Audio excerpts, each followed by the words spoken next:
여러분 안녕하십니까? 한국국방연구원 대외협력실장 이수훈입니다. 제3회 홍릉국방포럼에 오신 여러분들을 환영합니다. 지금 바로 개회식을 시작하겠습니다. 자유주의 국제질서의 위기와 다극질서의 등장이라는 주제 아래 진행될 이번 포럼은 격변하는 국제안보질서 가운데 국가 간 상호 이해를 증진하기 위한 토론의 장으로서 중요한 역할을 할 수 있을 것으로 기대합니다. 개회식의 첫 번째 순서로 한국국방연구원 김정수 원장님의 개회사가 있겠습니다.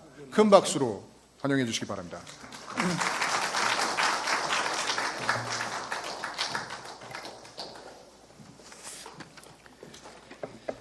예, 안녕하십니까. 한국국방연구원 원장 김정수입니다. 오늘 우리 연구원이 개최하는 제3회 홍릉국방포럼에 참석해 주신 내외 기빈 여러분을 진심으로 환영하며 깊은 감사를 드립니다.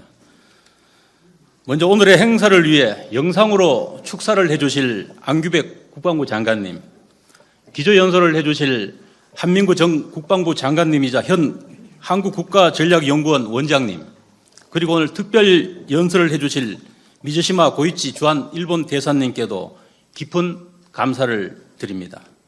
아울러 본 포럼에 큰 관심을 가지고 참석해 주신 각 기관의 기빈들께도 감사의 말씀을 올립니다.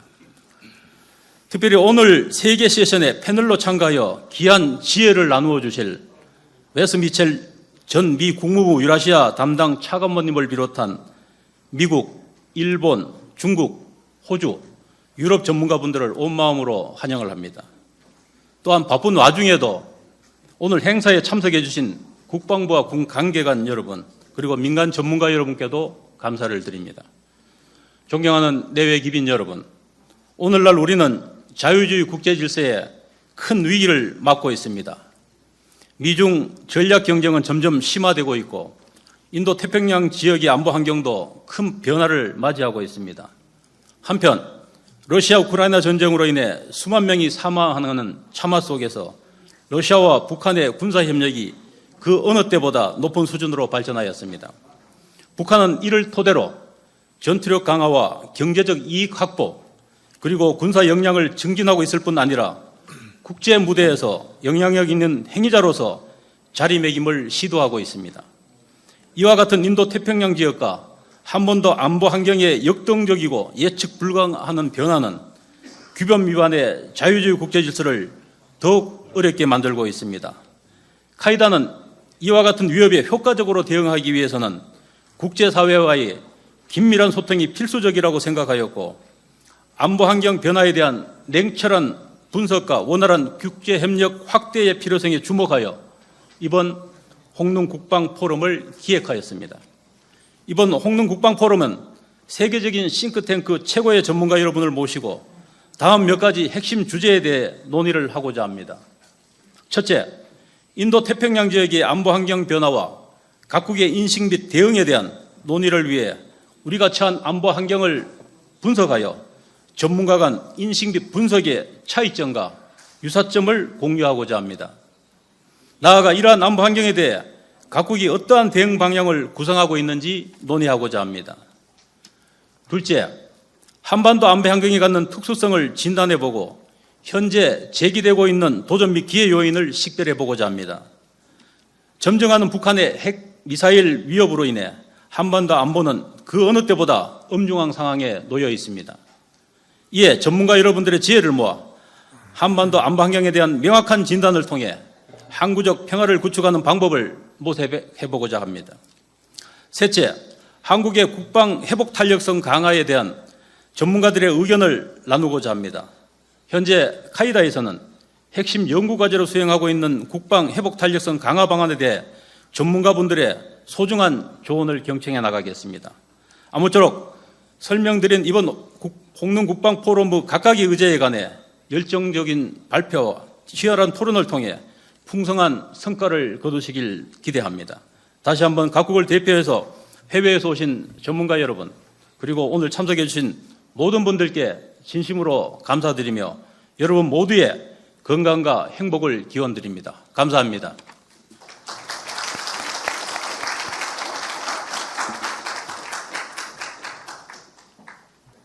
감사합니다.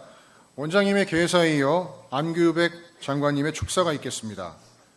장관님께서는 현재 다른 일정으로 이 자리에 함께 하시지 못한 관계로 미리 녹화된 영상을 시청하시도록 하겠습니다. 반갑습니다. 국방부 장관 안규백입니다. 먼저 대한민국 국방력 건설을 위해서 밤낮으로 애쓰고 계시는 여러분의 노고에 깊은 경의를 표합니다. 오늘날 우리나라가 세계 5위의 군사 강국으로 성장한 것은 모두 군사력 건설에 정진해 오신 여러 선배 선열들의 끊임없는 노력이 있었기 때문에 가능하다고 생각합니다. 오늘 이 뜻깊은 자리를 정성껏 준비해 주신 김정수 카이다 원장님과 또 기조연설을 맡아주신 한민구 전 국방장관님, 미치시마 고이치 주한 일본 대사님께 깊은 감사 인사를 전합니다. 우리는 지금 국제안보 질서가 요동치는 거대한 변화에 직면하고 있습니다. 특히 북중러는 중국 전선절 80년 기념식을 통해서 반서방 결속력을 대해 가시하고 있습니다. 동시에 북한은 인도-태평양 지역의 냉전적 대립 구도 속에서 핵과 미사일 능력의 고도화, 재래식 전력 현대화를 통해서 영내 평화와 안정을 지속적으로 이어배우고 있습니다. 이처럼 불확실성이 커지는 시기에 자유주의 국가 질서의 위기와 다극체제의 등장이라는 주제로 오늘 장을 마련한 것은 참으로 시적절하고 의미가 깊다고 생각합니다. 오늘의 논의가 우리 국방이 마주한 도전을 올바르게 인식하고 그 속에서 해법을 찾는 소중한 계기가 되기를 소망합니다. 다시 한번 이 귀한 자리를 기획하고 준비해 오신 카이다 연구원 여러분께 깊은 감사해드리며 여러분 가정에 행복과 희망이 함께하기를 소망합니다. 네, 감사합니다.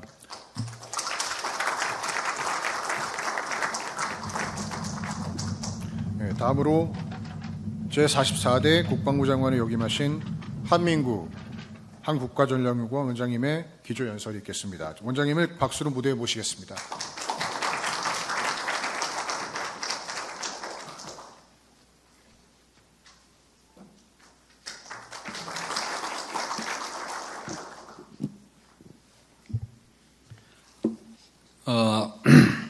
제가 오랜만에 이 한국국방연구원에 들러서 이러한 행사에 참여하게 된 것을 대단히 기쁘고 영광스럽게 생각을 합니다. 존경하는 한국국방연구원장 김정수 장군, 그리고 여러 나라에서 오신 전문가 여러분, 이 자리를 함께 해주신 내 귀빈 여러분, 오늘 우리는 역사적 전환점에 서 있습니다. 세계는 다시금 새로운 갈림길로 들어서고 있습니다. 냉전이 끝난 뒤 30여 년 동안 인류는 국가 간 전쟁이 거의 없는 평화의 시대를 누렸습니다.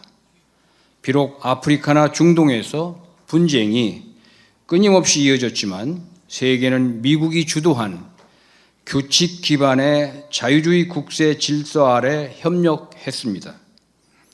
냉전이 종식된 직후 러시아는 나토의 협력 파트너로 참여하기 시작했고, 중국은 우토에 공식 가입해 국제 경제 체제에 편입되었습니다. 그 시절 우리는 인류가 좀 더 평화롭고 안정적인 세계를 향해 나아가고 있다고 믿었습니다. 그러나 오늘의 세계는 달라졌습니다. 우리의 자유와 번영의 기반이 되었던 자유주의 국제 질서는 후퇴하고 강대국 간 전략 경쟁은 격화되고 있습니다. 러시아의 우크라이나 침공, 이스라엘과 이란 전쟁은 21세기에 다시 국가 간 전쟁이 일어날 수 있음을 보여주었습니다. 대만 해협과 한반도의 긴장은 우리에게 또 다른 전쟁이 올 수도 있다는 불길한 예감을 줍니다. 애교의 중심 무대였던 유엔은 갈등을 조정하는 힘을 잃어가고 있습니다. 협력과 연대를 이끌던 소프트 파워를 발휘하지 못하고 있습니다. 국가들은 자국의 이익을 위해 군사력을 더 쉽게 사용하고 기술, 경제, 공급망 등 다양한 수단의 압력까지 동원합니다. 공동 번영보다 좁고 단기적인 국익을 앞세우고 때로는 우방국의 이해조차 뒷전으로 미루게 되었습니다. 하지만 저는 지난 역사가 보여준 정반합의 발전 과정을 믿습니다. 규칙 기반의 자유주의 국제 질서가 그 어느 때보다 많은 도전에 직면한 오늘, 우리는 이 질서를 어떻게 조화롭게 조정하여 궁극적으로 모두에게 이로운 합으로 이끌어갈지 깊이 성찰하게 됩니다. 군비 경쟁이 격화될수록 군비 통제를 찾는 목소리는 커지고 갈등이 깊어질수록 협력을 바라는 열망은 커지는 것이 이치입니다. 오늘 이 자리에 모인 우리에게 주어진 과제는 그 합의 방향과 그 방향으로 나아가기 위한 올바른 방안을 함께 모색하는 일입니다. 저는 한때 대한민국의 국방장관으로서 정책 현장의 최전선에 있었습니다. 수많은 현안을 다뤘고 많은 결정을 내렸습니다. 그러나 이제 저는 한 발 물러서 정책 결정을 돕는 자리에 있습니다. 여러분이 각국에서 서 계신 자리도 저와 비슷한 자리일 거라고 생각을 합니다. 당장의 정책을 결정할 권한은 없지만 오히려 한 발 물러섰기에 더 넓게 보고 더 깊이 생각할 수 있습니다. 그리고 그 생각을 현장에 있는 정책 결정자들에게 전할 수 있습니다. 미래로 나아가는 동력을 만드는데 기여할 수 있는 것입니다. 바로 그렇기 때문에 오늘 이 홍릉 국방포럼에 모인 여러분들이 그와 같은 사명감과 책임감으로 깊은 통찰을 나눠주시기를 기대하며 다음에 세 가지를 강조해 드리고자 합니다. 이를 통해 우리가 앞으로 어떠한 합을 또 어떻게 만들어 갈지에 대한 유익한 길잡이가 되기를 바랍니다.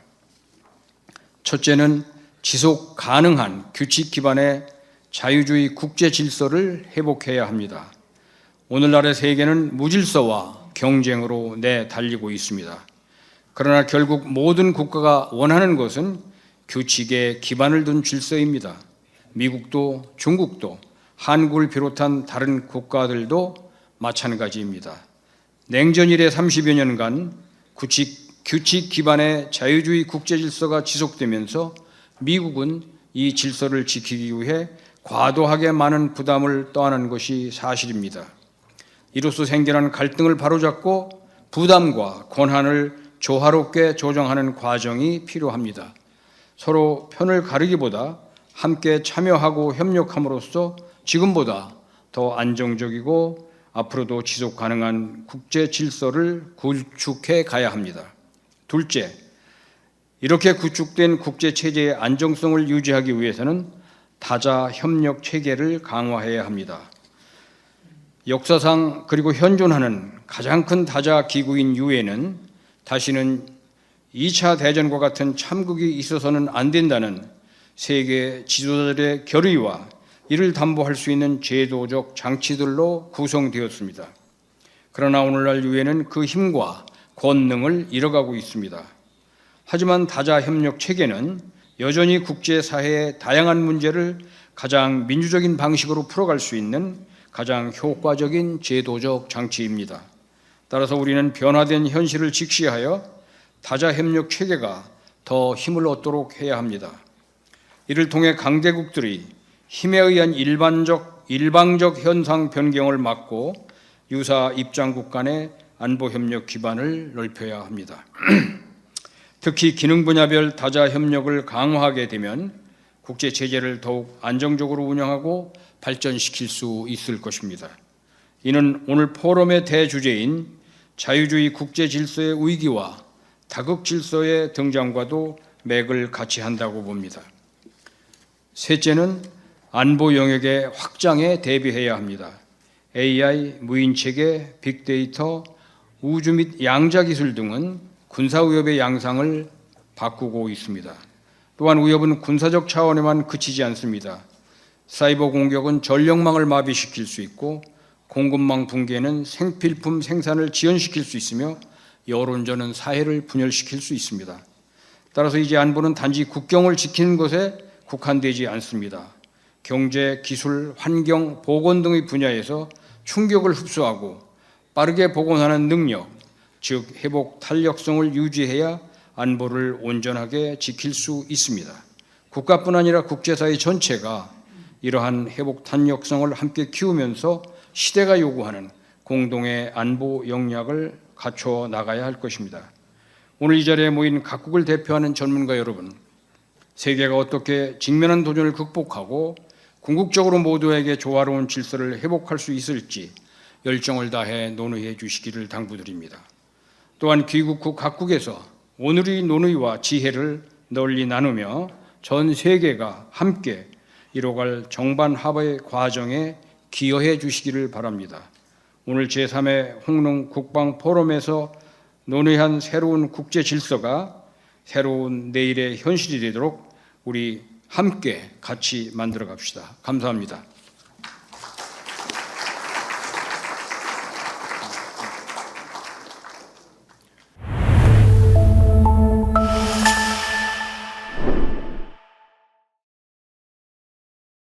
지금부터 제3회 홍릉국방포럼 본회의 첫 번째 세션을 시작하겠습니다. 세션의 주제는 인도-태평양 지역의 안보환경 변화입니다. 좌장을 맡아주실 함영필 박사님을 소개해드리겠습니다. 한 박사님께서는 외교부 국방협력관을 역임하셨고 현재 한국국방연구원 안보전략연구센터장을 역임하고 계십니다. 한 박사님께서는 미국 매사추세츠 공과대학 MIT에서 핵공학 박사학위를 받으신 국내 최고의 핵 분야 전문가이십니다. 이제 좌장님께 마이크를 넘겨드리도록 하겠습니다. 네, 안녕하십니까. 제1세션 사회를 맡은 카이다 안보전략연구센터장 한명필입니다. 제1세션의 주제는 인도-태평양 지역의 안보 환경 변화, 각국의 인식과 대응입니다. 한민구 장관님께서도 기조연설을 통해 말씀해 주셨지만 규칙 기반 국제질서가 요동치는 오늘날 이렇게 시의적절한 주제를 가지고 6개 나라를 대표하는 훌륭한 전문가분들을 모시게 되어 무척이나 영광스럽게 생각합니다. 오늘 모신 전문가분들을 잠깐 소개해 드리고자 합니다. 호명을 받으시면 자리에 앉은 상태에서 간단한 인사를 부탁드립니다. 먼저 웨스 미첼 전 미국 국무부 유라시아 담당 차관보님입니다.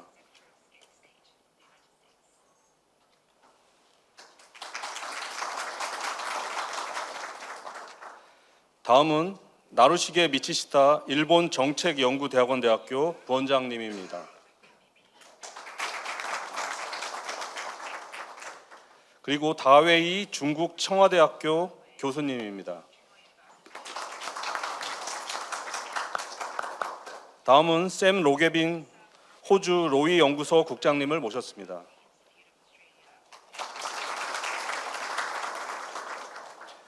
그리고 카르멘-소리나 리보베누 루마니아 국방정책군사전환연구소 소장님입니다.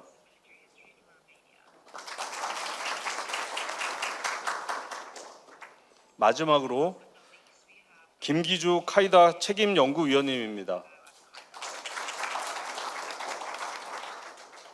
네, 원활한 발제 및 토론을 위해서 세션 운영을 안내드리고자 합니다. 대략 세션은 90분간 진행됩니다. 연사별 발제 시간은 각각 7분을 드리겠습니다. 6분의 발제를 모두 마친 후에는 질의응답을 할 예정입니다. 제 임무 중 하나는 철저하게 시간을 통제하는 것입니다. 그래서 7분의 종료 1분 전에는 제가 벨을 통해서 알려드리도록 하겠습니다. 참고하시면 되겠습니다.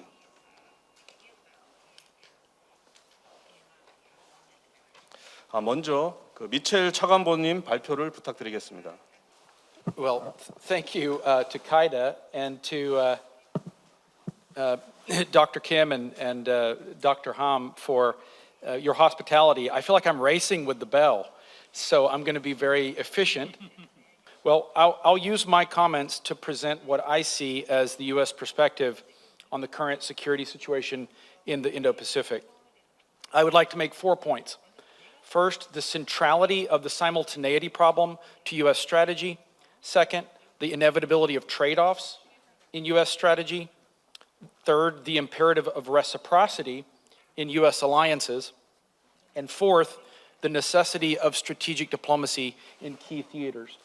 So, first, the organizing challenge of U.S. strategy in the Indo-Pacific continues to be the so-called simultaneity problem.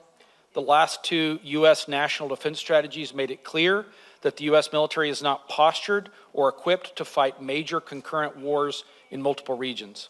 It's equally clear that among the many challenges we face, the People's Republic of China is by far the most capable and therefore must be treated as the pacing threat. Thus, the primary question facing U.S. policy for the foreseeable future will be how to achieve a concentration of effort in the Indo-Pacific at a moment when we are facing very vexing challenges competing for our attention in other theaters, most notably, of course, Eastern Europe and the Middle East, not to speak of the Korean Peninsula. Second, the pressures of simultaneity make trade-offs in U.S. strategy inevitable. The war in Ukraine, missions against the Houthis, and strikes in Iran have depleted U.S. stockpiles that would be needed in an Indo-Pacific contingency. The Pentagon estimates that it will take between 5 and 18 years to replenish critical munitions that have been provided to Ukraine. What this means is that for the foreseeable future, the U.S. will have to be prepared to accept greater risk in some regions in order to secure others. It will have to husband available military resources.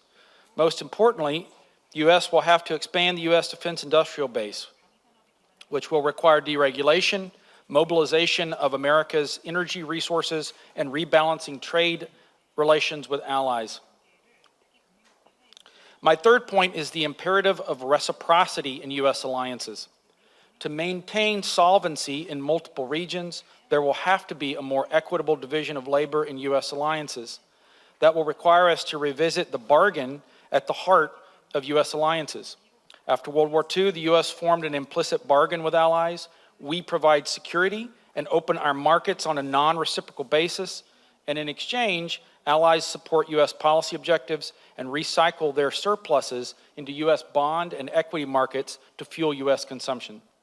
That bargain made sense in 1950 when the U.S. accounted for half of global GDP. It does not make sense in an era when the U.S. defense perimeter is overburdened and the U.S. is 15% of global GDP.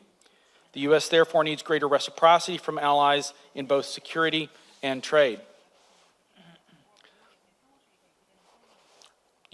Europe offers a cautionary tale for Asia. For years, U.S. administrations pleaded with European allies to spend more on defense. If they had done so earlier, it's possible the Ukraine war would not have happened, and it's certain that we would now have much better options for managing and de-escalating the conflict.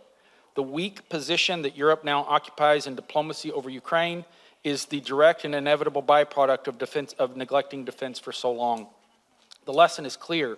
Making difficult decisions today is the best insurance against unpalatable trade-offs tomorrow.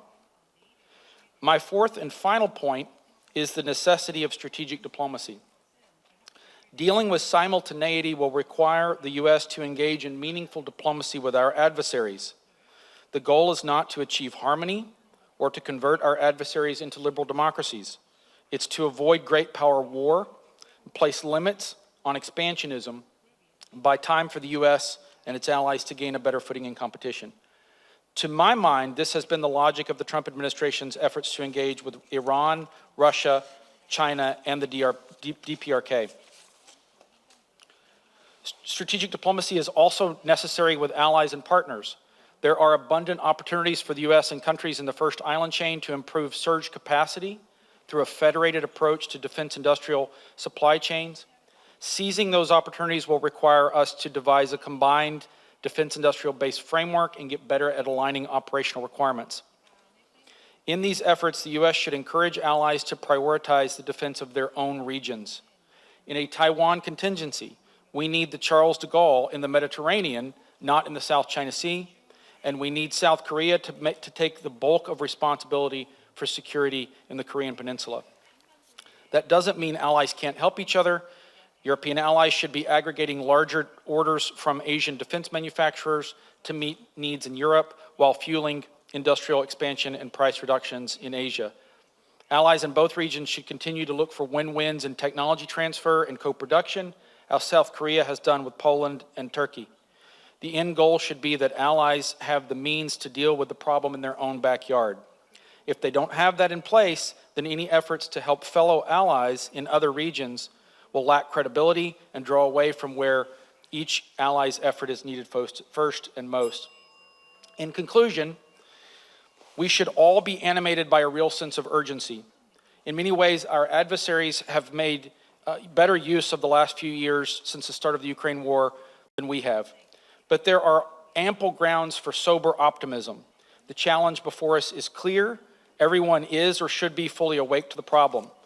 The U.S. is moving to industrialize, rebalance international trade. European allies are finally mobilizing to meet the challenge in their region. Within a few years, Europe's efforts will change the military balance of power in the secondary theater in a way that will tangibly improve the overall strategic picture. Now it's the turn of allies in Asia to step up and do their part. I have every confidence that we will all seize the responsibilities in front of us to assure our shared safety. Thank you. 네, 차관보님 감사합니다. 다음은 미치시타 부원장님 부탁드립니다. Yeah, thank you very much for the kind introduction. In my talk, I will ask two questions and answer them. Question number one, how is China bolstering its military diplomatic coercive efforts toward Japan? Question number two, what is Japan doing to respond to China's coercion? So how is China bolstering its military diplomatic coercive efforts toward Japan? Currently, the US and Japan are working together to deter China from attacking Taiwan. US and Japanese forces are formulating operation plans and conducting exercises together to strengthen deterrence. And if deterrence fails, the two countries would do their best to defend Taiwan. Apparently, China doesn't like that and has started bolstering military diplomatic coercive efforts towards Japan. China is attempting to undermine Japan's commitment to the defense of Taiwan, and if there is a war across the Taiwan Strait, China will use its military tools to coerce Japan into neutrality. What is China doing to achieve those goals? Please take a look at this slide. China has deployed 1,300 medium-range ballistic missiles, or MRBMs, capable of reaching Japan. It has also deployed 900 short-range ballistic missiles, or SRBMs, some of which can reach Okinawa. In this context, Chinese ambassador to Japan made interesting remarks last year. In May 2024, Ambassador Wu Jianhao had a discussion session with former Japanese Prime Minister Yukio Hatoyama and Japan Socialist Democratic Party leader Ms. Mizuho Fukushima. In that session, Ambassador Wu said, I quote, more or less, if Japan interferes with China's internal affair, which is Taiwan, Japanese people would be brought into fire, unquote. Mr. Wu is a professional diplomat, speaking very good Japanese, but he was not too diplomatic here. China has also initiated a nuclear coercion campaign. Ostensibly, China has a no first use policy. However, in 2021, the Chinese Communist Party's military channel posted a video discussing the possibility of treating Japan as an exception to this no force use policy. That video is available on YouTube, so you can watch it if you like. It was entitled, CCP vows to nuke Japan continuously until it surrenders unconditionally for the second time. Let me quote from the video. It said, I quote, by singling out Japan as an exception to our commitment not to use or be the first to use nuclear weapons in the world, we are warning Japan and informing the world that if Japan interferes militarily in our domestic affairs, including the unification of Taiwan by mainland, nuclear weapons will surely be used against Japan and will be continuously used until its unconditional surrender. China has acquired about 600 nuclear weapons, of which about 100 can be used on Dongfeng 26, DF-26 intermediate range ballistic missiles. China might use these nuclear-tipped DF-26 missiles tactically in the Pacific theater. Let's move to the second question. What is Japan doing to respond to China's coercion? Japan is doing at least 3 things. Number one, Japan has deployed ballistic missile defense systems. One is an upper-tier exo-atmospheric system called SM-3C based, and the other is a land-based lower-tier endo-atmospheric system called Patriot Pac-3. Japan has spent more than $25 billion. It's a lot of money on BMD, and will continue to strengthen missile defense capabilities going forward. Number two, Japan has been taking civil defense measures to better protect its citizens. It has installed early warning systems, J-Alert and MNet, emergency network. It's been conducting civil defense exercises. The Japanese government organized 43 civil defense exercises based on missile attack scenarios in FY 2023 and 27 exercises in FY 2024. However, what is lacking is a nationwide civil defense exercises like the ones in South Korea. So Japan has to learn more from South Korea. Finally, US and Japanese officials sit together twice a year to discuss ways to bolster extended nuclear deterrence that the US provides to Japan. We have developed various scenarios and discussed how best to respond to them. Are these measures sufficient? We don't know, but we will do our best to maintain peace and stability across the Taiwan Strait and in the Indo-Pacific region. Thank you very much.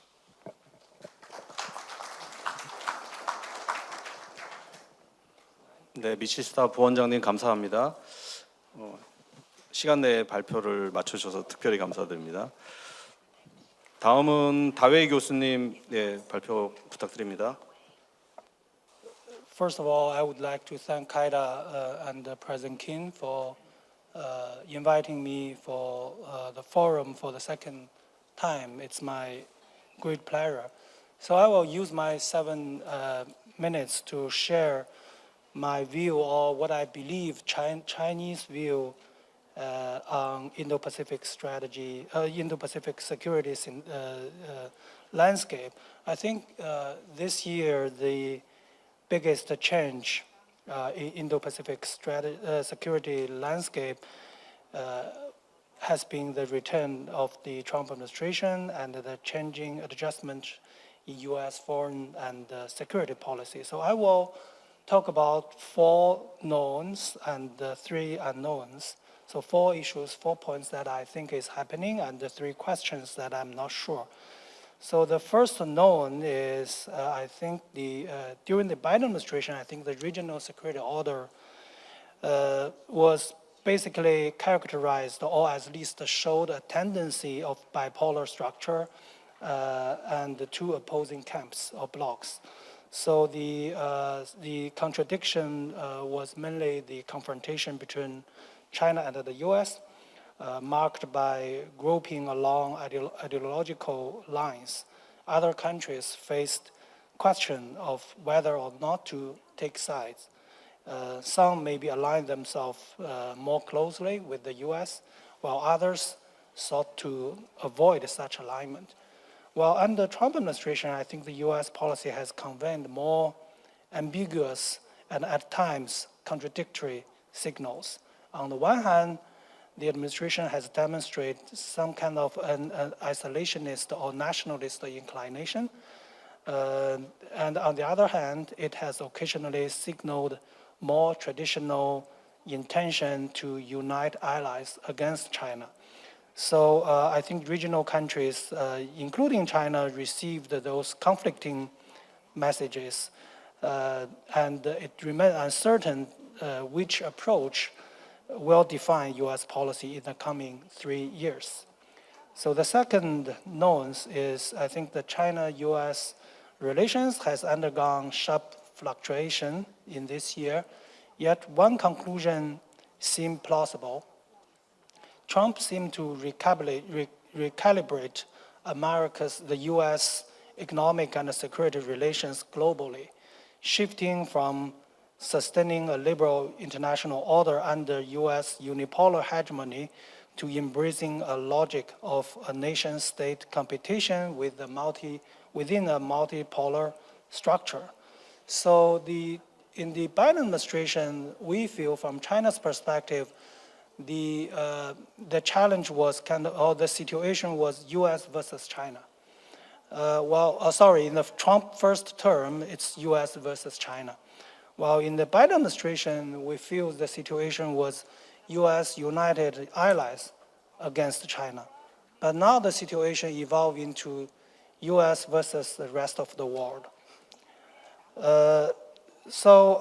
China, of course, is still the primary target of the U.S. security strategy. But now I think China is one of the several security concerns, and the U.S.-China tension is not at the center of the radar screen in Washington, D.C. and Beijing currently. So this is a big change of the Indo-Pacific or regional security environment. So the third known is the trend of regional security is facing more complexity and fragmentation. So of course, the long-time U.S.-China rivalry and the confrontation persist, but there are additional risks such as tension on the Korean Peninsula, India-Pakistan conflict, Thailand-Cambodia frictions. Those are not directly related to China-U.S. dynamic. And of course, we have new technologies. So many as the war in Ukraine goes on, the more and more observers are following the low intensity clashes.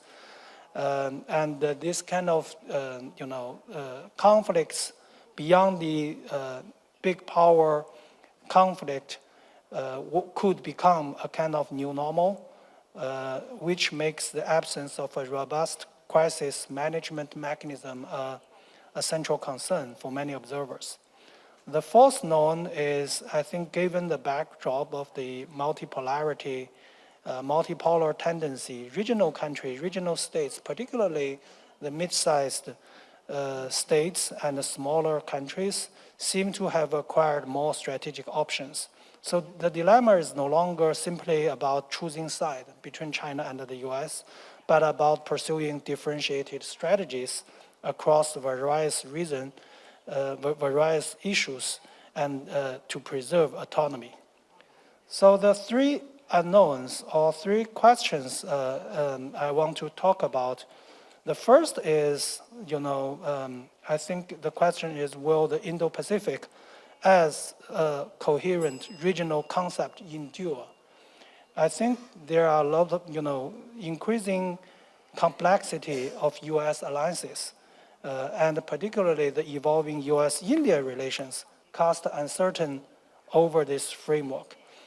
Interestingly, in recent speech, Secretary Haksas talked to in recent conversation between Secretary Haksas and the Chinese Minister of Defense Dong Jun. Secretary Haksas used Asia Pacific rather than Indo-Pacific at least in the news release from the DoD. The second is the future of Korean Peninsula remain an open question. So will the U.S.-North Korea relations or inter-Korea relations witness a major breakthrough in the next 3 years? I think this is an interesting question. Will the debate over nuclearization as a precondition of engagement intensified? Will some country abandon denuclearization as the precondition of engagement? I think these are open questions. The last question is, between China and the U.S. now, the bilateral relations is generally speaking stable or have eased. But in the long run, I think the two sides have kind of already reached some kind of psychological decoupling. The two sides, both sides, do not link their long-term prosperity and development with the stability of the bilateral relations. This could raise the likelihood of the future confrontation or conflict. Both sides has a tendency to tolerate more conflict between the two sides, which could be a dangerous tendency. With that, I will pause here. Thank you.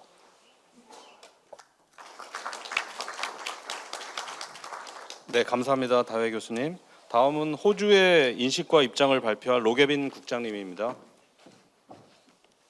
Well, thank you very much. I'll keep my comments very brief. If I hear that bell, I may mistake it for a dinner bell and rush off the stage, so I'll keep it very quick.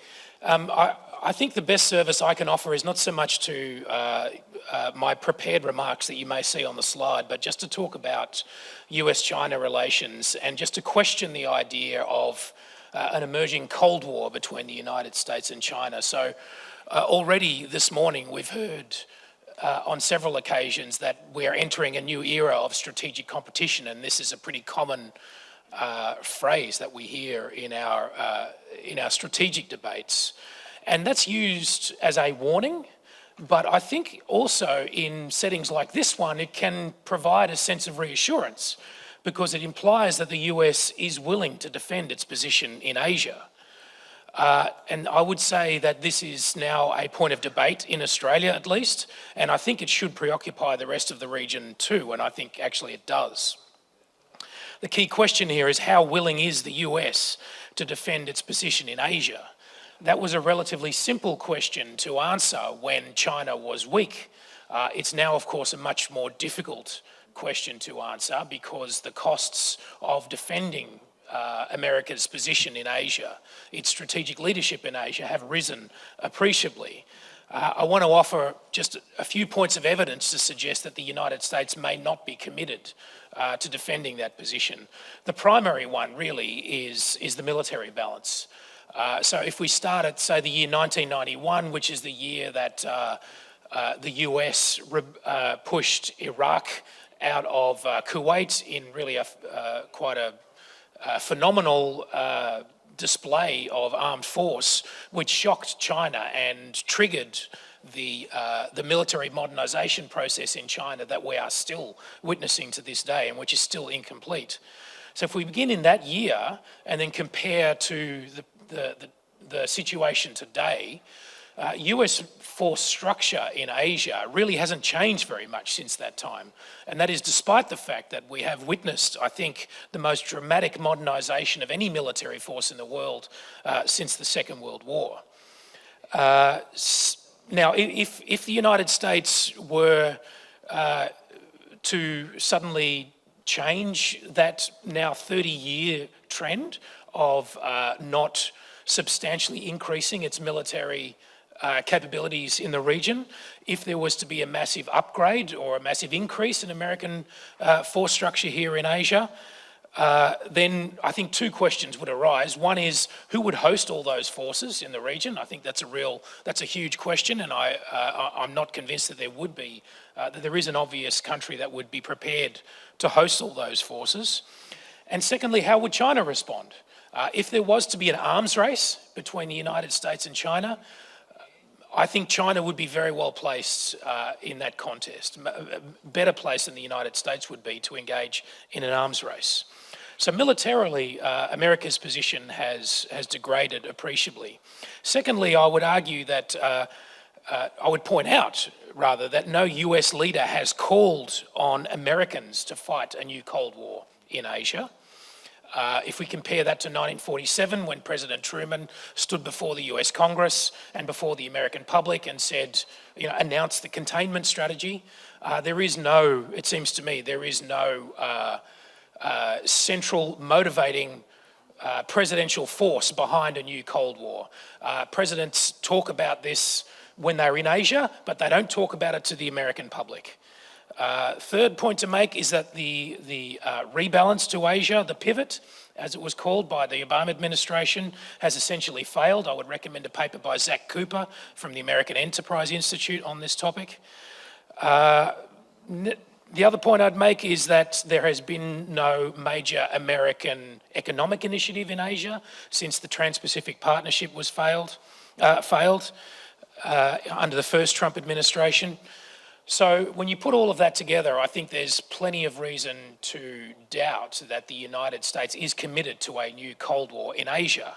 I'm not arguing that there will be a rapid drawdown of American commitment to Asia, but we must prepare for a future in which US capability and resolve continues to erode relative to China. And I want to stress, and this is my final point, I'm not making a moral judgment about the United States. I'm making a rather cold-blooded calculation about the limits of American interests. America is a very secure country. It has a large military, a massive economy, thousands of nuclear weapons. China can't easily threaten America's status in that regard. So I think in order to engage in a new Cold War, America needs a good reason. It needs an existential reason, and it lacks that reason. So ultimately, where I come down is that Asian nations, including Australia, will need to do much more for themselves. Thank you very much.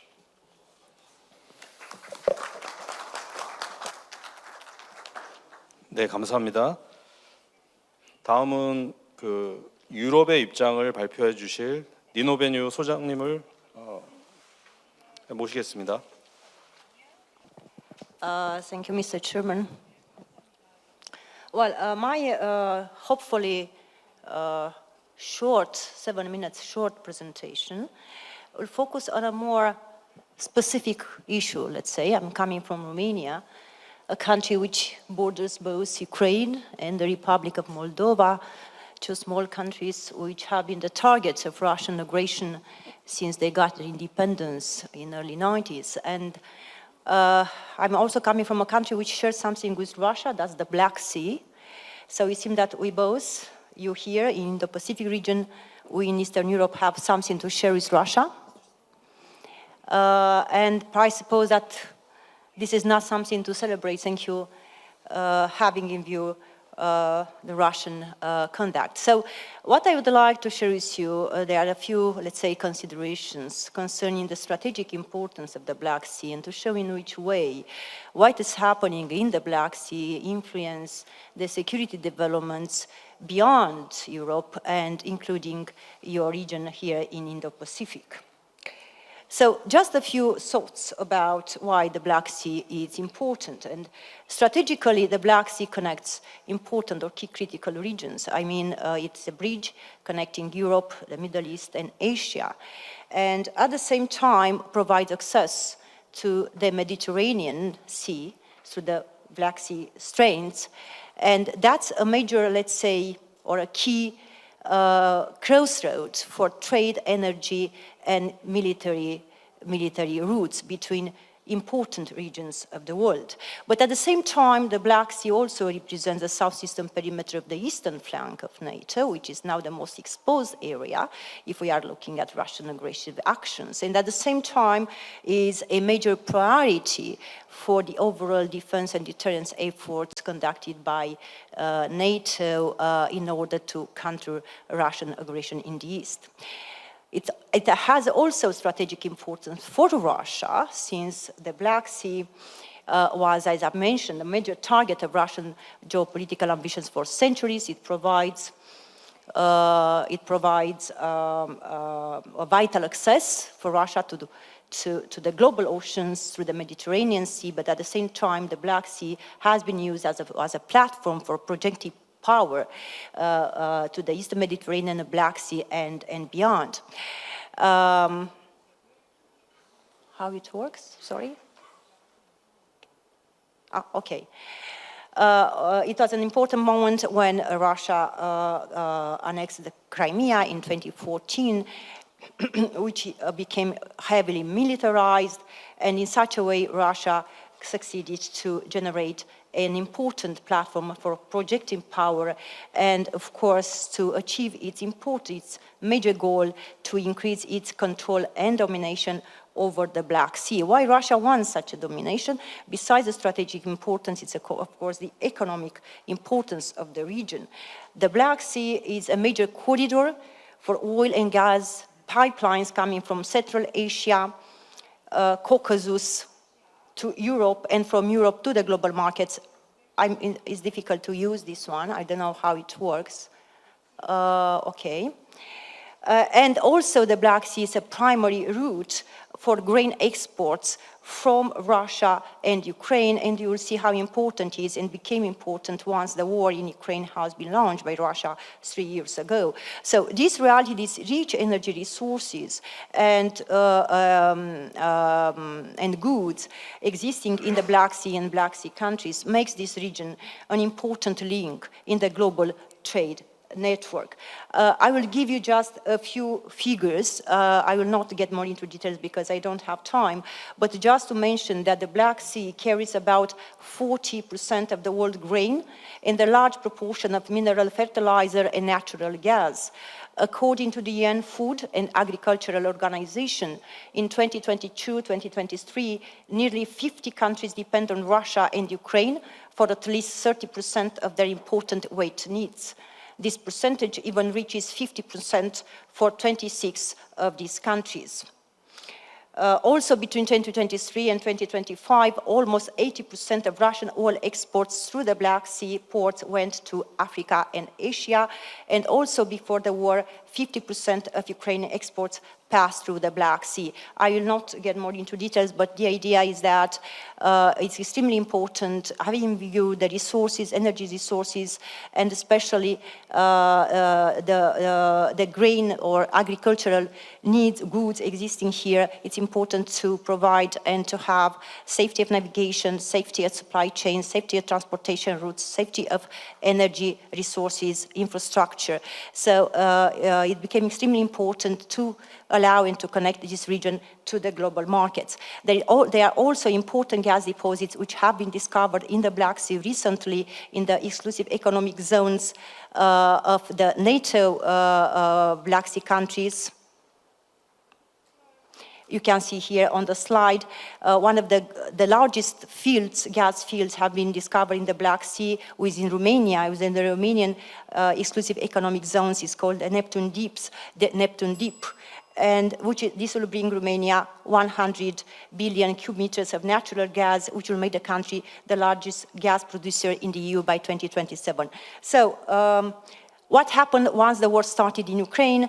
Of course, the Black Sea became a theater of conflict and of war. We know that the main hostilities are happening on the land territory of Ukraine, but also a number of Russian activities in the Black Sea generated increased insecurity, instability in the region. The most important effect and impact was the fact that there are a lot of attacks which led to destruction of the port infrastructures in the Black Sea, which reduced the capacity of supply chains, which disrupted the transportation routes, the trade routes in the Black Sea. So the war had a huge impact on what is happening in the Black Sea concerning its capacity or the capacity of the countries to reach to the global markets. For instance, once the war started, Russia imposed a blockade against Ukraine, which highly affected its capacity, its grain export capacity. Ukraine couldn't export its products, and it was a huge economic strike, let's say, against Ukraine. Of course, this happened in the first months of the war. Then we succeeded to find some solutions. Also, in terms of gas and gas exports and energy exports, all the trade routes and supply chains have been affected. Which was the impact? And I will come to a close right now. Also, I wanted to say more things. This blockade against the grain exports, this disruption of the supply chains and trade routes in terms of energy resources and transportation of energy resources led to spikes in global prices, and volatility of the global markets. Of course, the countries from Asia, like South Korea or Japan, do not necessarily depend on energy resources from the Black Sea, but they are affected and highly affected by the high prices, by the disruption of food supplies. In the first months of the war, it was a real food crisis generated by the Ukrainian incapacity to export its products. And it's about the volatility of the global markets, which also affects the situation and security situation in Asia-Pacific and Indo-Pacific region.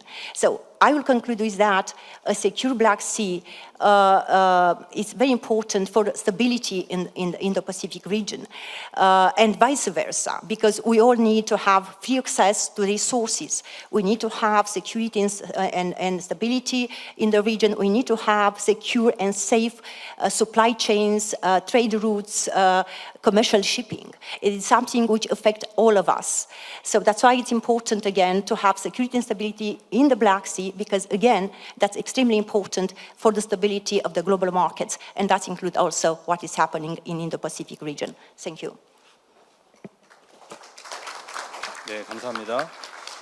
그럼 마지막으로 한국의 입장을 말씀해 주실 김규주 박사님을 모시겠습니다. Thank you, Chair. Thank you for inviting me. It's my privilege to join this forum. Today I want to share with you about the South Korean perspective and strategy on Indo-Pacific security. So my overall assessment on Indo-Pacific security is that the uncertainty of regional security is rising. This is because various and challenges and threats are interacting in the region. As you know, the geopolitical and the geoeconomic and geotechnological value of Indo-Pacific is rapidly rising. So Indo-Pacific covers up, as I know, 65% of world population and 60% of world GDP, and a strong military power and technologically advanced countries located in the region. So in the Pacific region is very dynamic, and the Indo-Pacific has a high potential for further development. From grand strategy point of view, I think that the center of gravity is shifting from the Atlantic and Europe in 20th century to Indo-Pacific and Asia in 21st century. So we could understand why many nations are increasing their engagement in the region. So one big issue, I think, in the region is China, US-China rivalry. So the United States and China are engaged in strategic competition to expand their influence over the Indo-Pacific. And unfortunately, this competition is intensifying. the second Trump administration seek to strategically focus on China for their national interest. So this shift in America's China strategy is demanding policy change from regional countries, including South Korea. Under this situation, there are diverse and complex potential disputes, such as South China Sea, East China Sea, Taiwan Strait, Korean Peninsula, and other territorial disputes among states, which could trigger regional instability at any time. So if any dispute happens, then it could escalate in a large scale of a military conflict, not just for the parties involved, but for the entire region. So I also point out the recent trend of strengthening strategic solidarity among North Korea, China, and Russia. This is causing regional concern because they want to shape a new international order for their favor. So this deepening coalition could create a confrontation framework between South Korea, US, Japan versus North Korea, China, and Russia. Especially South Korea has strong concern about the North Korea's increasingly sophisticated nuclear and conventional threat. And under the current very strained inter-Korean relations, there is always a risk of military conflict on the Korean Peninsula. Beyond these kind of traditional threat, we must not overlook the transnational threat, such as climate change, natural disaster, pandemics, and piracy, which need international cooperation. We should care about these transnational threats together. So given these security circumstances in Indo-Pacific, South Korea is trying to maximize its national interest, as well as peace and prosperity of Indo-Pacific region. South Korea is implementing its strategy based on three pillars: self-reliance, alliance, and partnership. South Korea has, the fifth largest military power in the world, and South Korea has continued to strengthen its military power to achieve the ultimate goal of self-reliance. For instance, South Korea has a plan to invest 66 trillion won. That's about $48 billion for the 2026 defense budget. It's an 8.2% increase from this year, and it marks the largest increase in 18 years since 2008. So every sovereign state seeks self-reliance for its survival. However, complete self-reliance is almost impossible. This is a kind of daunting task, even for the current superpower, the United States. Therefore, South Korea is complementing its security by cooperation with the only ally, the United States, and partnership with other nations. And bring peace and prosperity to Korean Peninsula is the main mission of every South Korean government. Even though there are differences in policy toward North Korea between governments, the current Lee Jae-myung government makes a special effort to ease military tension on peninsula through dialogue coupled with strong deterrence. At the same time, South Korea to maintain a robust ROK-US alliance. For more than 70 years, ROK-US alliance has been the linchpin safeguarding the peace and stability of the Korean Peninsula and Northeast Asia as well. So I think the ROK-US alliance will remain the foundation of South Korea's security and defense strategy in the long run. Furthermore, as South Korea's national capability grows, the ROK-US alliance will evolve into a mutually complementary and beneficial relationship. Also, South Korea seeks to expand partnership with regional countries, so-called like-minded countries. The trilateral security cooperation among South Korea, Japan, and the United States is the best example. And as a member state of Indo-Pacific, South Korea will enhance its responsibility and contribution. It also actively participates in multilateral cooperation to reduce transnational threat. So my conclusion is that I believe that these kinds of South Korea's effort will help improving Indo-Pacific security. Let me stop here. Thank you very much for your attention.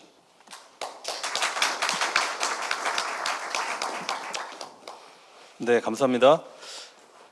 네, 깊이 있고 통찰력 있는 발표를 해주신 6분의 전문가 여러분께 다시 한번 깊은 감사를 드립니다. 자, 그러면 질의응답 시간입니다.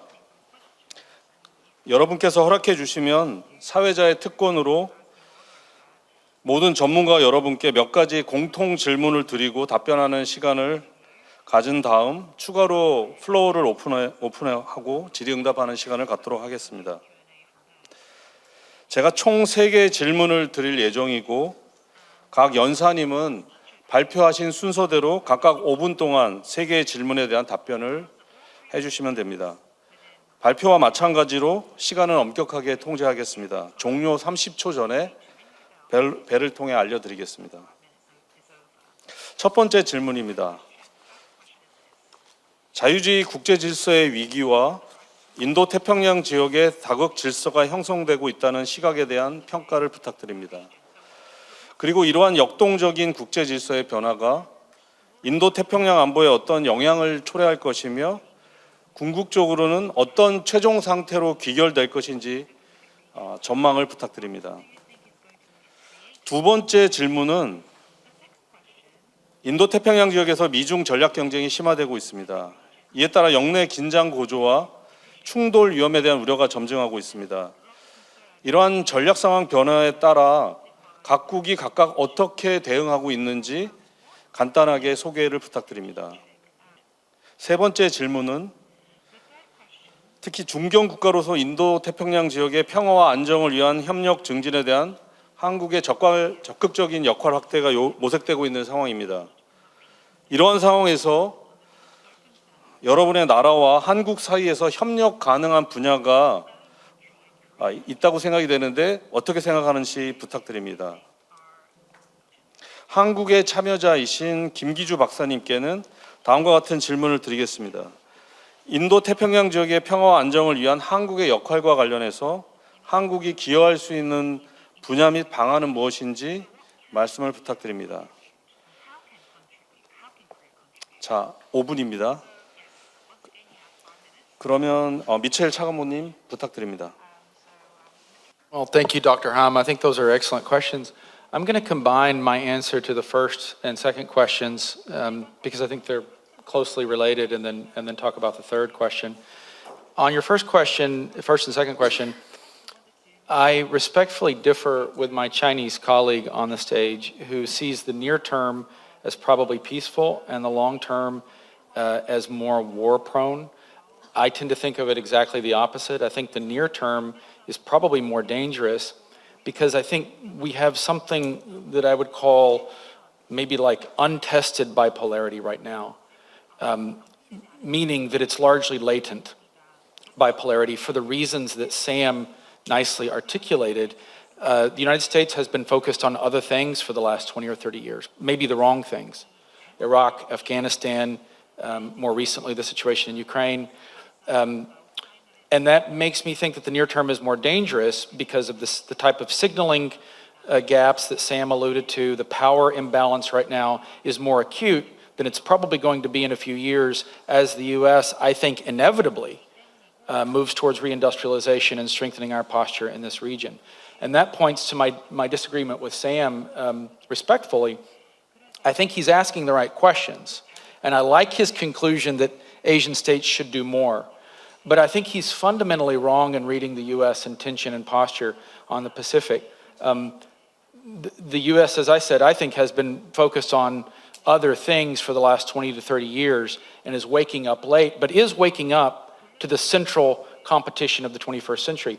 But if I use Sam's excellent framework, his metrics of rhetoric, military balance, and economic engagement, then you would not, using those things, you would not have predicted that the United States would have gone into World War II or the Korean War.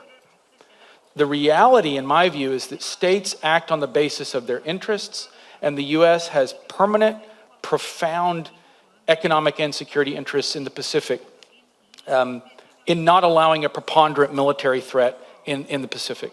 So I think that's a better guide than recent rhetoric or even economic initiatives to future U.S. behavior. On the U.S.-South Korea relationship, I see a real potential, a real alignment of interests at present.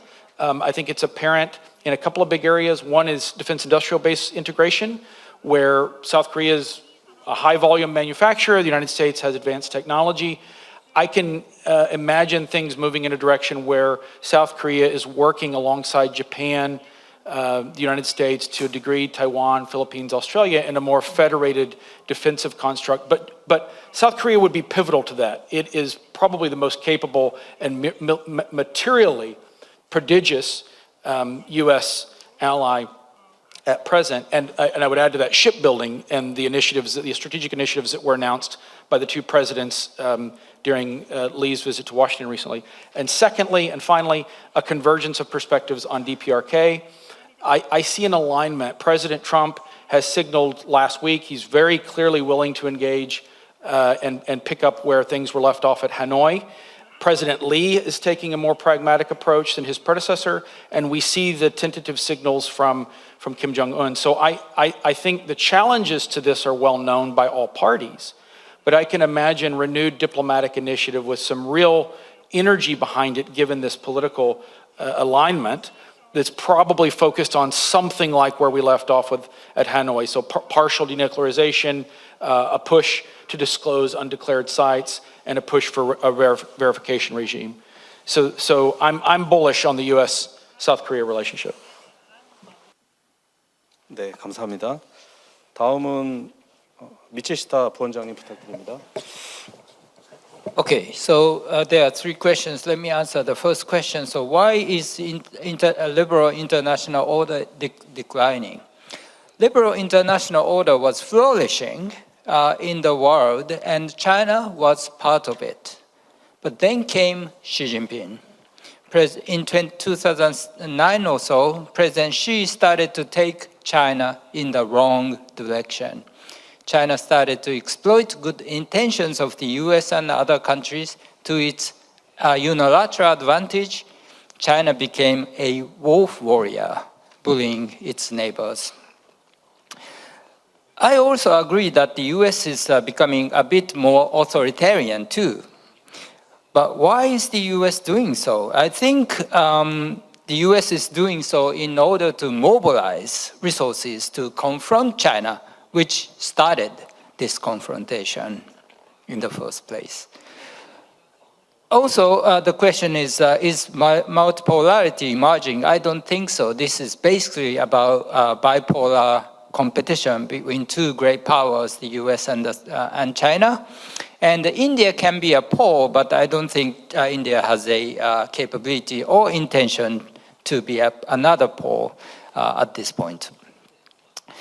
Question number two is, so what are we doing? What is Japan doing to respond to intensifying US-China strategic rivalry? Japan is doing three things. One is we are doing a lot more to support the continuation or maintenance of US hegemony in this region and hopefully globally. And two, we are trying to, part of our effort of doing so is to bolster Japan's own international security effort. Japan has decided to increase its defense expenditure significantly and has been taking to improve its warfighting capabilities. And finally, Japan is also trying to strengthen partnerships with different countries in the region, especially South Korea, Australia, India, ASEAN nations, and the countries with countries outside of the Indo-Pacific region, namely European friends and partners. And finally, what can South Korea and Japan do to enhance peace and or promote peace and security in this region? I think there are three things at least. One is to share roles and missions for the maintaining peace and security in this region. Now, the tension is rising across the Taiwan Strait, and Japan and the US are forced to kind of shift its attention away, a little bit away from the Korean Peninsula toward the Taiwan Strait. So it would be nice if South Korea would do more to share more responsibility of maintaining peace on the Korean Peninsula. And that would help the US and Japan to invest more resources for the peace and security across the Taiwan Strait. And also, if there is a war, the US and Japanese forces will be busy taking care of combat operations. So it would be nice if South Korean forces and Australian forces would be able to take care of protection of sea lines of communication locks in wartime. South Korea has a strong navy, and Australia has a competitive navy, and Australia has decided to acquire 11 frigates from Japan, which would be highly useful in protecting sea lines of communication. A second area is defense industrial cooperation. Japan and South Korea has a similar defense industrial capacity, and we have similar geographic features, and we are close to each other. So there are plenty of good, very favorable environment in which we can cooperate together. And finally, I think basically it's about Japan learning from South Korea, but as I said in my presentation, we can learn a lot from South Korea in terms of enhancing civil defense capabilities. South Korea enacted the civil defense law back in 1975. Japan only recently enacted the civil defense law in 2004. South Korea conducts nationwide civil defense exercises. Japan's counterparts are only localized exercises, so we can learn a lot more. South Korea has a 3.5 million or something civil defense corps.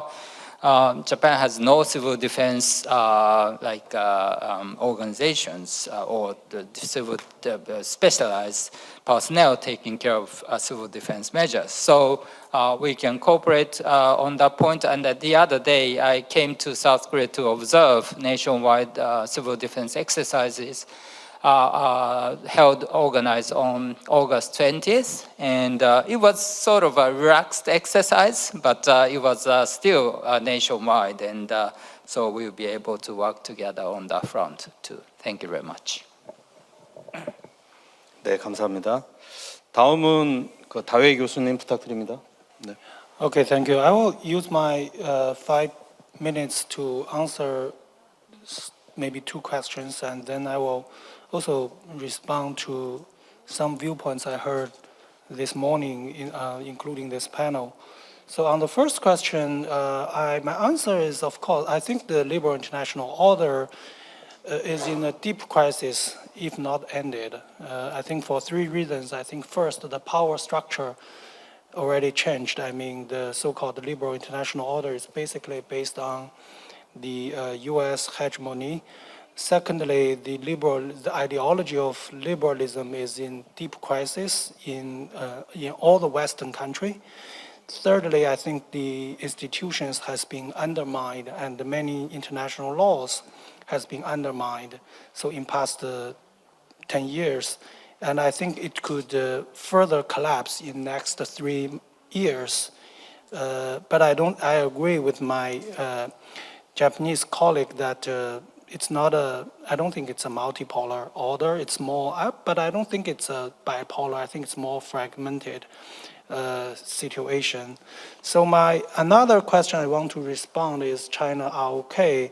So this is my second visit this month to Korea. What surprised me in these two visits is the understanding between the Korean strategic community, on the international order and the current situation is very different from the Chinese counterparts. So I will say the understanding of that between China and the ROK is even larger than China and the US. I was in many track 2 dialogues with American colleagues and European colleagues.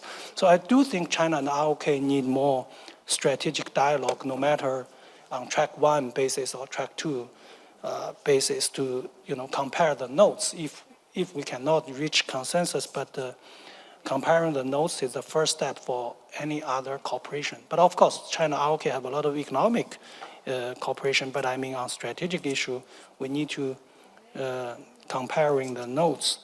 And I also want to then respond to Mr. West Michel's response to my earlier view. He thinks that near term is okay, or near term is dangerous, long term is more dangerous. I think for the near term, I don't think either side, neither China nor the US have the intention of conflict, and I don't see any, imminent conflict in this region, so I don't worry about the near term if it's a 3 or 5 year time frame.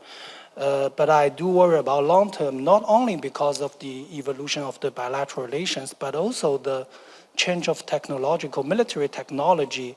We don't know how would we fight, in, let's say, 10 years later. The form of war will be completely different in next 10 years, which could bring a very dangerous situation. And I also want to respond to Mr. Michishita-san's comment on China. You quoted actually this morning on the bus. We also touched upon this. Ambassador Wu's remark on bringing Japanese people in fire. I think if I can make a suggestion to Chinese diplomat, I may say, don't use idiom. Don't use idiom. Chinese idiom is too hard to understand. So that's obviously what you quoted was a Chinese idiom. Actually, we cannot understand it literally. It means it will bring Japan more trouble. That's 引火烧身. That's a Chinese idiom. But what you described is typically a security dilemma between China and Japan. So unfortunately, we are in that. I also heard from Mr. King on the panel, and also this morning from Minister An on the China DPRK Russia. Ambassador An said it's anti-West posture. I think with due respect, I will say this is not our view. Russia and North Korea, or Korea, I will say, was allied during the World War II. North Korea and South Korea both are part of the World War II, and I happened to visit Hangzhou and Tianjin this month in China. In two cities, I saw the office of the ROK government in exile during the World War II in China. So, of course, there are several sites in China.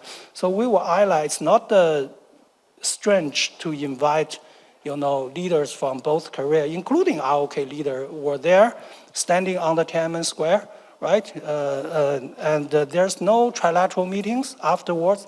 There's no joint statement afterwards. So if we compare Camp David summit between the U.S., ROK, and Japan 2 years ago, I think it's far.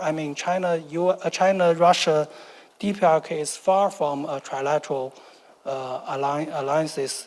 These are three bilateral relations, not a trilateral cooperation. Okay, thank you. 네, 교수님 감사합니다. 다음은 로게민 국장님.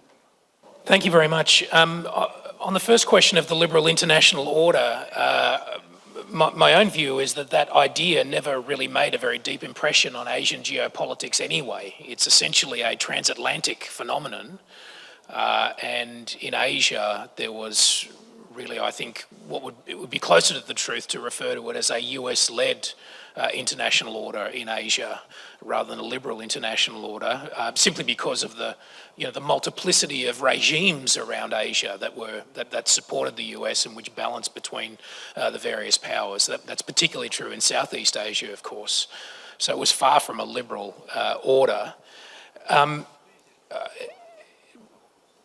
So there was a US-led order, particularly in the maritime sphere. The Asian strategic balance, or the Asian strategic order was really premised on the primacy of American maritime power, which was really unchallenged, I think, for the entirety of the Cold War. The Soviet Union was never a particularly formidable maritime power in the Asia Pacific, and it certainly was unchallenged after the Soviet collapse.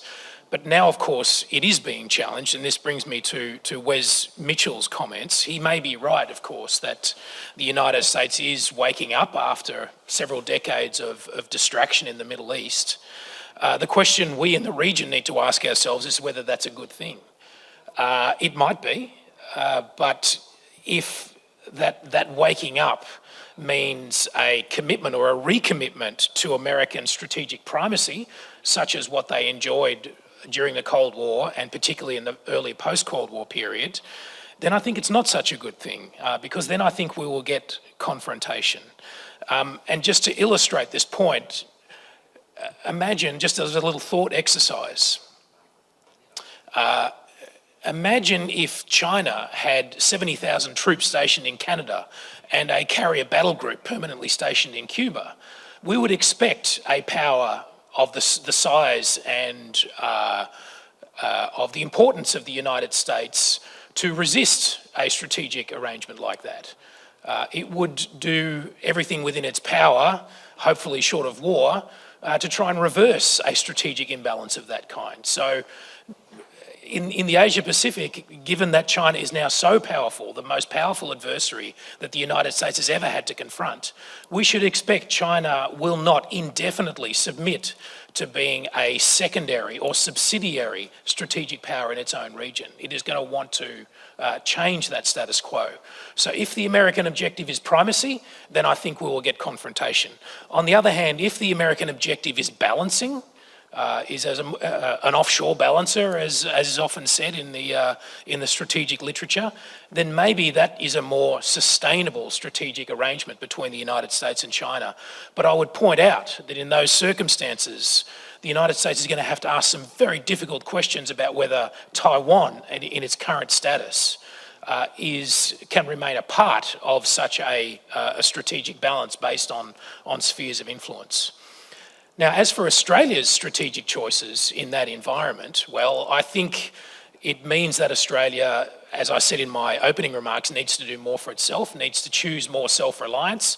It's possible to do that within the alliance with the United States. I don't see any urgent need for Australia to back away from the US alliance.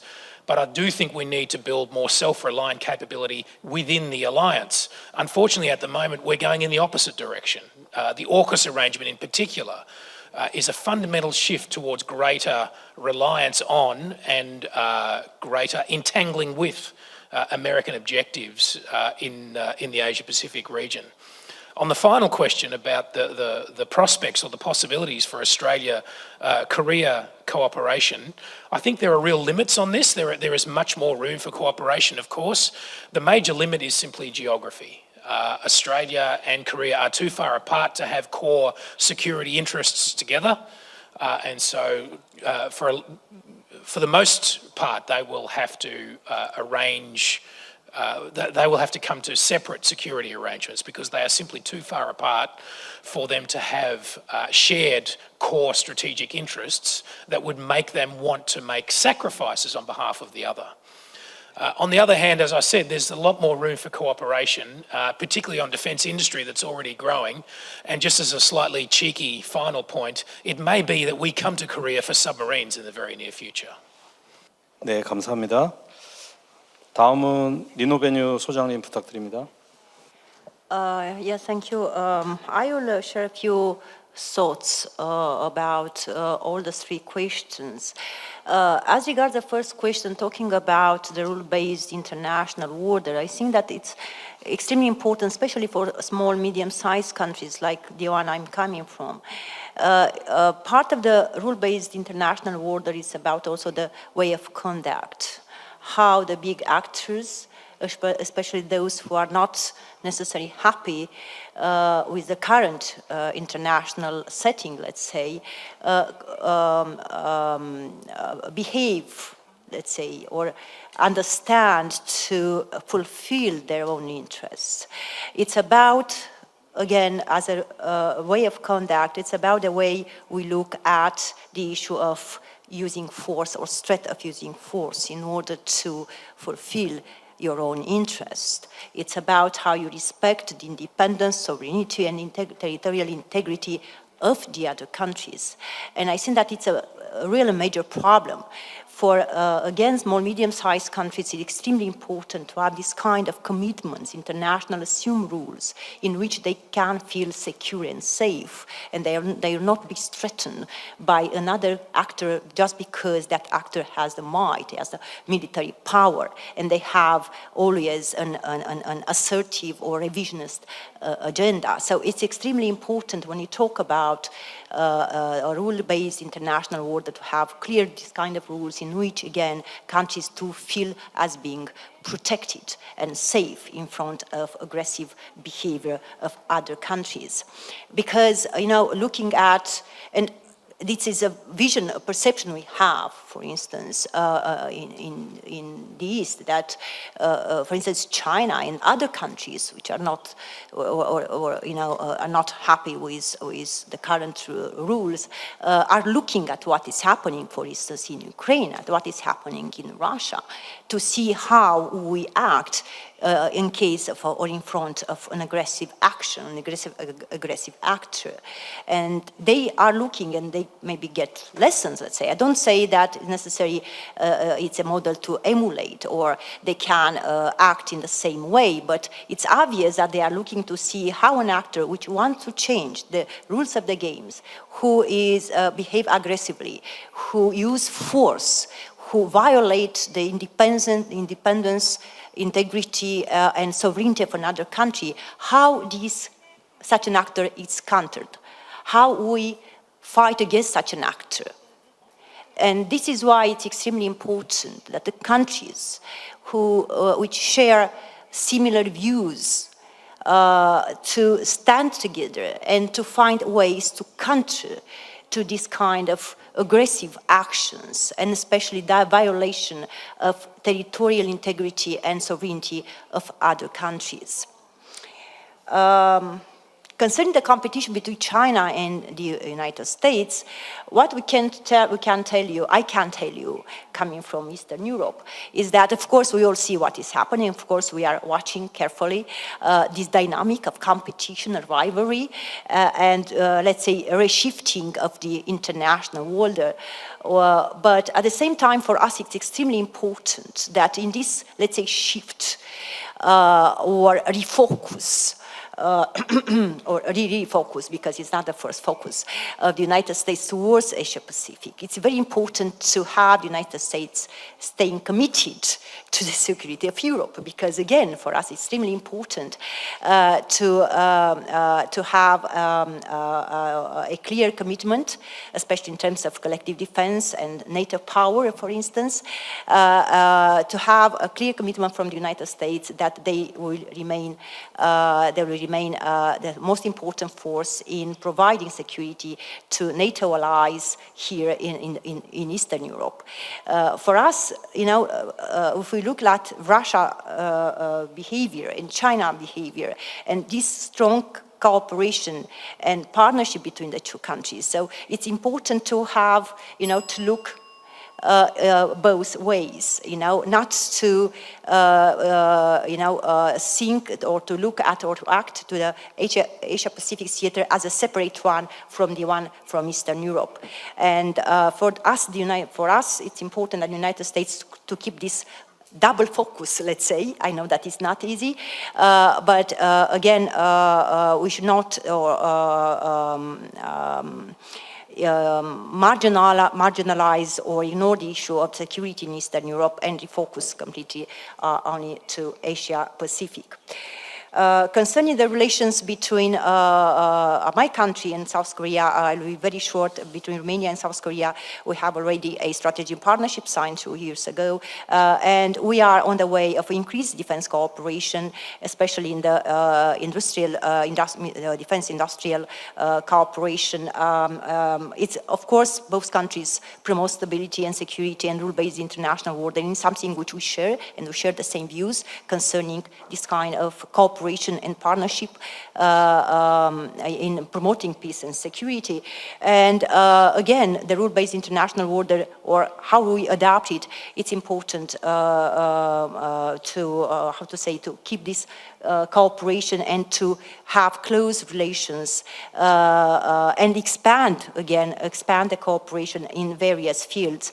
And currently between Romania and South Korea, there are many projects and cooperative projects which are developing, especially in defense field, but not only in defense field. Tomorrow, for instance, we will sign an important memorandum of cooperation in the research field. So I think that it's something which, again, we are doing because we understand that we need to cooperate together, and security in Asia and security in Europe are very closely interconnected. Thank you. 네, 감사합니다. 마지막으로 김기주 박사님 부탁드립니다. On the first question, I think basically I agree with the view that liberal international order is being diluted in the region to some extent, and the multipolar power balance is being established in the region. I think one of the main causes for this trend is that the declining U.S. national power. By contrast, some countries such as China and Russia expanding their influence over the Indo-Pacific based on their growing national power. So the problem is this shift in international order is creating a kind of a dichotomous regional order, so-called New Cold War order, between the liberal international order and a new international order. So regional states, like including South Korea, are facing a dilemma of choice regarding which order we should align with. Nevertheless, I personally expect that the liberal international order will persist in the Indo-Pacific region for a considerable time, because the United States will continue its engagement and keep strategic leadership. And many regional countries, including South Korea, desire liberal international order rather than other international order. Especially, I have a strong belief in the fact that the first country, the South Korea, became the developed country from developing country in world history, has grown under a liberal international order rather than other international order. And I think South Korea is to continue to grow under such a liberal international order, or rather than other international order created by other major powers other than the United States. So therefore, I think, I hope that the United States and the regional countries should work together to keep the sustainable liberal international order. And about the second question, I'm deeply concerned about the intensifying strategic competition between the United States and China and in the Pacific region. As I mentioned earlier, in the Pacific region represent a vital interest so that neither the United States nor China can afford to compromise. According to the Graham Allison research, that over the last 500 years, there have been 16 cases of power transitions among great powers, 12 cases occurred through major war. So this represents 75% probability of a major war. So the possibility of a major war between two big powers cannot be ruled out in the future. And from Korean perspective, the Korean Peninsula is one of the potential hotspot for conflict between the United States and China. We have a history of direct military clash between the United States and China during the Korean War. Therefore, South Korea is making a special effort to prevent conflict between North and South Korea and between the United States and China by easing military tensions on the peninsula and focusing on the crisis management. About the third question, South Korea has a strong conviction that peace and prosperity of Indo-Pacific is directly linked to Korea's national interest. So therefore, South Korea seeks to extend its role and contribution as a hub and breaching nation in the region, taking into account its given circumstances and capabilities. I believe that there are many areas where South Korea can contribute. And one of the most representative areas is maritime security cooperation, as my Japanese colleagues pointed out earlier. So to cultivate a maritime security capacity building is one best area for international cooperation. So as you know, South Korea is a kind of a de facto island state, relying on 99% of trade on sea route. So ensuring freedom of navigation and maintaining stable sea lines of communication is vital to South Korea's national interest. However, the Indo-Pacific is best, and there are diverse maritime threats that cannot be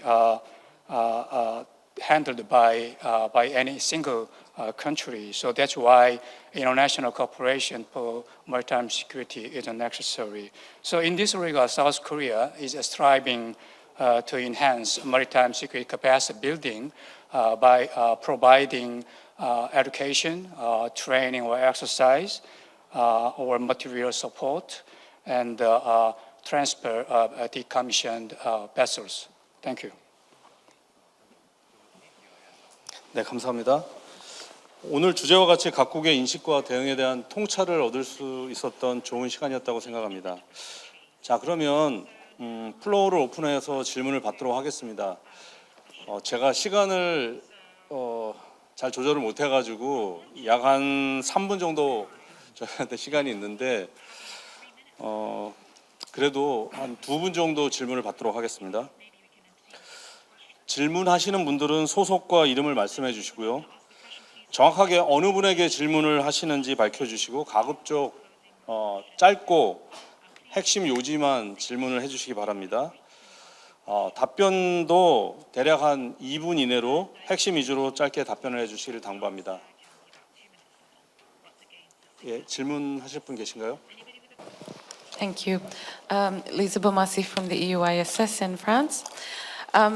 I'd like to thank the panel and also KIDA for organizing this conference. The question that I had, and Carmen, you alluded to this earlier, is actually related to. Okay, so we've heard from the different actors in the Indo-Pacific who have a modicum, I think, of influence on how the region can develop.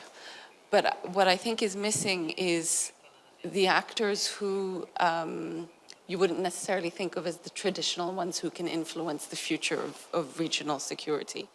And what I'd like to hear from the panel, and I don't know who from you wants to take this up, is how do you see actors in the region harnessing, for example, their sovereignty to influence outcomes in regional security? Maybe countries like Indonesia or even India, if you look at their behavior vis-a-vis some of the great powers, they have influenced security dynamics, even the South China Sea littoral states like Vietnam or the Philippines. I feel like that's a perspective that we haven't heard from, but I'm curious to hear whoever is willing to take that question up. Thank you. 네, 감사합니다. 질문을 한 분한테 더 받겠습니다. 네. 네, 저는 한글로 하겠습니다. 경희대학교 경희대학원의 박범진 교수인데요. 일본에서 오신 그 나루시게 미치시타 교수님께 질문을 드리겠습니다. 현재 북한의 핵 추진 전략 잠수함이 조만간 전력화될 가능성도 있다고 봅니다. 그에 따라서 한국의 핵 삼축 체계가 상당히 지금 힘든 상황인데 일단 미국의 확장 억제도 좀 약간 신뢰성도 떨어지고요. 그래서 한일 또는 뭐 거기에 미국이 포함되겠지만은 핵안보 동맹 측면에서 SSBN을 추적 및 공격할 수 있는 SSN을 확보하는 측면에서 보니까 일본도 그 전에 오커스에 확보를 하려고 많이 노력했던 것 같은데 거기에 대한 어떤 지속성이 있는지 현재 어떤 관심이 어떤지 한번 궁금합니다. 네, 감사합니다. 첫 번째 질문에 대한 답변은 우리 미첼 차관보님께서 해주시고 두 번째 질문은 우리 나루시게 부원장님께서 해주시면 되겠습니다. 감사합니다. Thank you very much. I think Japanese specialists have started to think about that option. I myself thought about Japan introducing nuclear-powered submarines, attack submarines, when Australia decided not to buy Japanese high-performance submarines. But now we are much more relaxed because Australia is planning to acquire nuclear-powered attack submarines. But then recently there was a panel, advisory panel for defense policy, consisting of former defense officials, former retired officers, as well as civilian specialists, to talk about future defense capabilities of Japan. And one of their recommendations is possibility to think about, or the idea to think about possible introduction of nuclear-powered submarines. So we have started to think about it, and that I think is part of the reason why we have started thinking about it is unpredictability created by the president of our alliance country. And so I think at this point we are trying to hedge against different future possibilities or scenarios rather than thinking about acquiring nuclear-powered submarines as a realistic option. But it is quite telling that we have started to think about that even as a sort of future option. Thank you. And I don't know when we talk about nuclear-powered submarines, whether it's about attack submarines or ballistic missile submarines. Basically, I think at this point we are talking about attack submarines, but then it can be, used for ballistic missile submarines. So we'll see. Sure. Well, I think that's a very smart question about India and Indonesia. And my view is that these are the types of players that, while they're not directly impacted by developments in the immediate littoral region, obviously have a stake in the future balance of power in Asia. And I think both the United States and China in different ways have to take those wider audiences into account. And I think in particular China as the perceived rising power, or let's say the actor that's most likely to take on military expansion in the near term, I think has to reckon with the possibility that its moves have ripple effects in creating a wider countervailing coalition against it that would draw in even a reluctant power like India, which doesn't seem to want to be in a formal alliance, obviously has stakes. So I think if China overplays its hand, which is entirely possible, looking at the historical record of rising great powers, it has the potential to trigger a kind of wider coalition beyond the immediate region. I think China has played Southeast Asia, and in particular Indonesia, relatively well, using diplomatic and economic engagement. India, in my mind, is the real wild card. But the point that I would stress, and not to pick on Sam, but I think this is again where I differ with him, I don't see any configuration where there's a viable indigenous balance of power that could constrain China, given its military and economic weight, without the United States playing a strong balancing role. But I think you're asking the right question. Can I make one brief point? And I don't feel picked on, Wes, but thank you for considering it. I just would like to say about Indonesia, which is of critical importance to Australia. Southeast Asia is a unique region because it is the only part of the broader Asian region which doesn't have a resident great power. And I think that makes it a more likely outlet for China's ambitions than anywhere else in the region, where it's going to be constrained by India, by Japan, by South Korea, by the United States. But Southeast Asia is different in that regard. There is no resident great power. So in Australian strategic thinking, I think Indonesia is at the core of our strategic thinking, and it's very much in our interest that Indonesia develops those kind of muscles, that it becomes an independent great power, and it certainly has the potential to be. 네, 감사합니다. 인도-태평양 지역은 그 어느 때보다도 역동적으로 전략 환경의 변화가 일어나고 있고, 영내 각국은 모든 이러한 변화를 자국의 국익 수호와 안보에 대한 도전보다는 기회로 바꾸는 지혜로운 대처를 해나가고 있음을 느낄 수 있었던 시간이었습니다. 다시 한번 좋은 발표와 토론을 해주신 6분의 전문가분께 뜨거운 박수를 보내주십시오. 이로써 제1세션을 모두 마치겠습니다. 감사합니다. 네, 바로 이어서 특별 기조 연설자이신 미즈시마 고이치 주한 일본 대사님을 모시도록 하겠습니다. 대사님을 무대로 모시겠습니다. Ambassador, please. 큰 박수 부탁드립니다.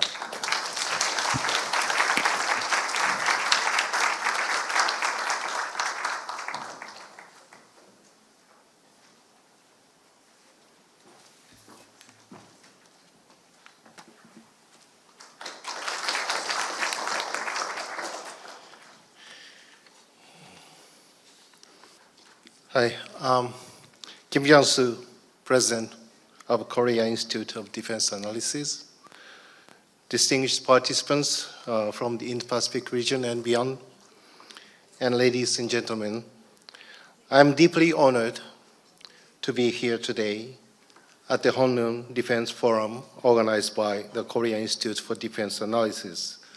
I am Mizushima Koichi, Ambassador of Japan to the Republic of Korea. It is a privilege to have this opportunity where Korean scholars and security experts from many countries to exchange views on the most critical security issues in this area. The theme of today's forum, the crisis of the liberal international order and the emergence of a multipolar world, precisely captures the current international environment. The world is facing its most uncertain and complex era since the end of World War II. In such situation, I believe it is very significant for experts to deepen candid discussions on issues concerning global and regional security. First of all, I would like to share our understanding of the security challenges we face.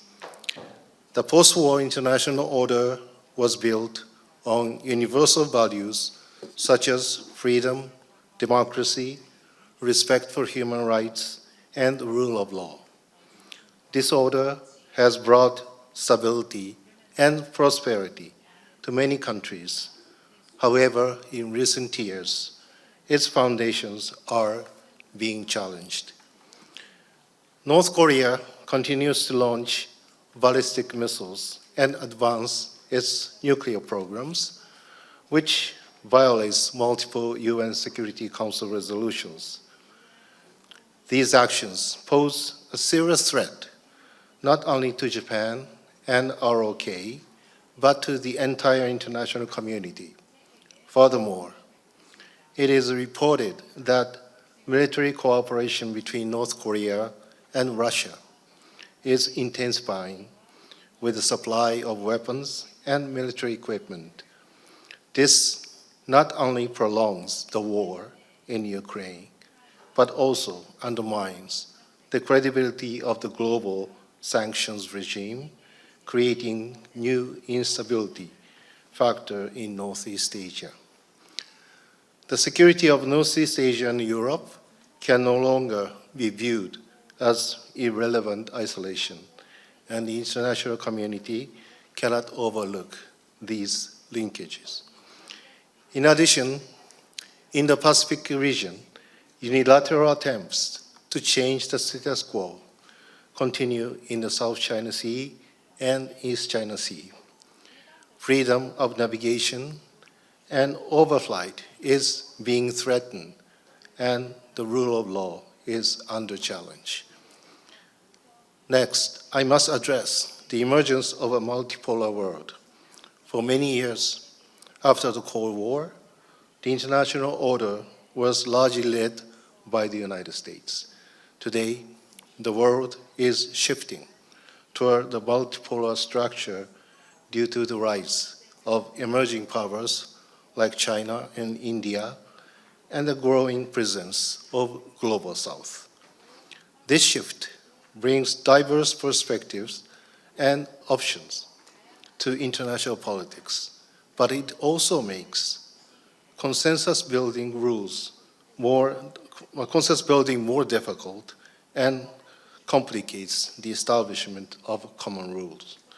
Multipolarity is not necessarily a negative trend. However, it is advances without shared values of respect for international law. It may become a factor that deepens division and confrontation. Japan has responded to these challenges through a multi-layered approach. First, we are fundamentally strengthening our own defense capabilities, including reinforcing our counter-strike capabilities and enhancing our ability to respond in new domains such as space, cyberspace, and electromagnetic spectrum. These steps are designed to enhance deterrence, not to seek military superiority. Second, our alliance with the United States remains the cornerstone of Japan's security policy. At the Japan-US summit meeting in February this year, two leaders reaffirmed their unwavering commitment to the complete denuclearization of North Korea and agreed to strengthen the deterrence and response capabilities of the Japan-US alliance. Both countries also pledged to work closely together to address strategic challenges across the region.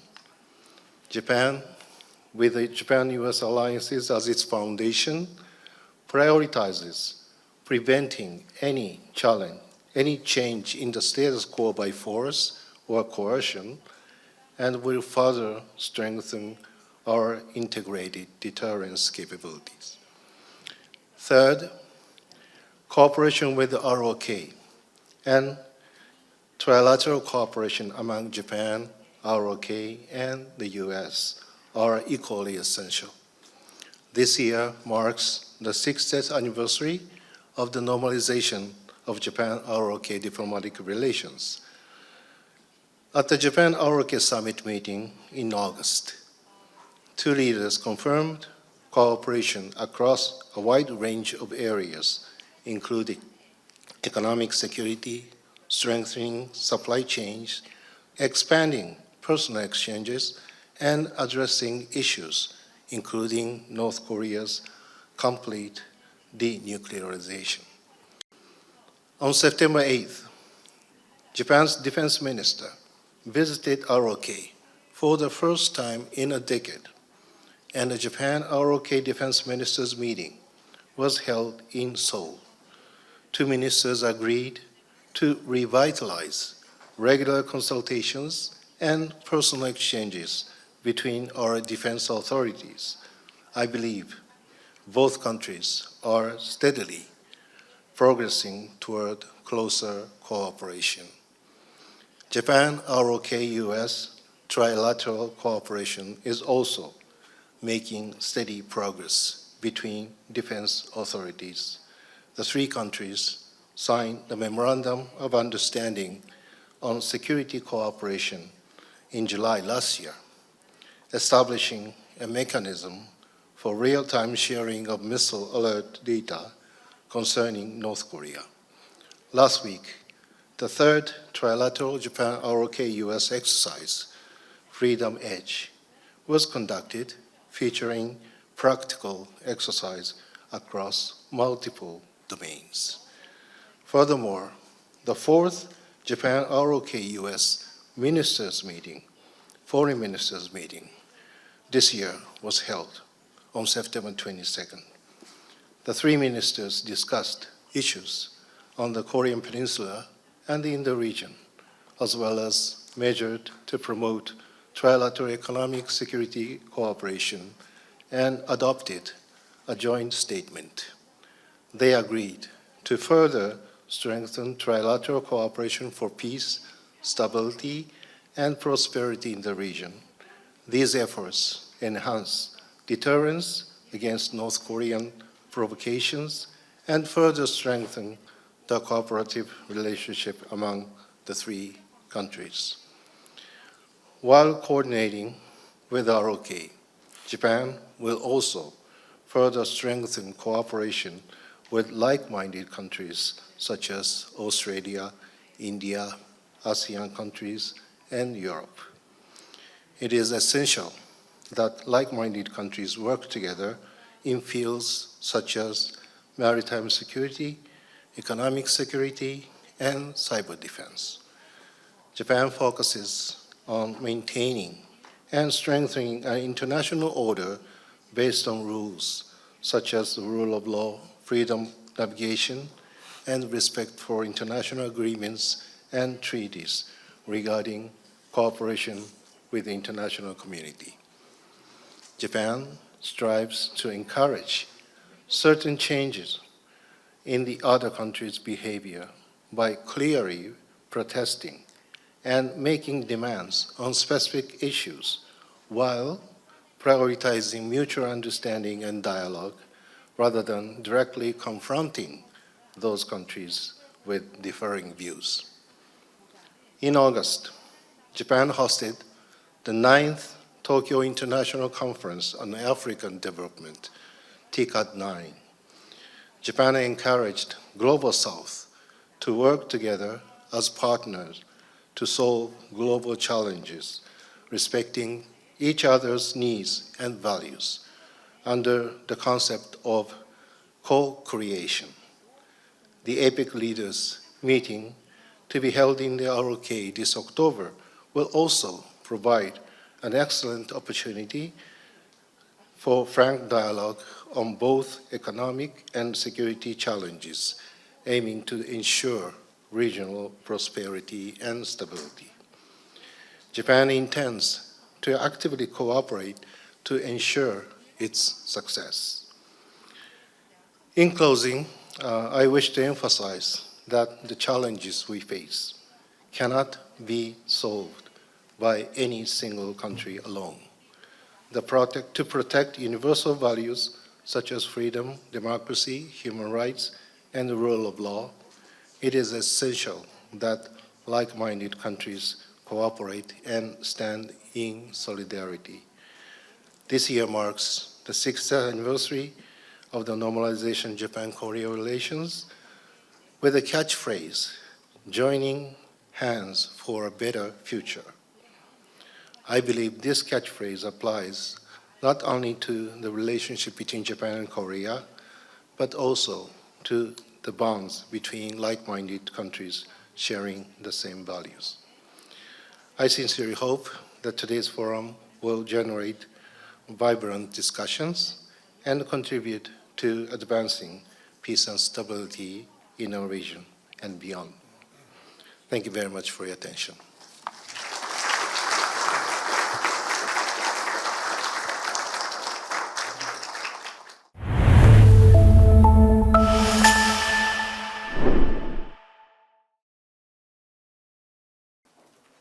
제2세션의 주제는 한반도 안보 도전과 기회입니다. 좌장님인 이호령 박사님을 소개하겠습니다. 한국국방연구원 전 안보전략연구센터장이신 이호령 박사님은 오랜 기간 북한 연구를 진행해 오셨고 청와대 외교안보 수석 보좌관, NSC 정책 담당관을 역임하셨습니다. 현재는 한국 세계지역학회의 회장을 맡고 계십니다. 이제 좌장님께 마이크를 넘기겠습니다.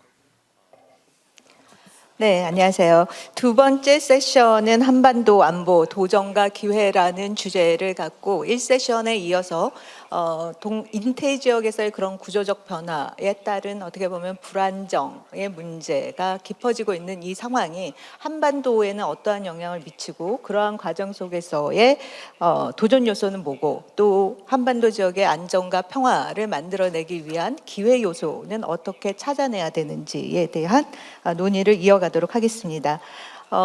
보면은 오늘 패널 분들은 여러분들 너무나 잘 아실 것 같은데요. 제 옆에 이제 비핀 나랑 교수님은 특히 저희 한국에서는 굉장히 특별히 더 유명하신 것 같아요. NCG와 관련돼서 미국의 NCG를 책임을 맡아주셨던 비핀 나랑 교수님이고요.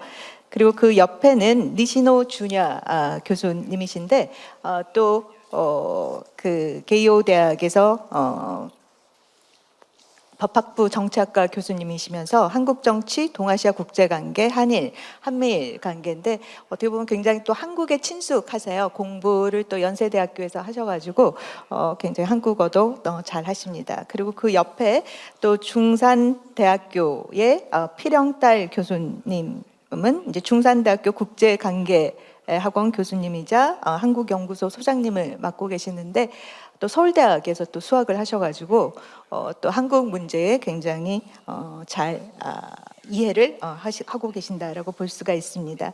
그 옆에는 리자 보마시 연구원인데 유럽 안보 연구소에서 유럽과 인태 지역의 외교 정책에 중점을 둔 연구를 많이 수행을 해 오셨습니다. 마지막으로 정경주 박사님은 제가 모시고 있는 우리 안보센터의 한반도 안보 연구실장입니다. 해서 저희 패널 5분들을 소개를 드렸고요. 이제 발표는 먼저 비핀 나랑 교수님께서 발표를 해주실 예정인데요. 발표는 각 패널 분들에서 한 7분 정도 사용하시면 좋을 것 같습니다. 예, 그러면 비핀 나랑 교수님 부탁드리겠습니다. let's see if I can keep this to 7 minutes. So it's an honor to be here. Thank you so much for the invitation. I always love coming back to Seoul. As Dr. Lee mentioned, it's been a year since I left the Department of Defense, and we spent a lot of our time establishing and then conducting 1 year of the Nuclear Consultative Group with South Korea, or the NCG. I'll open with, I think, an observation from the morning, which was on the panel on Indo-Pacific security architecture. I was struck that the word nuclear barely made a mention. And it's striking because we are in the midst of the greatest nuclearization of Asia since the dawn of the nuclear era. About 20 years ago, we focused on India and Pakistan's testing of nuclear weapons and the growth in their arsenals. In May of this year, we saw India and Pakistan push the line as to how far they could go in conventional conflict with each other under the umbrella of nuclear weapons or the shadow of nuclear weapons, which is, I think, a demonstration and a feature that is increasingly prominent in global affairs. We saw President Putin very credibly threatening to use nuclear weapons in the Ukraine conflict, using nuclear weapons every day to achieve his conventional objectives. And in Northeast Asia, in the last 10 years alone, we've seen the two largest sprints in the development of nuclear arsenals, I think, in the nuclear era in terms of rate. North Korea, sprinting from 2017 on, continuing to sprint, diversifying and expanding its nuclear arsenal. And China, which has undertaken nothing short of what US officials refer to as a breathtaking expansion of its nuclear capabilities, not just strategic forces, but increasingly theater nuclear forces as well. And our senior leaders, not just in the United States, but across the world, since the end of the Cold War, had the luxury of essentially ignoring nuclear weapons in broader security affairs. And the big point I want to take away from this presentation is we no longer have that luxury. Nuclear weapons tinge every corner of the globe right now in every aspect of security.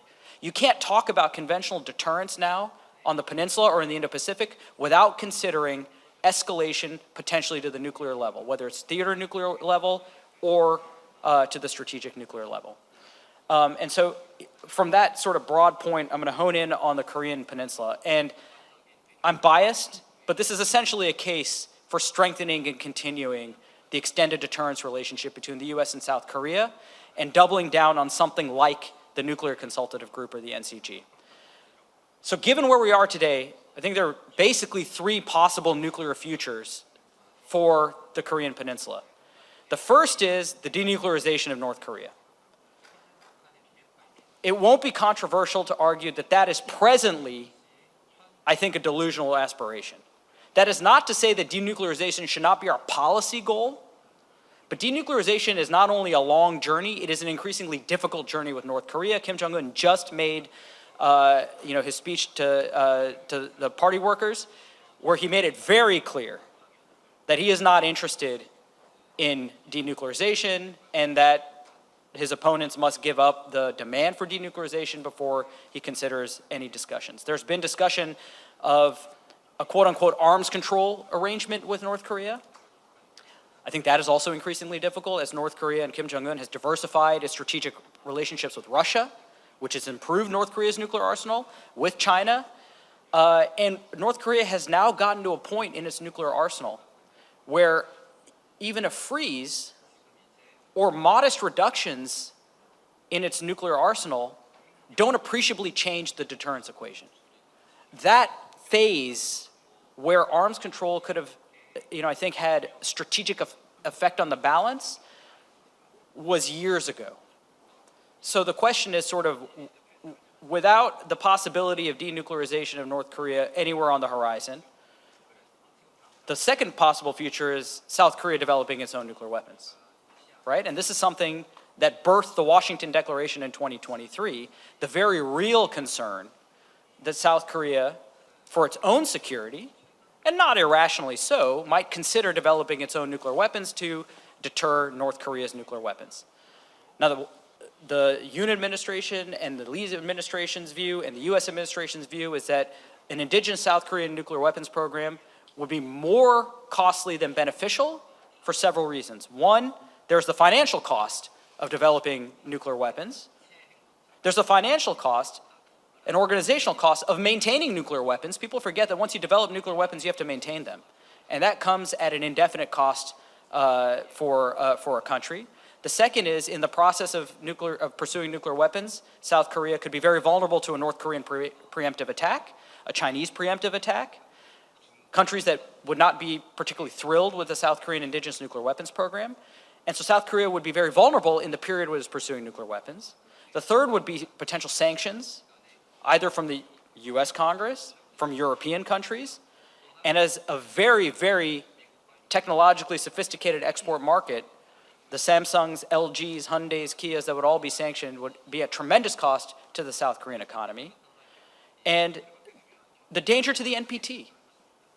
South Korea, as a member of the NPT in good standing, North Korea at least claimed to withdraw. Iran has been a 20-year boiling saga with the NPT. If South Korea were to pursue nuclear weapons in violation of its NPT obligations, it may trigger a cascade of proliferation across the world, including in Northeast Asia. Other countries in the region may follow, and that is a world that is less secure for South Korea. And so the conclusion, which I think survives across administrations, because it is in South Korea's interest, it is in the US interest to double down on strengthening the extended deterrence relationship. And that's the Goldilocks point for nuclear stability, I think, on the Korean Peninsula. So while the long-term policy goal may remain of denuclearizing North Korea, given that that is not an opportunity on the horizon anytime soon, how do we strengthen extended deterrence with South Korea? And there was a great phrase that we used with the NCG. There's only the US president has a proverbial finger on the button, only one finger on the button. But that doesn't mean you can't have two hands on the umbrella. Having South Korea not only provide inputs into the governing body of the extended deterrence relationship, the NCG, but driving investments for conventional capability to supplement and complement US nuclear forces so that we have integration between US and South Korean conventional forces and US nuclear forces, so-called conventional nuclear integration, or CNI. And we are on a pathway to continue to strengthen that. And I think it's really important, as we have turbulence in the region, turbulence in our mutual domestic politics, to remember that this is in our interest. It is not in the US interest to have South Korea pursue its own nuclear weapons. It is not in South Korea's interest to pursue its own nuclear weapons. So how do we strengthen the extended deterrence relationship?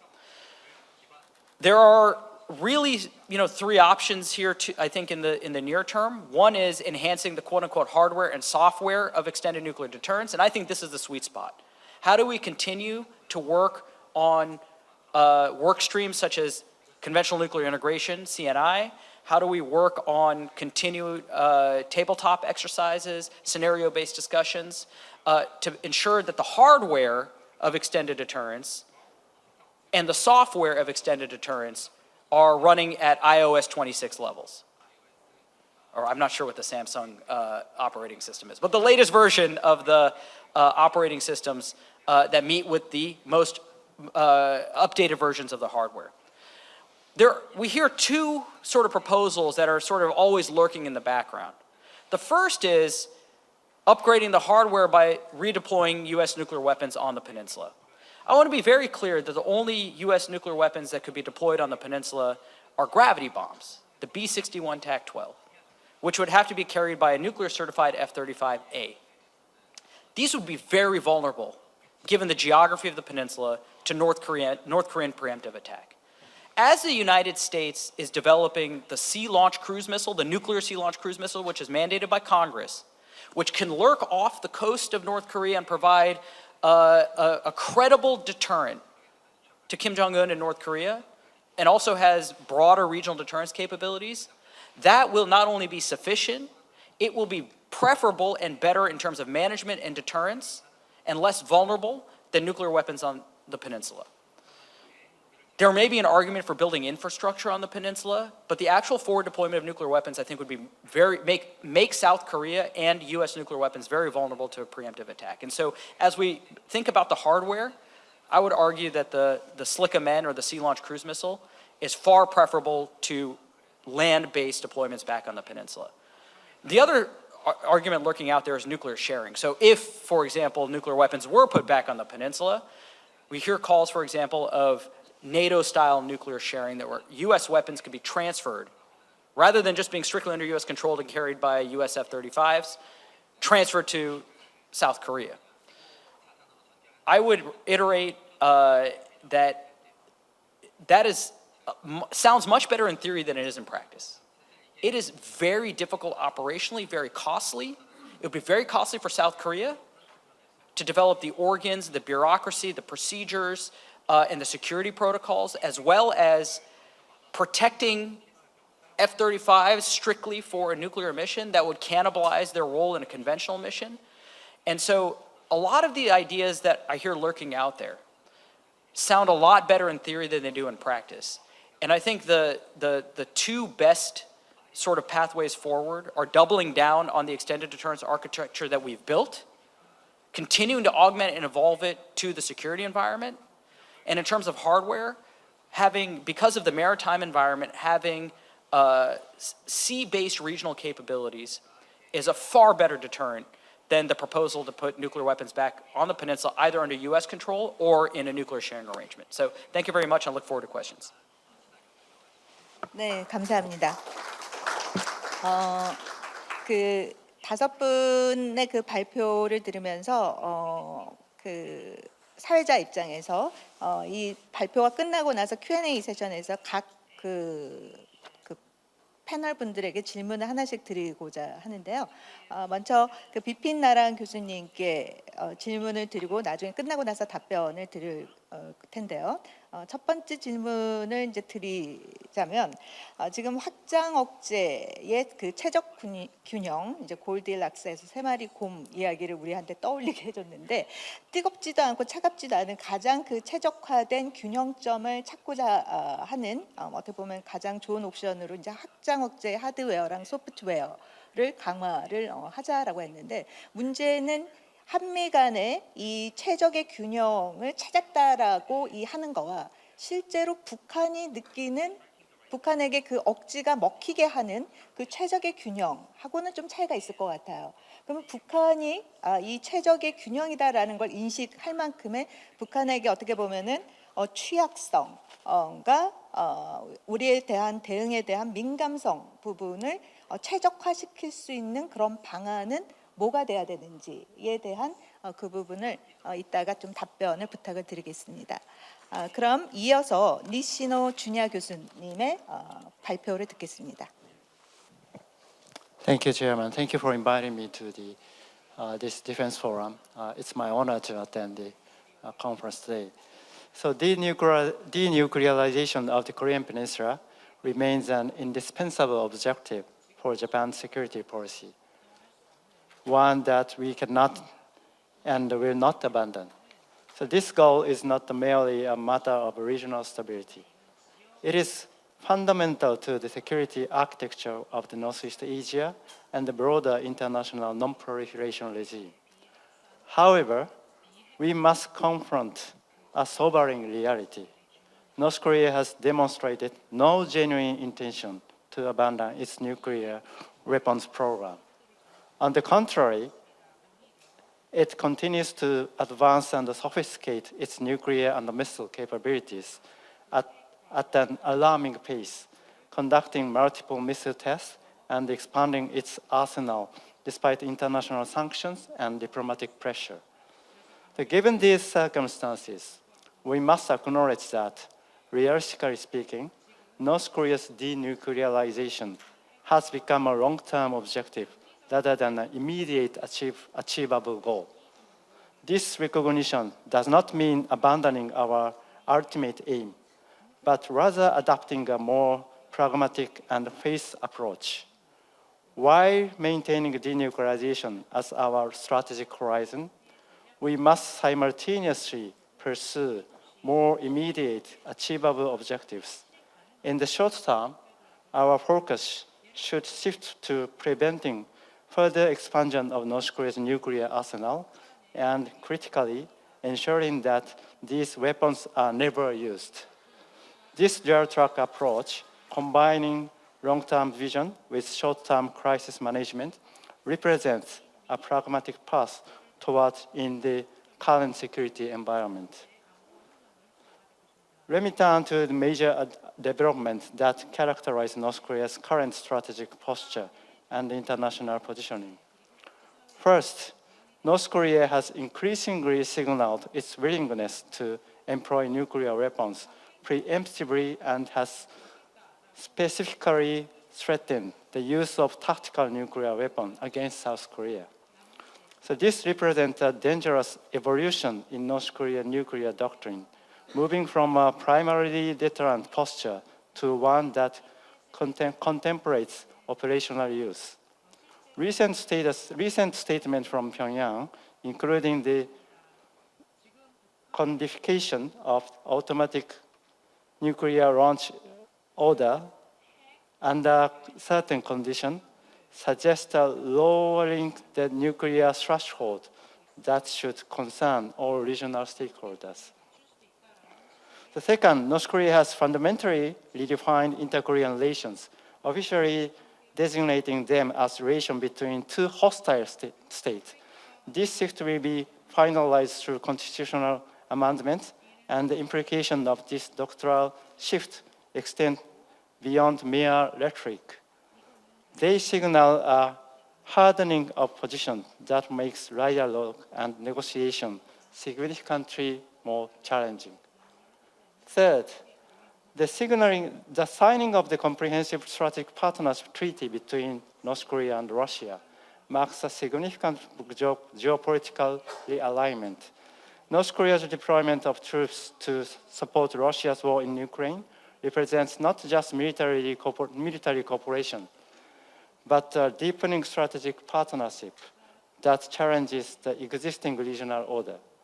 This development has provided North Korea with potential access to advanced military technology, economic lifeline that circumvent sanctions, and diplomatic cover at the United Nations Security Council.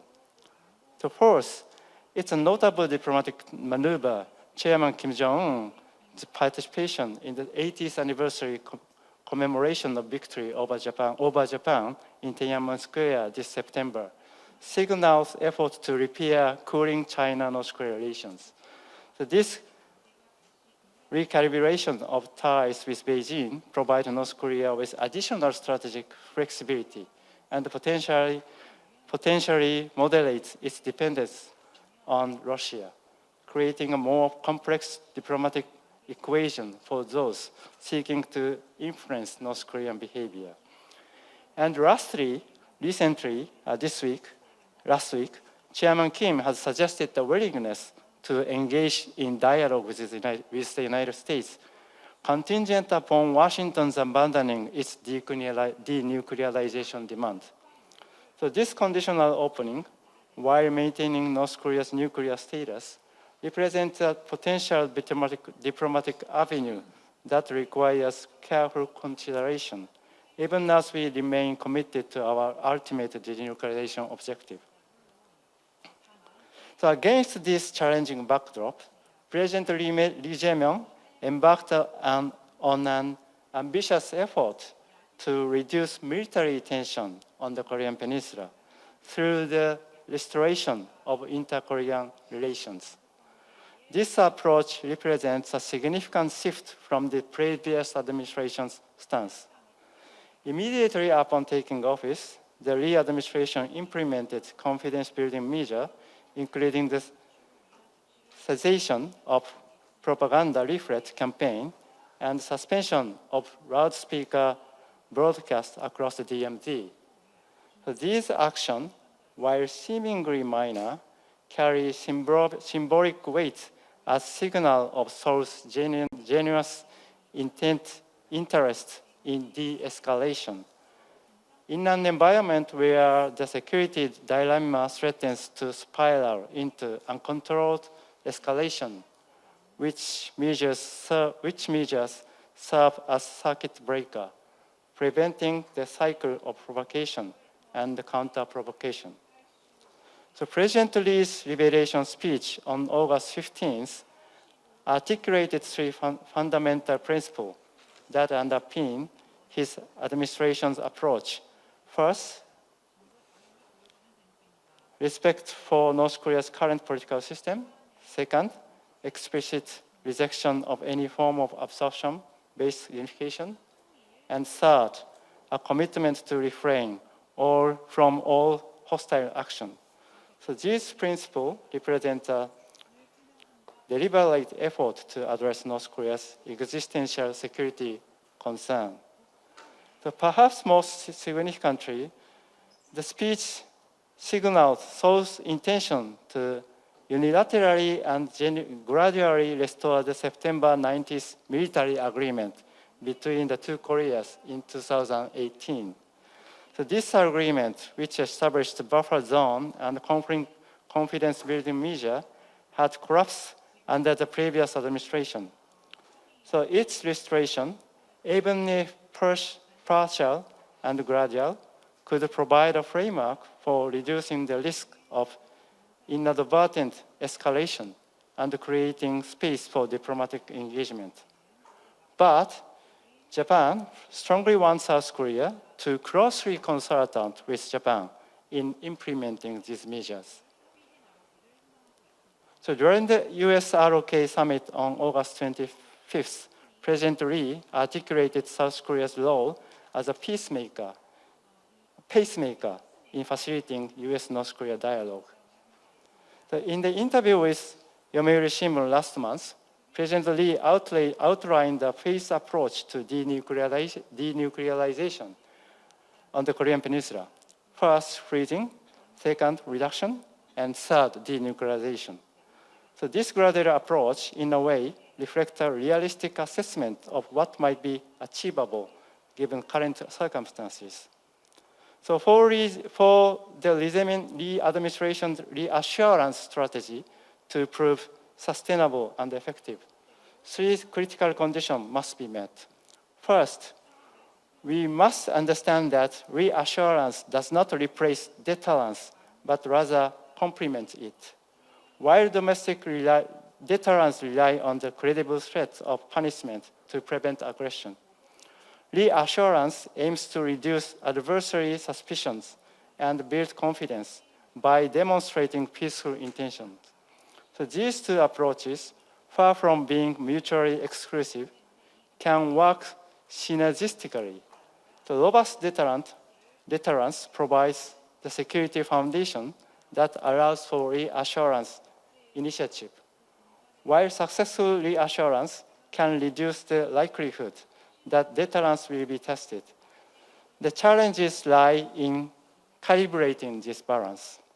The second, North Korea's reassurance initiative must be perceived as credible by North Korea. This requires consistency across administration, clear communication of intention and action that align with stated policies. Third, and critically, this initiative must not compromise the security environment of South Korea, Japan, and our ally, the United States. So fortunately, Japan-ROK-US trilateral partnership has emerged as a cornerstone of regional security architecture since the Camp David summit in August 2023, institutionalizing cooperation mechanism and establishing regular consultation framework. So from the Japanese perspective, the security environment of Korean Peninsula is directly linked to our own national security. Therefore, close policy coordination between Japan and South Korea is not merely desirable, but essential. So Lee administration would benefit from securing explicit Japanese support for its engagement initiative, as this would enhance our credibility and effectiveness. The joint press release issued at Japan ROK Summit in Tokyo last month represents meaningful progress. The agreement to strengthen strategic communication at all levels, from summit to working level, provides the infrastructure for sustained coordination, even as both countries navigate domestic political difficulties. Could you close Sorry. 1 minute? Yeah. So as we've seen the security landscape of the Korean Peninsula, we've acknowledged both the formidable challenges and the genuine opportunities that exist. The challenges are clear. North Korea's advancing nuclear capability, its increasing aggressive doctrine, and its deepening tie with Russia, and the fundamental definition of inter-Korea relations. Yet, opportunities exist within these challenges. Frankly speaking, I'm a bit pessimistic regarding North Korean issue, but try to be optimistic, cautiously optimistic. So re-administration reassurance strategy, if carefully calibrated and sustained, could create diplomatic space for engagement. The strengthening of trilateral cooperation provides a more robust platform for both deterrence and dialogue. And lastly, public support and leadership for security cooperation between Japan and South Korea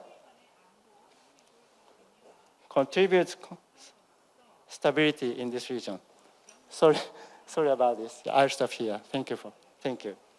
네, 감사합니다. 보면은 이제 북한의 문제가 어떻게 보면 지금 그 인태 지역에서의 또 특별히 이 한미일의 그 구도와 그 북중러의 그 구도가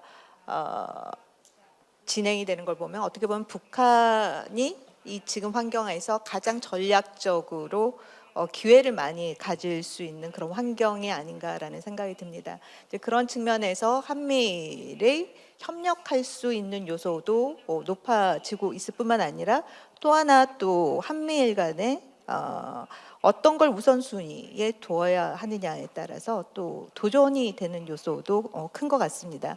지금 보면은 그 니시노 준야 교수님께서는 북한의 그런 위협의 부분이 앞으로 향후 증대가 될 것이고 또 지금 이재명 정부의 그러한 정책이 그 신뢰 구축 방향으로 그 선제적인 조치를 취하고 있지만 그것에 어떻게 보면 현실성이 그렇게 높지 않기 때문에 이러한 우려점을 이야기하고 이런 것이 지금 어떻게 보면 한미일의 그런 협력 요소를 증대를 시키고 있다라고 약간의 그 긍정적인 측면을 말씀을 해주셨는데 그럼에도 불구하고 이 북한의 이 문제를 둘러싸고 한미일 또는 한일 간의 그러한 기회 요소를 또 제약시키는 요인도 있지 않을까라는 그 점과 또 하나는 이러한 기회 요소를 보다 더 촉진시키기 위한 어떻게 보면 한일 간의 한미일 간의 노력은 어떤 부분에 더 초점을 맞춰야 되는지에 대한 질문을 드리도록 하겠습니다.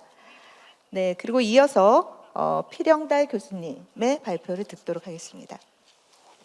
예, 감사합니다. 먼저 국방연구원에서 초청해 주셔서 대단히 감사드립니다. 저는 이번에 이재명 정부의 대북 정책 그리고 한반도 평화 프로세스 재가동 관련해서 발표 주제를 잡았습니다.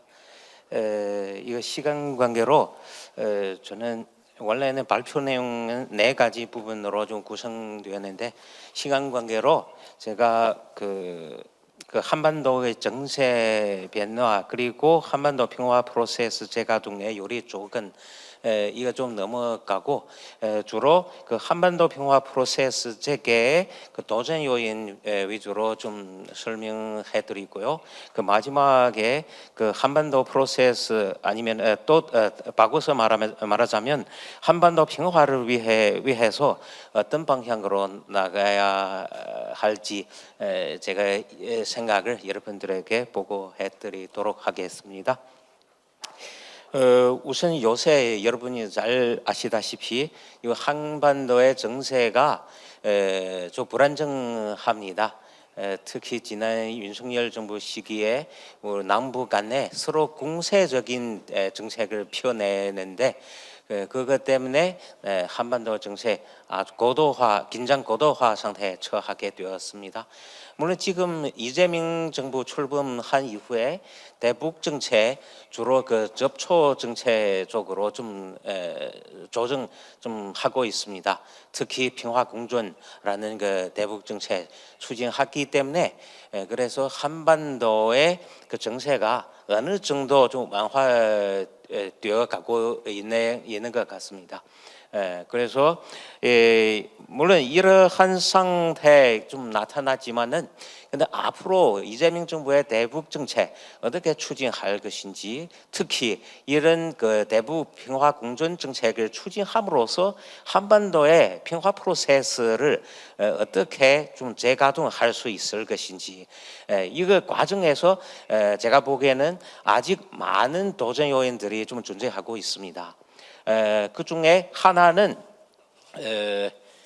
그 강대국들이 특히 한반도 주변에 강대국들이 한반도 평화 프로세스 가동하는데 공동 인식을 갖고 있는지 저는 아직 그 회의적인 입장에 서 있습니다. 특히 미국발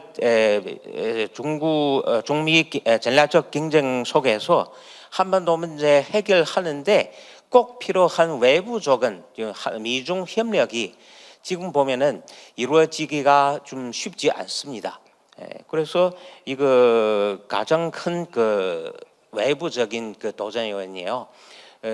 특히 요새 몇 년간에 미국의 입장에서 그 한반도 정책을 중국 견제로 좀 활용하고 있습니다. 이럴 경우에 사실 미중 협력이 거의 불가능하다고 생각합니다. 이것은 그 첫 번째 도전 요인이고요. 두 번째는 한반도 문제 해결하는데 한중 양국이 꼭 협력해야 합니다. 물론 많은 학자들이 남북한하고 미국 사이에 한반도 문제를 해결하고자 합니다만 근데 실제적으로 힘 구조상으로 보거나 그 적대적 역사 시각에서 보거나 사실 중국 참여 없으면은 남북한하고 미국 사이에 한반도 문제를 좀 풀 수 없다고 좀 생각합니다. 그래서 앞으로 한중 협력이 아주 중요합니다. 근데 지금 보면은 이재명 정부의 대북 정책 기조를 보면은 사실 중국의 대한반도 정책적 기조와 좀 비슷합니다. 그래서 앞으로 이런 협력 방향으로 정책을 추진해 나간다면 아마 좋은 결과가 나올 수도 있습니다.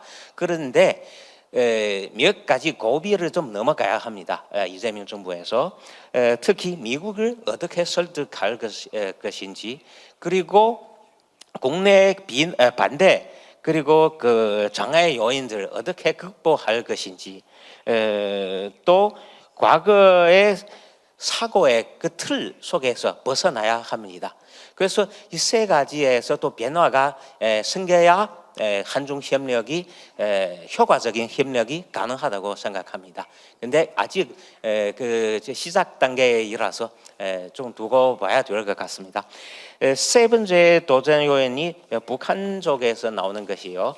금방 니신호 교수님 잘 지적하셨듯이 북한이 지금 처경이 몇 년 전하고 비교할 때 상대적으로 유리한 지위에 좀 처하고 있습니다.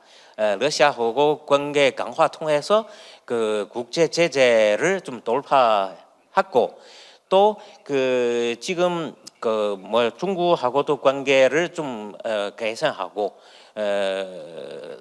특히 북한 내부에서 핵 보유라는 글자 좀 한부업으로 좀 써냈습니다.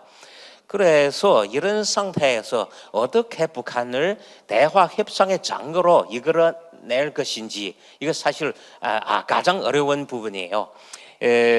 특히 북한의 입장에서 여러분들 요새 북한의 뉴스도 잘 보시는데 북한의 입장에서 한국하고 대화할 의사가 없다. 한국하고 협상할 용의가 없다. 그렇게 좀 주장을 하는데 그래서 이것은 이재명 정부의 대북 정책 추진하는데 가장 큰 그림돌이 되지 않을까 싶습니다. 물론 장해 도전 요인이 많이 존재하지만 그럼에도 불구하고 이런 비핵화 그리고 한반도의 평화를 지키는 것은 아마 우리 한국뿐만 아니라 이 주변 국가들의 공동적인 목표라고 생각합니다. 그래서 이 공동적인 목표를 달성하기 위해서 제가 개인적인 생각을 몇 가지 좀 제시해 보고자 합니다. 첫 번째는 한반도 평화 안정을 위한 이거 조건들을 모두 다 만족시키기가 좀 매우 어렵다. 이것은 현실이에요.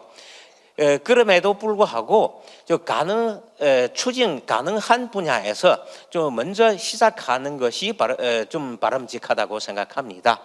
그래서 이거 평화적인 방법으로 한반도 문제를 해결하는 것이 중요합니다.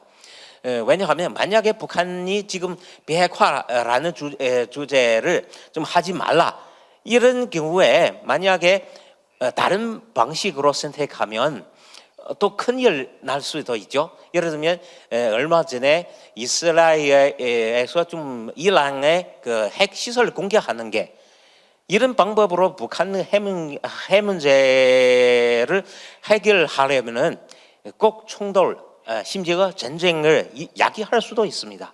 그래서 우리 이게 동북아 지역 나라들이 현실적인 입장에서 출발해서 좀 이런 그 선택을 지향하고 계속해서 정치적인 대화 통해서 한반도 문제를 해결해야 한다고 생각합니다. 왜냐하면 북핵 문제가 단순히 군사 안보적인 문제 아니라 국제 정치적인 문제예요.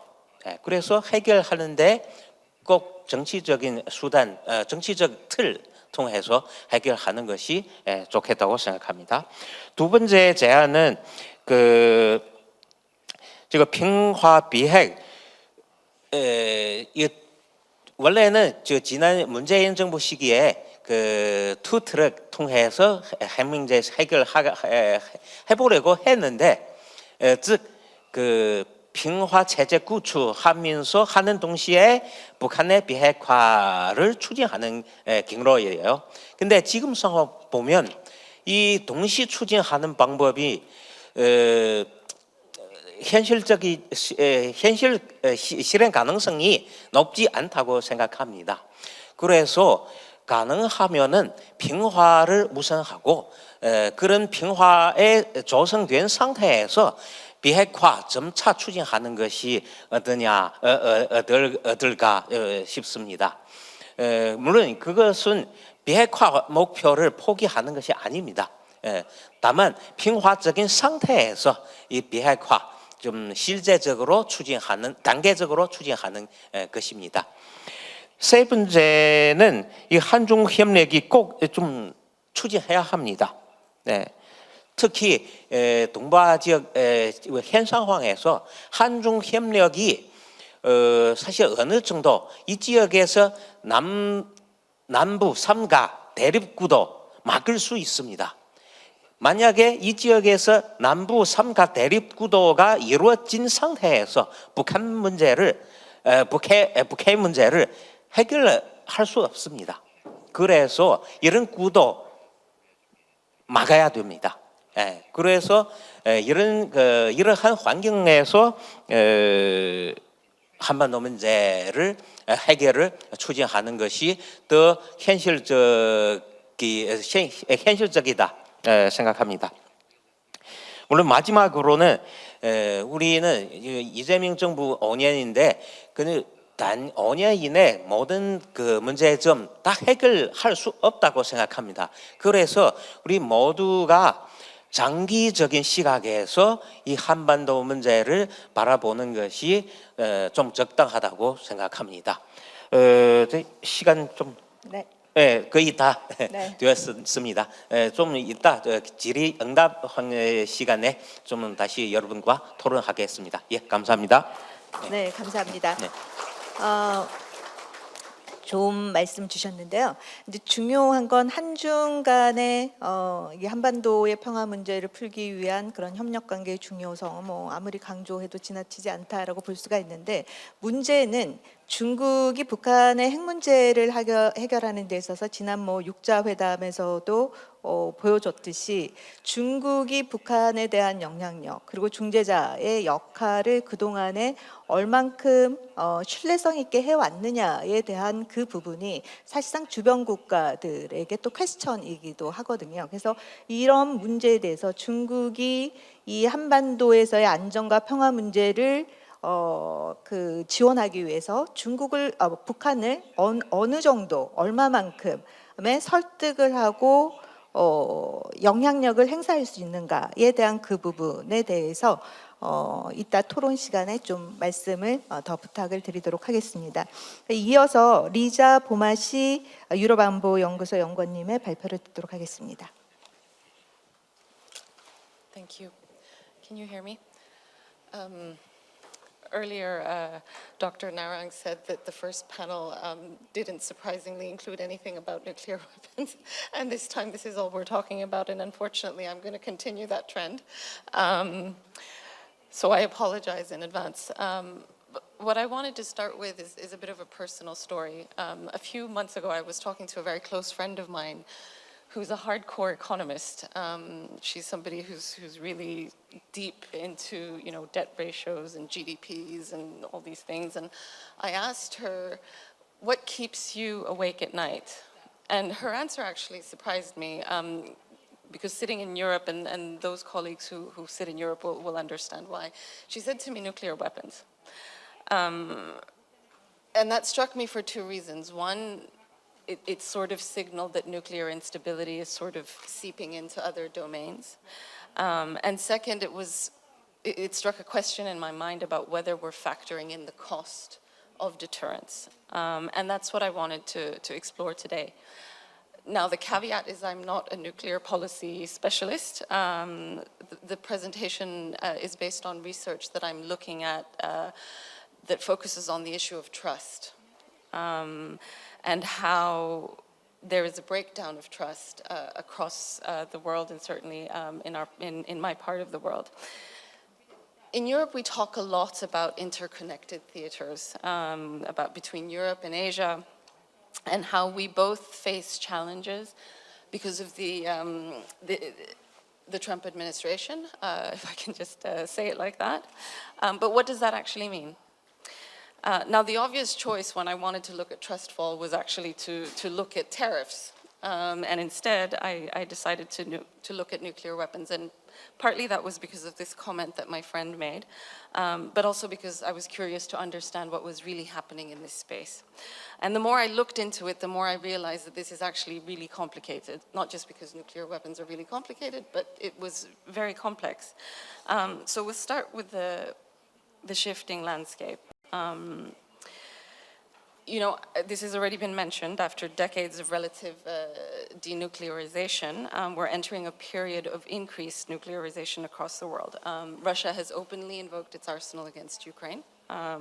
China is on set to I think, reach the 1,000 mark between now and 2035. And 2030, sorry. DPRK's arsenal is becoming much more sophisticated. Iran remains undeterred. You know, even in Europe, nuclear-armed European countries are looking to modernize their arsenals. Why is this? So I think it's a symptom of a deeper problem. It's this sort of blurring of the lines between conventional deterrence and nuclear deterrence, which is resulting in this loosening of tight coupling. And this is affecting people at the psychological level. And what do I mean by that? Most nuclear specialists that you'll talk to will tell you that nuclear deterrence is mainly a mental game. That's the core of mutually assured destruction, right? This word terror. But it's also the core of reassurance. trusting someone enough to put your very survival in their hands. There are 8 billion people in the world. And in nearly all nuclear-armed states, launch authority rests in the hands of one person. That means that 9 people can decide the fate of almost the entire planet. That for me is deeply disturbing. That's psychological. And I don't want to be alarmist about it, but I do want to be sober. The problem is psychology doesn't neatly separate between conventional deterrence and nuclear deterrence. If you don't think your friends are going to show up on the playground to come and protect you against a bully, what makes you think that they're going to show up when it's something bigger? So President Trump being ambiguous on Taiwan, for example, is worrying, because if conventional deterrence is questionable, how far does that actually extend? And when does fallback logic start becoming an organizing principle? And then what does that mean for alliances? There's sort of it sequences all these questions, both here, I think, and certainly in Europe. Now, different allies are responding in different ways. In Europe, we're recalibrating on the conventional side. The EU is investing 150 billion euro in a defense procurement facility called SAFE. You've also seen in the news, most likely, that NATO is pledged to increase its defense spending by 5% between now and 2035.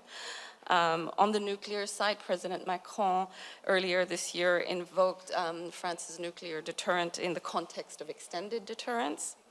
And I think here, US treaty allies, South Korea and Japan, they seem to also be reassessing, but in different ways. So the polls that I looked at for South Korea showed an almost 70% support in public support towards South Korea becoming a nuclear-armed state, though that dropped significantly once the costs are factored in. So this was already mentioned earlier, sanctions, diplomatic fallout, etc. Policymakers, too, I think, have shown interest, but there's no real momentum around that. Whereas in Japan, you almost have an opposite dynamic. Non-nuclear norms are deeply rooted in public memory. There's also constitutional constraints. Even though elite voices might question the taboo of nuclearization, polls still show that there's a strong public support towards Japan's current posture. I think the broader point is that these are not parallel debates. These are symptoms of a shared breakdown of trust. And as that trust breaks down, there are 3 tensions that emerge that I looked at. And the first, none of these will be new to all of you, but I just wanted to iterate them. The first is a strategic tension.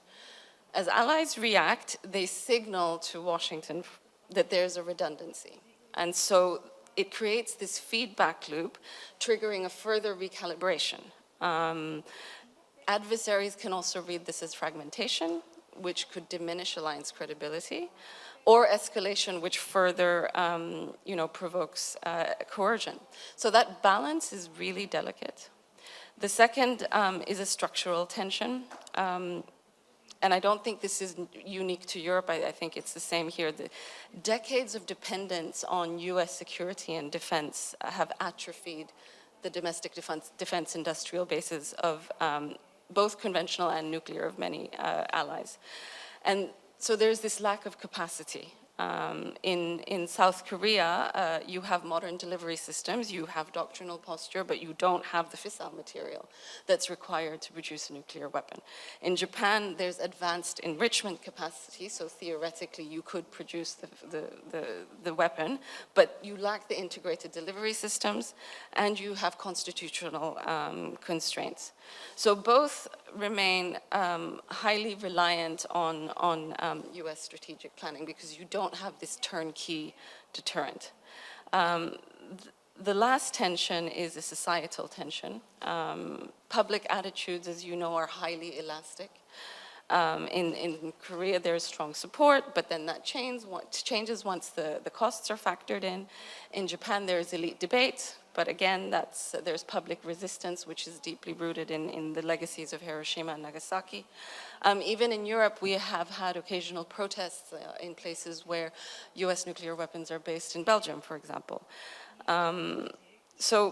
And because I work for the EU, my angle has to be that, so I do apologize in advance. What does that actually mean for the EU's engagement here in this part of the world? I don't think it's about having nuclear weapons in the Pacific or aircraft carriers in the Korean Peninsula.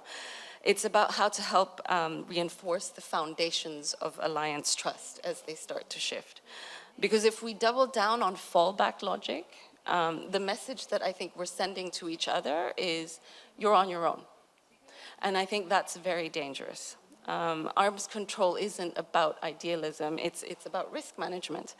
Like a three-legged stool where you have deterrence, diplomacy, etc., arms control. And the point isn't that we collectively have to hold up all of these three legs, but that we have to mutually reinforce each other in different ways. And that means, reinforcing early warning and crisis management tools, clarifying coordination or nuclear signaling within alliances, investing more maybe in scenario planning.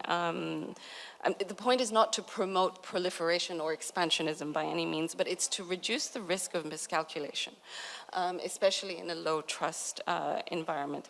So I'll stop there because I think I've gone on too long, but if you are interested in reading more, this is based off of research that I'm doing, and I'm going to put a shameless plug out there. It will be out next month. Thank you so much. Thank you.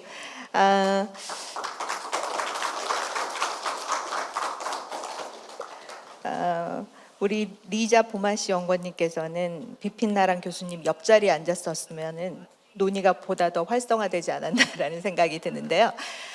보면은 핵 억지 간의 균형, 또 재래식 전력, 재래식 간의 그 억지 간의 그런 균형에 있어서 그 차별이 핵과 재래식 간의 이제 구분 짓는 그 구분이 이제 점점 모호해지고 있다라는 이제 말씀해 주셨는데, 북한이 지금 9차 당대회가 이제 내년이면 이제 9차 당대회가 개최가 되는데, 거기에서 지금 김정은이 새로운 국방 정책으로 핵과 재래식 전력의 동시 발전 정책, 병진 정책을 취하겠다라고 이야기를 하고 있어요. 이런 상황 하에서 지금 보면은 리자 연구님께서 서로 얽힌 그 세 가지 긴장 요소 중에 구조적, 전략적, 사회적, 국내 사회적인 그러한 세 가지의 그런 긴장 요소를 잘 설명을 해주셨는데, 이런 상황에서 지금 북한이 이제 9차 당대회에서 핵과 재래식 전력의 그런 병진 정책으로까지 진행이 된다라고 한다면, 이 세 가지 긴장 요소 중에 세 가지 요소가 다 긴장이 높아질 것 같은데, 이 중에 그럼 어떤 요소를 안정화시키기 위해서 우선적으로 추진을 해야 되는지에 대한 부분에 대한 아이디어가 있으면은 이따가 말씀을 부탁을 드리겠습니다. 그리고 이제 마지막으로 정경주 박사님 발표를 듣도록 하겠습니다. 네, 저도 오늘 사회자분처럼 언어를 선택할 수 있는 특권을 영광스럽게 누려보도록 하겠습니다. 제가 지금 말씀드리는 내용에 앞서서 더 힘주어서 말씀드릴 두 가지가 있는데요. 먼저 첫 번째는 오늘 이 자리를 만드느라 저의 동료들이 굉장히 많은 고생을 했습니다. 이렇게 멋진 무대를 만들어 주시고 또 이렇게 저를 여기 앉혀주셔서 진심으로 감사드립니다. 그리고 두 번째로 제가 말씀드릴 내용은 카이다의 의견을 전혀 대표하지 않습니다. 저의 의견과 저희 원장님의 의견이 다를 수 있음을 말씀드립니다. 한반도에 둘러싼 전략적 환경에 상당한 많은 변화가 있었습니다. 한국에 있어서 가장 중요한 변화는 북한이 적대적 두 국가론을 발표했다라는 것입니다. 적대적 두 국가론은 북한이 한국을 교전국 그리고 적대국으로 규정하고 그것과 관련된 물리적, 문화적, 사회적 조치들을 실시함으로써 더 이상 한국과 북한이 교류하지 않겠다라는 것을 전국적으로 이행하기 위한 조치들을 실시하고 있습니다. 이것은 한국의 관점에서 보기에, 그리고 세계 누구의 관점에서도 보기에 당분간 비가역적인 결정이라고 여겨집니다. 이렇게 한국에 대한 적대적 의식을 높인 동시에 한국에 대해서 통일을 추구하지는 않겠다라고 얘기했습니다. 또 그런 한편 한미동맹뿐 아니라 한미일 협력과 관련된 위협 인식을 제고하기 시작했습니다. 그와 동시에 북한은 러북 협력을 강화하기 시작했습니다. 파병이라는 유럽 땅에 지상군을 보낸다는 아주 대담한 결정을 함으로 인해서 러시아와의 동맹을 체결하게 됐습니다. 이것을 통해서 북한은 핵 미사일과 관련된 첨단 기술뿐 아니라 재래식과 관련된 첨단 기술도 획득하고 있습니다. 다음으로 북중러 연대가 강화될 수 있는 조짐을 보였고 거기에 중심에 섰습니다. 전승절에서 중국과 러시아와 군사동맹을 맺은 유일한 국가로서의 위상을 전 세계적으로 드러냈고요. 그것을 통해서 중국과 러시아가 인정하는 핵 보유국의 위상을 확보한 것처럼 시각적인 효과를 냈습니다. 이것은 양자회담들을 통해서 이루어진 결과였고 3자 연대를 명확하게 드러내지는 않았습니다.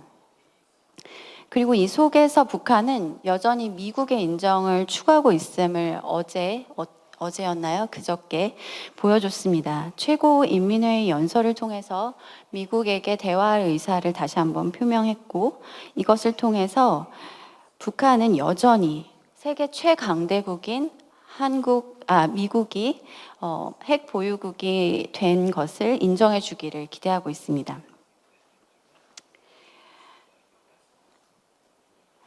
그래서 궁극적으로 북한이 추구하고자 하는 전략은 앞으로는 위로 향하겠다라는 것입니다.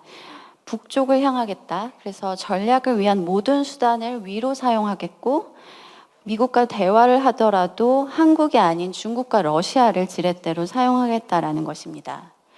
세계적으로는 다극세계 건설에 기여를 하면서 큰 흐름에 올라타겠고 이를 위해서 한반도에서는 현상 유지를 추구하고 억제 상태를 유지하겠다라는 것이 북한의 계산인 것 같습니다. 이것의 궁극적인 목표는 더 강하고 더 부강한 국가를 다음 세대에게 물려주기 위한 것이라고 생각합니다. 그렇지만 이러한 북한에 대해서 한미 동맹만 걱정을 할 것이 아니라 저는 중국도 걱정을 해야 된다라고 말씀을 꼭 드리고 싶습니다.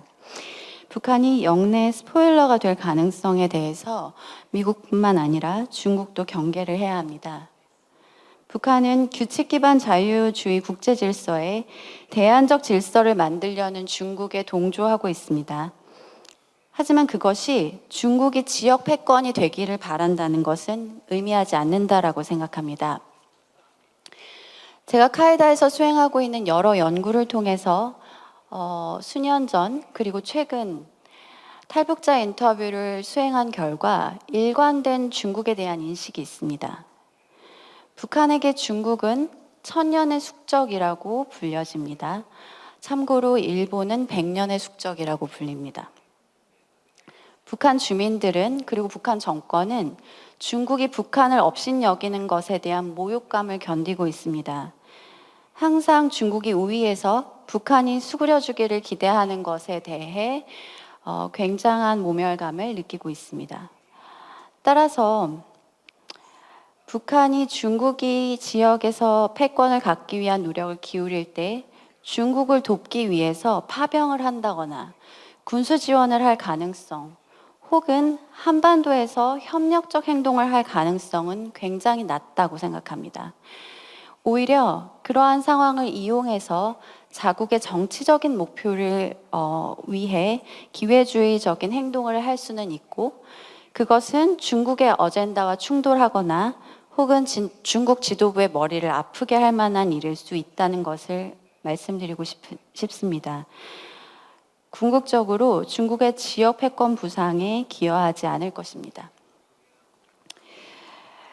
오늘 이재명 대통령이 유엔 총회에서 END 이니셔티브를 발표했습니다.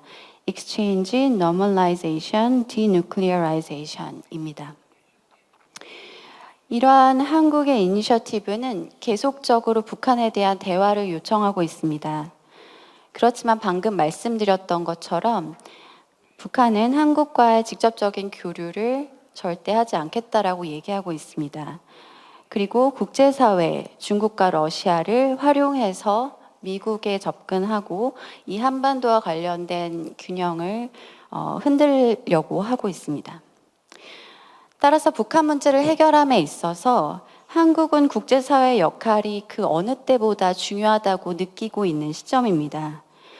한국이 북한과 직접 교류하지 못할 때 한국과 같은 방향성으로 북한이 야기할 수 있는 위험과 이 지역의 불안정을 관리해 나갈 수 있도록 해야 할 것입니다. 오늘 중국 패널께서 해주신 말씀이 정말 저에게 좋게 다가왔습니다. 중국 역시도 한국과 같은 방향으로 북한을 바라보고 중국이 북한이 위험한 행동을 하지 않도록 관리하고 같이 조정해 나갈 수 있는 그런 협력자가 되기를 기대합니다. 또한 미국 정부가 한국의 안보를 악화시키는 그런 협의를 하지 않도록 북미 협상이 이루어질 수 있게끔 한미일이 같이 공조해 나가야 될 것 같습니다. 네, 이상으로 제 발표를 마치겠습니다. 감사합니다. 네, 감사합니다. 정경주 박사님한테는 질문을 드리고 싶은 게 지금 보면은 현재의 그 북한의 전략적 가치가 이전에 비해서 중국과 러시아의 관계에서 북한의 전략적 가치가 이전보다 높아졌다. 이전에는 중국과 러시아의 그러한 정책을 취하는 데 있어서 북한이 계륵과 같았다라고 버리기는 뭐하지만 그렇다고 완전히 버릴 수는 없는 그런 계륵에 많이들 비교를 했었는데 이전과 다르게 우크라이나 전쟁 이후에 전략적 가치가 높아졌다고 하는데 그러면 이 전략적 가치가 높아진 게 계속해서 갈 거냐 아니면 아주 짧은 기간 동안에 북한이 누릴 수 있는 어떻게 보면 기회를 극대화하고자 하는 것인지에 대한 그 부분에 대한 의견을 부탁을 드리도록 하겠습니다. 이상 5분의 패널 분들의 발표를 들었는데요. 지금부터 한 20분 정도, 15분 정도는 제가 질문을 드린 거에 대한 답변을 듣도록 하겠습니다. 네, 비핀나랑 교수님부터 부탁드리겠습니다.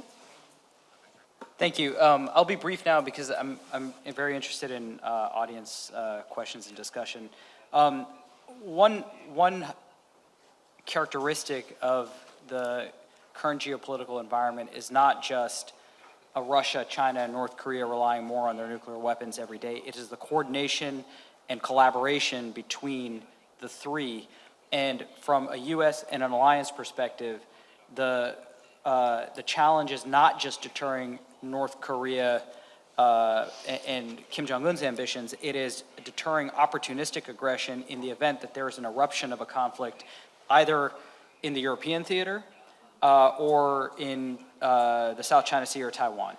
And that is a challenge that we haven't had to face before, which means that the alliance posture, and I don't mean sort of, the nuts and bolts of the conventional and nuclear forces, the alliance must present a unified deterrent front to North Korea against even opportunistic aggression. And I think it was Professor Nishino that mentioned the goal is ultimately, at this point, denuclearization is a long journey and we shouldn't abandon it as a long-term goal, but the goal is to deter or prevent nuclear employment by any one of these adversaries. But on the Korean Peninsula, it means deterring or avoiding nuclear employment by North Korea. And how do we do that? To your question, Professor Lee, was at the moment, the biggest risk is, I think, a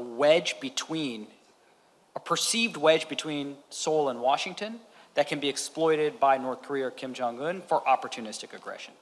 And so the key policy challenge right now is ensuring that there's no perceived wedge or daylight between Seoul and Washington.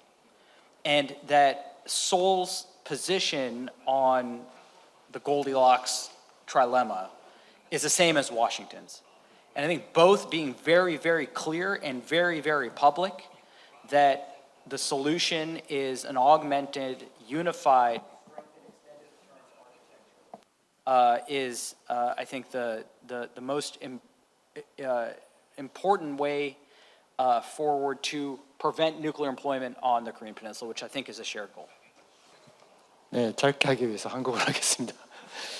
그 한일 협력에 대해서 여쭤봐 주셨는데, 한미일 협력에 대해서는 예상했던 게, 첫 번째는 트럼프가 다자 틀을 실어서, 두 번째로는 중국 견제 틀 넣었을 것 같아서, 세 번째로는 북미 대화가 있을 것 같아서, 결국은 한미일 협력이 농력이 떨어질 것이라고 예상을 많이 했는데, 그렇지 않았던 게 정말 다행이라고 생각을 하는데, 결국은 그래도 트럼프 정부의 기조를 봤을 때 이 3자 틀을 중국 견제에 쓸 것 같다라는 생각이 저는 듭니다. 그렇게 된다면 한미일의 농력이 좀 약화가 되지 않을까라는 예상을 하고 있고요.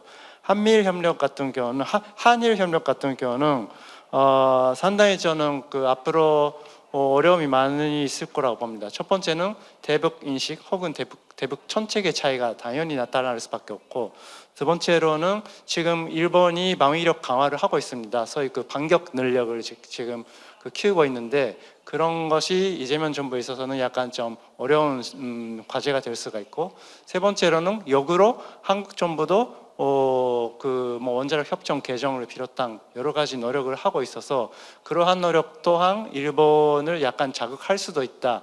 그러한 의미에서 한일 간의 전략 소통, 전략 공유, 인식 공유의 강화가 필요하다라고 생각을 하고 있고, 다행히 나카타니 방위상이 오셔가지고 기존의 한일 간의 합의를 계속 지켜나가자라고 말씀을 하셨는데, 결국은 관건은 다음 달 천재선거, 자민당 천재선거, 그리고 그 후에 총리 지명을 거쳐서 새로운 일본 정부를 누가 이끄느냐가 많이 좀 앞으로 좀 지켜봐야 될 포인트가 아닌가라는 생각이 듭니다. 이상입니다. 저한테 질문 하나 주셨는데요. 중국에 대해 북한의 영향력 관련해서 사실 이거 오래전부터 계속 이어진 질문인데요. 근데 중국 연구자 입장에서 사실 저도 그런 질문 많이 좀 받았어요. 근데 답은 지금까지 똑같아요. 중국이 북한의 영향력을 갖고 있다. 물론 이거 사실이에요. 근데 여러분 바라보신 것처럼 중국이 북한한테 핵을 포기하라 하면 북한이 그대로 행동할 수 있을까요? 그 정도까지 영향력이 없습니다. 다만 지금까지 왜 그런 질문 자주 좀 제기하시냐면요. 저는 중국 연구자 입장에서 보면은 이것은 사실 북한의 비핵화 실패 경우에 중국 책임론 이어질 수 있겠느냐, 이거 회의 접근하고 있습니다. 물론 제가 보기에는 북한 문제이나 한반도 문제, 사실 또 금방 발표할 때 여러분에게 보고했듯이 북핵 문제 사실 또 한반도 문제 중에 일부분이에요. 그래서 한반도 문제 해결하면은 사실 제가 보기에는 한반도 문제 사실 하나의 시스템 사항이에요. 단순히 북미 관계 개선 통해서 아니면은 남북미 3자 구도 통해서 해결할 수 있는 문제 아니에요. 그래서 아주 시스템 종합적으로 노력해봐야 되는 부분이에요. 그래서 제가 보기에는 한반도의 평화를 위해서 우리 금방 여러분도 하셨는데 무조건 한미일 협력 통해서 방위 태세를 조성한다, 이거 필요하다. 물론 이것도 어느 정도 중국 입장에서 이해할 수 있지만은, 근데 실제로 여러분이 거꾸로 생각해 보세요. 중국 아니면 북한의 입장에서 한미일 협력, 심지어 한미일 또 유럽 동맹국들과 좀 협력 강화하는 와중에 북한이 대화 자리에 나올 수 있을까요? 그래서 우리 서로 위치를 바꿔서 좀 생각할 필요가 있다고 제가 여기서 이 점을 좀 강조하고자 합니다. 예, 이상입니다.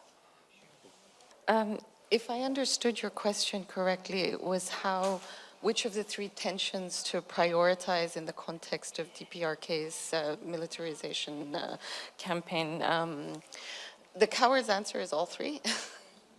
But we live in a democracy, and I think the societal dimension is hugely important, because without that, you cannot have the other aspects follow.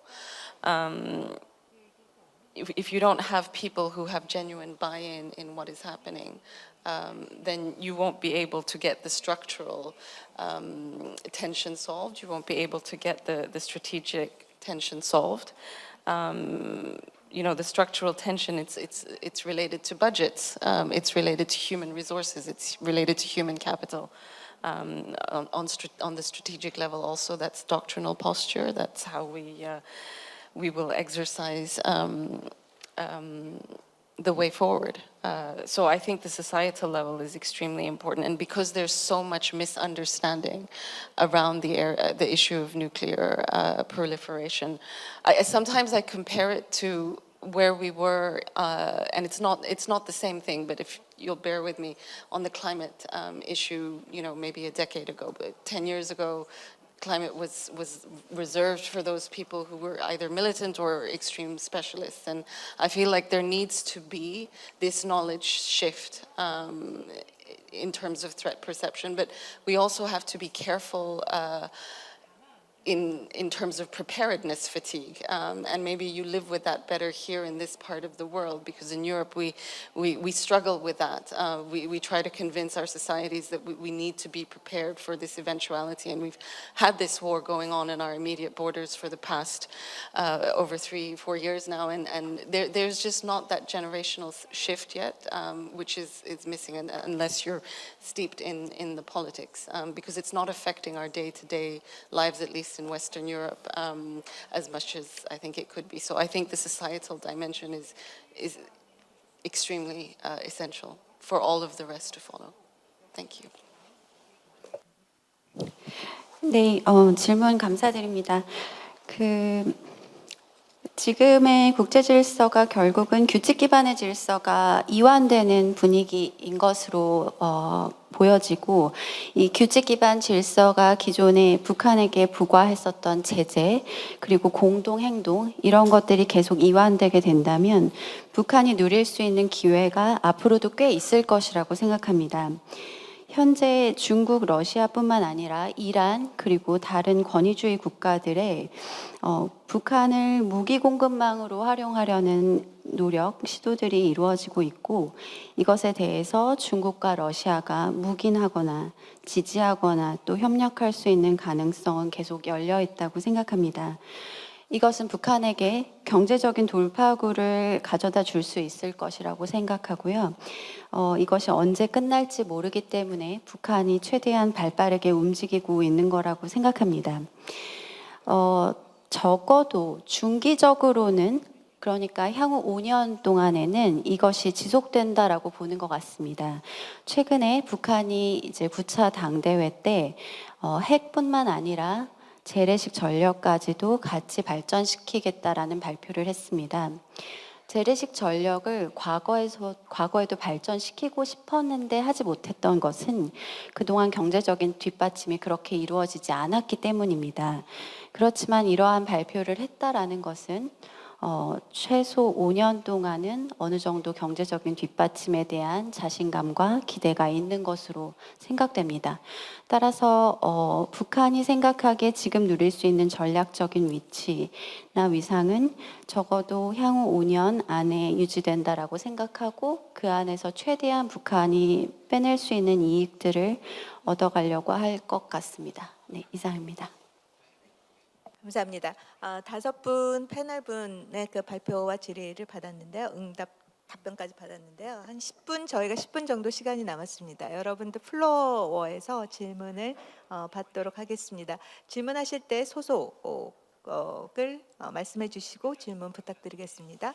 네, 질문을 한 번에 받고 그리고 답변을 듣도록 하겠습니다. 먼저 질문하시고 그다음 두 번째. 네, 부탁드리겠습니다. Thank you very much, 나루시게 미치시타 from the National Institute for Policy, Graduate Institute for Policy Studies. I have three questions to Dr. Naran. One is that the U.S. is supposed to possess about 25 to 50 low-yield SLBMs. In your opinion, how much more of these weapons should the U.S. have to acquire, or should the U.S. acquire? Second question, you talked about the sea-launched cruise missiles. When will they become operational, and how many missiles will be loaded on how many submarines? I mean, well, okay, what would be the ideal? Well, you know, you are a specialist, you have to have your guess. Finally, I agree with most of the technical things that you said, but I don't think you trust Mr. Trump. How can you say that extended nuclear deterrence will be credible if you don't trust the person who can say no, yes or no? Thanks.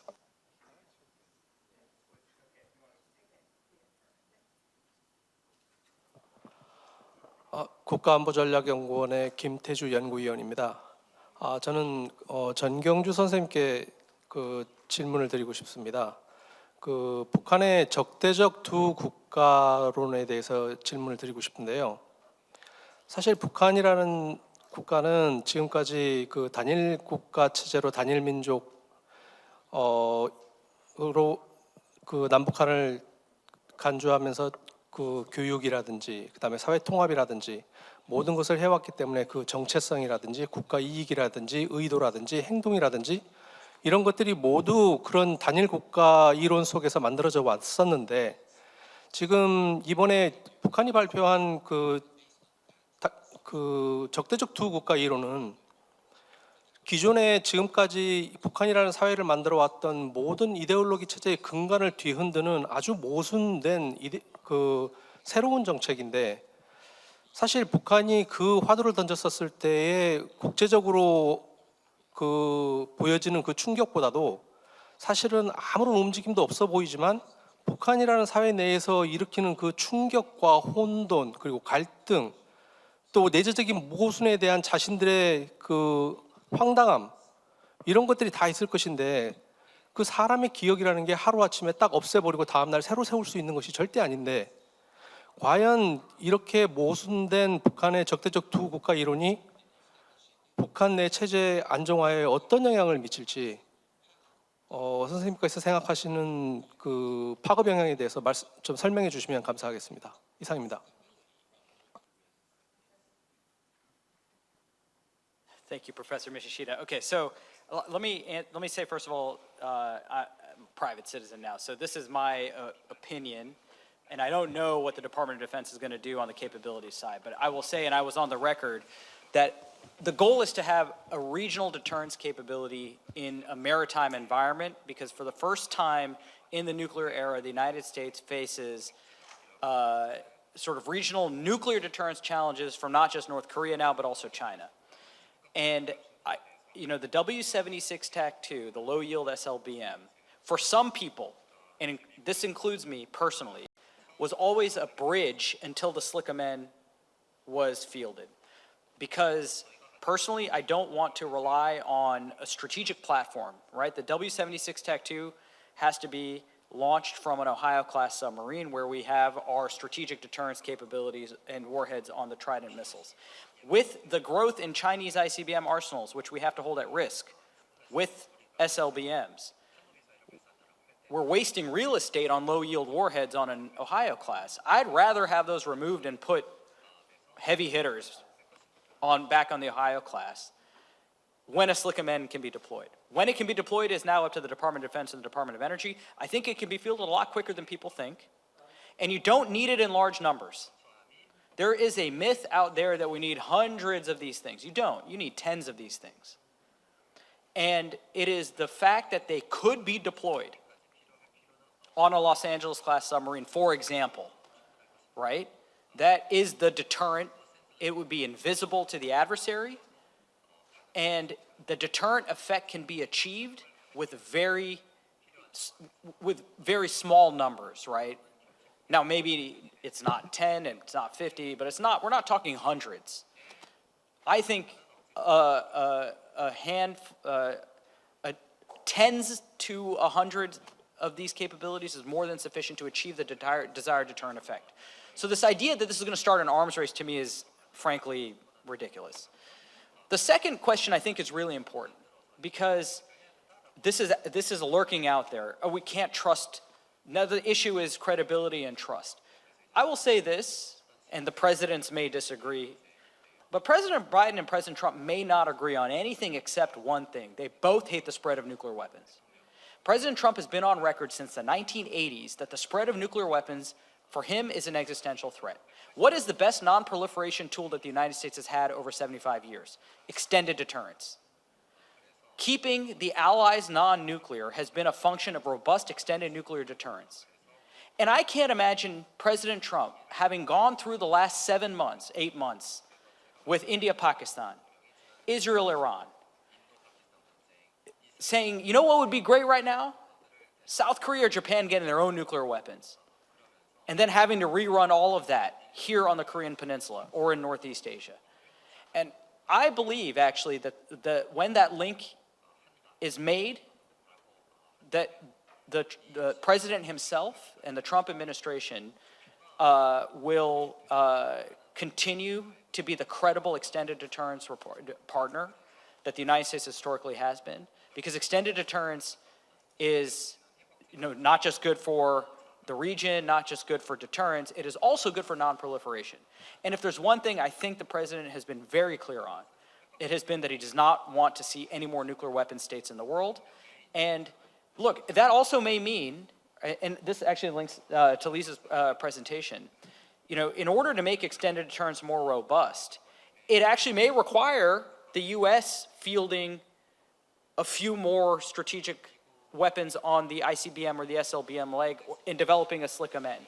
And so if the price of keeping our allies in Asia and in Europe non-nuclear to prevent the spread or additional nuclear weapon states in the region, if the price is a little increase, modest increase in the deployed number of weapons, not even growing the stockpile, but an increase in the deployed number of weapons, maybe it's a little different than what it looks like now, I would take that trade any day of the week and twice on Sunday, and the Biden administration believe that, and I think the Trump administration will believe that also. 네, 질문 주셔서 감사합니다. 저보다 이해도가 더 높으실 것 같은데 제 생각을 말씀드리도록 하겠습니다. 말씀 주셨던 것처럼 북한 내부에 상당한 충격과 혼란이 저도 있었을 거라고 예상하고 그리고 북한 정권 역시도 그러한 혼란이나 어떤 저항을 예상해서 아마도 평양문화보호법이나 반동문화배격법과 같은 3대 악법을 제정하고 그것을 통해서 북한 주민들에 대한 탄압을 강화한 것 같습니다. 이러한 탄압은 특별히 북한이 이제 한류라고 얘기하는 한국으로부터의 문화 유입을 차단하기 위한 노력이라고 알고 있고 이것이 실제로 제정되고 이행됨에 따라서 북한 내부에 몇 년 내에 과거보다 훨씬 더 북한의 통제가 강화되었다라는 그 인권 관련한 보고가 있었습니다. 그래서 이러한 과도기를 통해서라도 북한이 이제 한류와 같은 한국의 문화가 유입되는 것을 차단해야 되겠다라고 생각하는 것이고 그걸로 인해서 나타날 수 있는 정권의 불안정이 북한이 한국 문화를 장기적으로 계속 받아들였을 때 갖게 되는 위험보다는 적다. 이렇게 생각하는 것 같습니다. 그래서 장기적으로 한국 문화를 계속 받아들이고 한국과 교류를 했을 때 북한 정권의 안정성이 훨씬 더 크게 약화될 수 있다라고 생각했기 때문에 지금의 과도기를 거치더라도 한국과의 관련된 교류를 모두 끊어내고 한국에 대한 부분들을 북한 사회 내부에서 모두 제거하려는 의도로 그렇게 해석이 될 수 있을 것 같습니다. 네, 감사합니다. 네, 감사합니다. 정확하게 1분을 앞둔 3시입니다. 제가 또 시간을 잘 엄수하는 사회를 보는 걸로 유명합니다.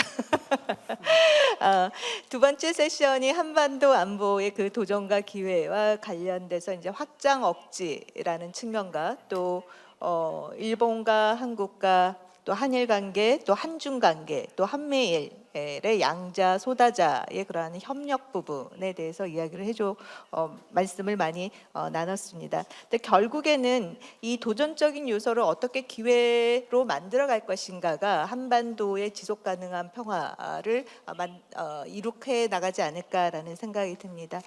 두 번째 세션에 여러분들의 경청에 다시 한번 감사를 드리고요. 5분 패널 분들께 박수로 마치도록 하겠습니다.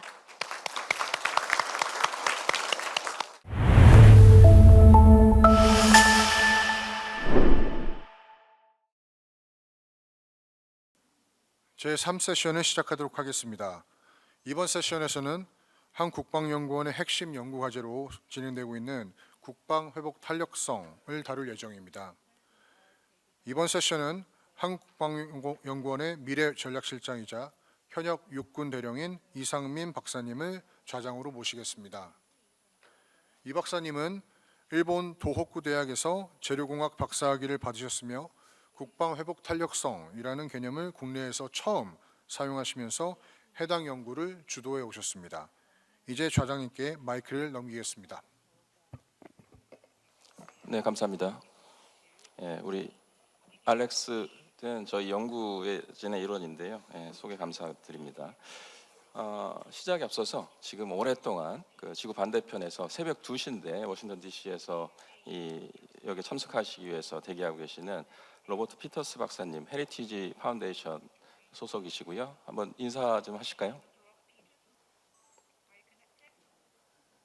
Yes, good morning and good afternoon to those of you in Seoul. Great to be here. 네, 감사합니다. 이따가 발표할 시간은 따로 드리도록 할 거고요. 먼저 이 늦은 시간까지 참석해 주시는 여러분들께 감사드립니다. 제가 올해 이제 3번째 행사에 전부 다 참석을 했습니다. 하면서 느꼈던 이제 공통점이 뭐냐면 확실히 3세션 때는 인원들이 좀 주는구나라는 겁니다. 그럼에도 불구하고 외국에서 오셔가지고 지금 시차 적응이나 이런 걸로 힘드신 분들이 많을 텐데 이렇게 늦게까지 참석해 주신 점에 대해서 다시 한번 감사드립니다. 저희 연구원에서 1년간 수행하는 많은 과제들이 있습니다. 제가 오늘 말씀드리는 국방회복 탄력성 강화반이라는 내용은 연구원에서 야심차게 새롭게 시작하는 그런 연구 내용이 되겠습니다. 현재 이제 올해 시작해서 얼마 지나지 않았습니다만 앞으로 계속 발전시킬 과정에 있고요. 이 자리를 통해서 여러분들로부터 좋은 그 영감을 받고 그다음에 의견을 들어서 좋은 결과물을 낼 수 있도록 하겠습니다. 그러면 왜 지금 우리가 회복 탄력성인가에 대해서 좀 말씀드리려고 하는데요. 아시다시피 지금 러시아 우크라이나 전쟁이 4년째 진행이 되고 있습니다. 이 전쟁을 지켜보면서 이제 21세기의 전쟁 양상이라는 것이 변화하고 있구나라는 것에 대해서 여러분들 많이들 공감하실 거라고 생각합니다. 기존의 전면전하고는 다르게 어떤 위협의 형태라든지 방식 등이 점점 다양화되고 복잡화되고 있다라는 것에 동의하실 거라고 생각이 들고요. 전쟁 이전에 이제 사이버전은 기본이고요. 드론이 이 전쟁 기간 동안에 진화적으로 발전되고 있다는 것을 알 수 있습니다. 충격적인 것은 한반도에 같이 있는 북한도 러시아 우크라이나 전쟁에 참여하면서 그러한 전쟁의 변화를 직접 경험하고 적용 중인 것으로 보여집니다. 실은 러시아 우크라이나 전쟁 기간하고 겹치긴 하는데요. 작년까지 북한은 우리 한반도에서 오물풍선이라고 하는 것을 남쪽으로 날리고 그리고 드론을 서울 상공까지 보낸 적이 있습니다. 그리고 북한은 이제 이란의 샤헤드 드론이라는 것이 있습니다. 이게 공격형 드론인데요, 자폭 드론이기도 하고 탄두 중량이 50kg이나 되고 1000km 이상 비행할 수가 있습니다. 이 드론을 현재 대량으로 생산해서 러시아에 제공을 하고 있습니다. 이게 러시아에만 제공하는 것이 아니라 우리 한국에게도 사용할 가능성이 높아지고 있다고 생각합니다. 이 시점에서 저는 과연 우리는 전시의 전면전 상황 중심의 대비 태세만 가지고 우리의 국가 안보가 지켜질 거라고 생각하는가라는 이런 질문에서 본 연구를 시작하게 됐습니다. 이 연구는 여러 연구센터가 참여하는 형태입니다. 여러분 오늘 하루 종일 이 카이다에 와 계십니다만 저 카이다는 5개의 연구센터로 구성이 되어 있고요. 여기에 나와 계신 분들이 각 센터의 대표 선수라고 할 수 있을 것 같습니다. 오늘 이 회의를 시작하는 데 앞서서 방금 전에 로버트 피터스 박사님 소개가 있었고요.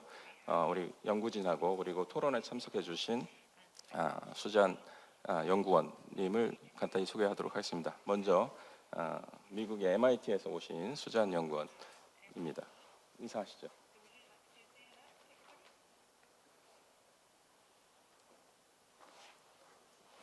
Good afternoon. Thank you all for inviting me here today. It's been a wonderful day so far, and I am very appreciative to be here. 네, 감사합니다. 그러면 옆에 이수은 박사님부터 각자 돌아가면서 간단하게 본인 소개를 하도록 하겠습니다. 네, 안녕하십니까. 안보전략연구센터의 이수은입니다. 지금은 대외협력실에서 일을 하고 있지만 원래는 한미동맹과 미국 외교정책, 안보정책, 그리고 한미일 안보 협력을 연구하고 있습니다. 감사합니다.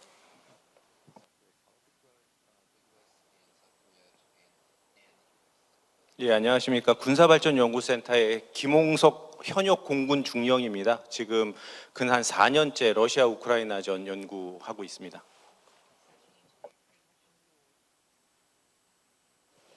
네, 안녕하세요. 저는 국방연구원의 미래전략실에서 지금 근무 중인 5회 선임연구원이라고 합니다. 저는 이번 프로젝트에서 국방인력 회복 탄력성에 관한 연구를 진행하고 있습니다. 감사합니다. 예, 안녕하세요. 국방자원연구센터 선미서 연구위원입니다. 저는 이제 카이다에서 한 20년 넘게 군수 분야를 이제 주요 도메인으로 연구를 해왔고요. 이번 프로젝트에서는 국방자원, 공급망 회복 탄력성 강화 방안 연구 부분을 이제 맡고 있습니다. 네, 감사합니다. 본격적으로 발표를 짧은 시간 동안에 하고요. 제가 발표 끝나고 나서 로버트 피터스 박사님께서 화상으로 말씀을 해주시겠습니다. 그나마 좀 다행이었던 것은 저희 연구원에 이렇게 우수한 화상 회의 시스템이 되어 있는데 로버트 피터스 박사님께서 만약에 여기를 오셨으면 그걸 여러분들한테 소개할 수 있는 기회를 갖지 못했을 텐데 덕분에 그런 시스템을 여러분들한테 소개할 수 있게 됐다라는 것도 한번 말씀을 드리겠습니다. 그리고 나서 차례차례 돌아가면서 한 5분 정도씩 말씀을 드릴 텐데요. 일단은 수잔 연구원께서 질문을 준비해 놓은 것이 있기 때문에 수잔 연구원께는 한 10분 정도 본인 말씀을 할 수 있는 시간을 드리도록 하겠습니다. 예, 오늘 발표 내용은 보시는 바 같고요. 예, 미중 전략 경쟁 속에서 저희는 언제든지 동북아시아에서 위기가 고조될 수 있다라는 가정을 하고 있습니다. 그런데 그 위기는 전쟁뿐만 아니라 테러나 사고 형태의 하이브리드 위기의 형태가 될 수 있기 때문에 여기에 대비하기 위해서 전쟁을 억제하고 지속할 수 있는 능력인 생존성과 공급망을 국방 회복 탄력성의 두 축으로 삼고 연구를 진행하고 있습니다. 연구 배경입니다. 앞서 설명했듯이 현대전은 이 하이브리드 전쟁의 양상을 띠고 있으면서 동시에 저비용 고효율의 가성비 전쟁을 추구하고 있다고 판단하고 있습니다. 북한처럼 다양한 비대칭 군사력을 개발하고 있는 한반 도에서 회복 탄력성은 더욱 중요하다라고 인식하고 거기에 대한 연구를 시작하게 되었습니다. 네, 요거 수장께서 저한테 질문 준 내용 중에 요거 관련된 내용도 있는데요. 요 그래프는 우리가 국방 회복 탄력성을 설명하는 데 있어서 좀 이해를 돕기 위해서 준비한 것이고요. 위기 상황을 보통 우리는 4단계에 걸쳐서 관리를 합니다. 그래서 크라이시스 매니지먼트 메커니즘이라고 했는데요.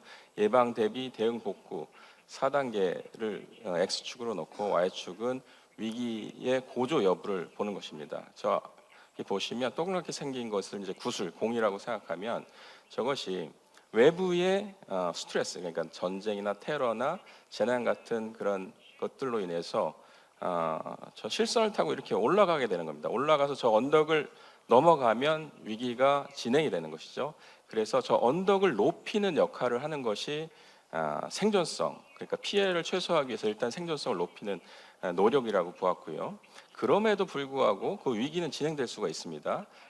그럴 경우에 저 구슬이 아래쪽으로 흘러내릴 텐데 공급망이라고 하는 부분을 통해서 기울기를 좀 더 높인다고 하면 구슬이 빠르게 떨어지지 않고 서서히 움직이게 될 겁니다.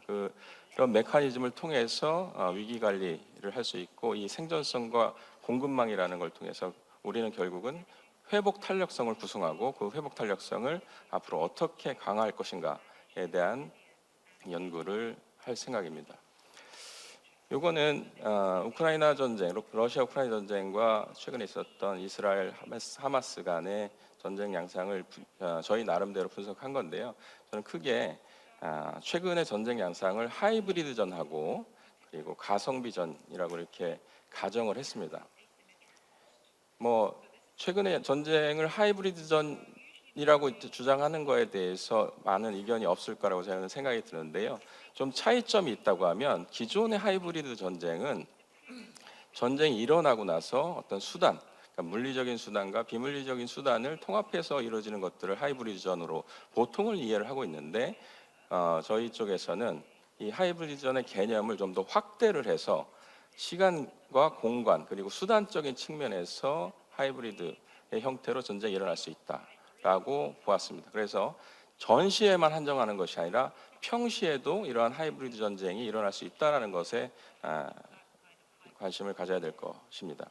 그리고 가성비 전쟁을 강조하는 이유는 뭐냐면 결국 회복 탄력성이라는 것을 위해서 우리가 생존성과 공급망을 강화하는 노력을 할 텐데 그런 것이 기존에 하던 방식대로 많은 비용과 시간이 들어가는 방식으로 했을 때는 현실적으로 구현되기가 어렵다라고 보았기 때문에 좀 더 비용 효율적인 방식을 적용할 필요가 있다라고 보았고요. 실제로 최근에 전쟁 양상을 보더라도 드론과 같은 저가의 무기 체계들이 고가의 탱크 같은 것들, 전차 같은 것들을 파괴하는 것을 봤을 때는 점점 각국에서 가성비를 중시하는 쪽으로 바뀌고 있다라고 볼 수가 있을 것 같습니다. 그래서 방금 설명드렸던 것처럼 본 연구에서는 앞으로 이 본 연구를 듣고 가신 여러분들께서는 하이브리드 전쟁 개념을 기존에 전시에 한정했던 개념에서 시간과 공간과 수단 또는 인간적인 측면에서의 다양한 통합으로 이루어지는 것들을 하이브리드 전이다라고 이해하실 것이라고 기대를 합니다.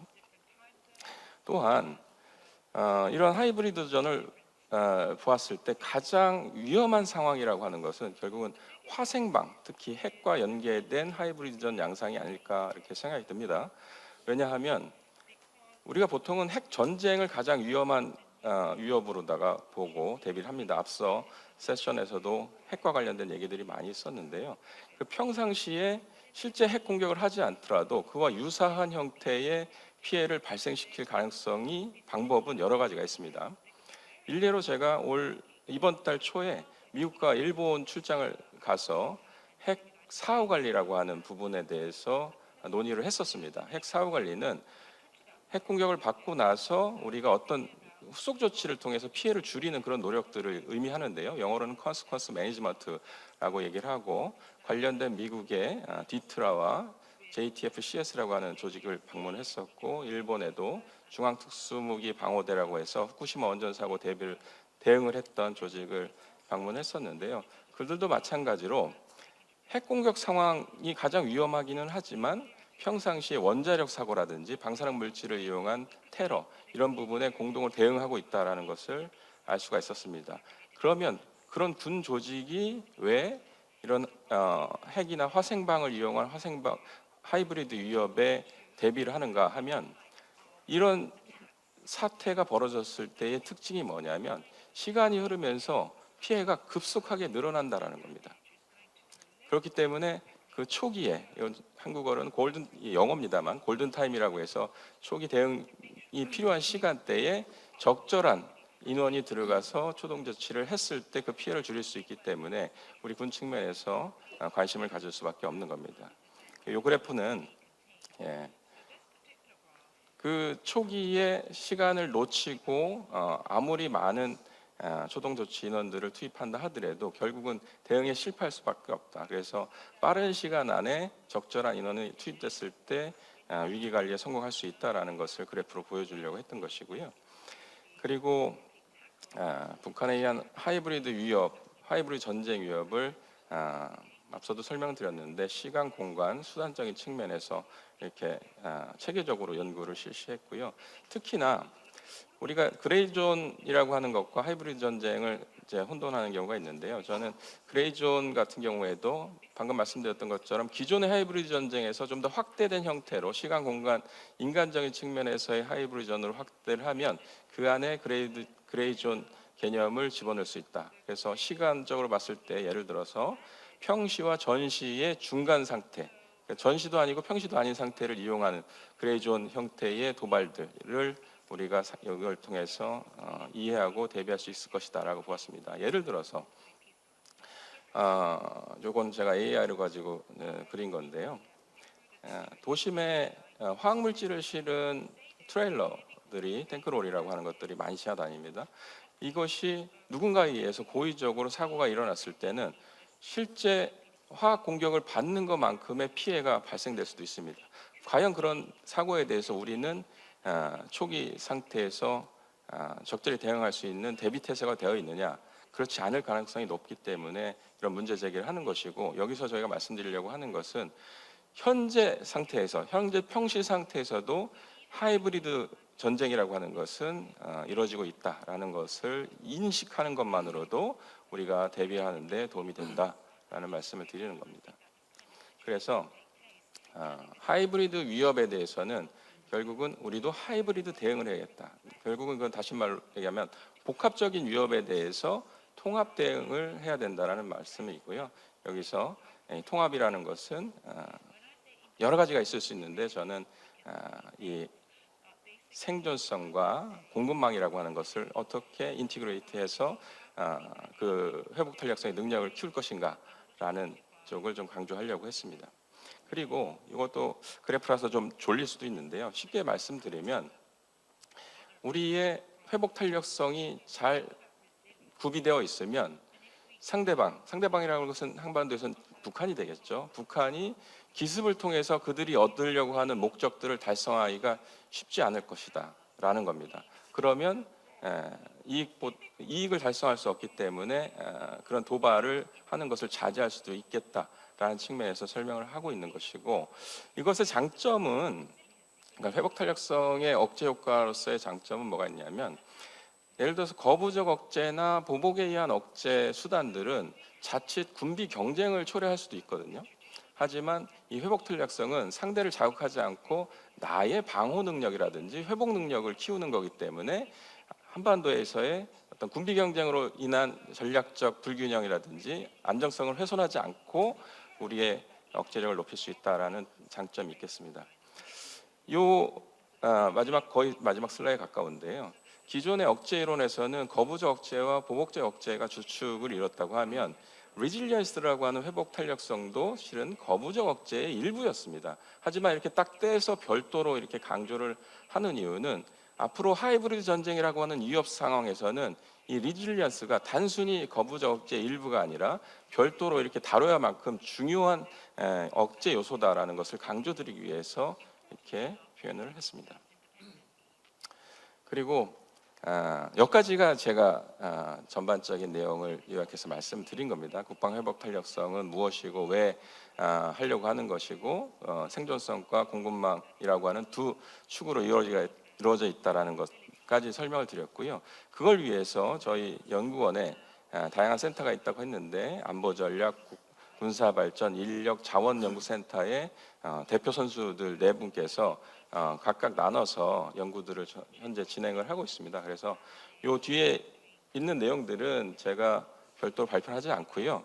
시간이 많이 흘렀기 때문에 요 정도로 발표를 마치고 이어서 로버트 피터스 박사님의 토의 그리고 이어서 이제 클레이 연구원님 말씀을 듣고 나서 우리 참여하고 있는 각 책임자들 4분의 현재까지 진행 상황과 앞으로 어떻게 진행할 것인지에 대한 이야기들을 좀 듣고 플로 여러분들의 의견을 듣도록 하겠습니다. 자, 그러면 제 발표는 여기서 마치기로 하고요. 로버 피터스 박사님 다시 한번 등장해 주시죠. I am. Thank you. First of all, thanks to KIDA for having me, and my apologies for not being able to be there in person in Seoul. But I do appreciate your flexibility in allowing me to dial in. So if we could go to the second slide there. I think the KIDA analysis gets a lot of things correct. The report provides important analysis on the Russia-Ukraine war, the Israel-Hamas war, and the important resiliency, particularly in a protracted conflict. And when you look at the Russia-Ukraine war, we've seen how resiliency enables Ukraine to sustain itself and continue to fight in the face of both traditional and conventional attacks, as well as hybrid and gray zone attacks. And I think Ukraine has really shown us what's required for an effective resiliency capability, most notably supply chains that are effective and redundant, trained people working in key energy, manufacturing, infrastructure, and logistics chains, as well as strong coordination between civil society and the state to ensure the critical processes and procedures are in place that are critical to ensure that society can continue to operate effectively. And I would offer that, in addition, psychology is an important component for both the attacker and the defender. The attacker seeks to undermine a defender's will to fight, and the defender must maintain, at the political level, a will to fight and persevere. And it's good that the study that KIDA is working on right now called this out explicitly. If we could go to slide 3, please. At its core, resiliency enables a society to continue to fight. And this requires a society that's able to function with minimal loss of effectiveness once an attacker attacks not only the military assets, but key enabling infrastructure, such as power, water, medical, food, transportation infrastructure. And I would offer that civil society must continue to function for as long as the attack continues, for as long as is reasonable. And I'll come back to this point in a moment on reasonableness. But resiliency that is effective enables the defending state to have the time and space with which its military forces can decisively defeat the attacker. So at its core, resiliency, which is just as much about psychology as it is about processes and redundancies, is an effort to buy the time that's required to achieve an effective and acceptable military outcome. So this all requires cross-society effort to include medical infrastructure, both civilian and military medical infrastructure, military or armed forces of a nation, political resiliency, energy, logistics, water, transportation, food security, etc. Moving on to slide 4. So why is resiliency so critical? I would offer that defense resiliency and civil resiliency can deter attacks by denying the adversaries the benefit of an attack in the first place. So within deterrence theory, this is referred to as deterrence by denial. So resiliency, at its core, can strengthen both civil society and defense capabilities against a variety of attacks, not just gray zone attacks, not just conventional attacks or cyber attacks, not even just against limited nuclear attacks, but I would offer that it has utility across the entire spectrum of attack. And at its best, effective resiliency could enable society to not only persevere, but defeat an adversary during a sustained high-intensity conflict. Next slide. But there are real limits to resiliency. it's unlikely that even resilient societies and systems will be able to survive protracted high-intensity attacks that undermine the way of life, personal security, and large-scale logistics supply chains. Now, Ukraine is possibly the best modern example of a nation that's able to persevere. But Ukraine is a large, spread-out nation that has had to endure intermittent attacks on key cities and protracted and intense attacks on frontline cities. So Ukraine has shown that intermittent attacks on key nodes can be mitigated through resiliency if key systems that are destroyed or brought offline can be brought back online to functionality quickly. But those cities that are on the front line and subject to intense military Russian strikes are not in reality livable. People do what they've always done in warfare when cities are attacked. They leave those cities and go elsewhere. And this is because humans and ultimately man-made systems are ultimately fragile. In the instances of man-made systems and individual routines continuing to operate at high levels of performance, even if those societies are resilient, while they're under sustained attack are few and far between. And this is even harder to do in liberal democracies. Even in the United Kingdom in 1940, they contemplated making peace with Hitler. So this is not to say that it's impossible, but it is very challenging to maintain effective resiliency. Next slide. And there's also a danger in over-focusing on resiliency. Over-focusing on resiliency could take attention away from other, even more critical functions, such as conventional warfighting, deterrence by punishment operations, or even a society's will to fight.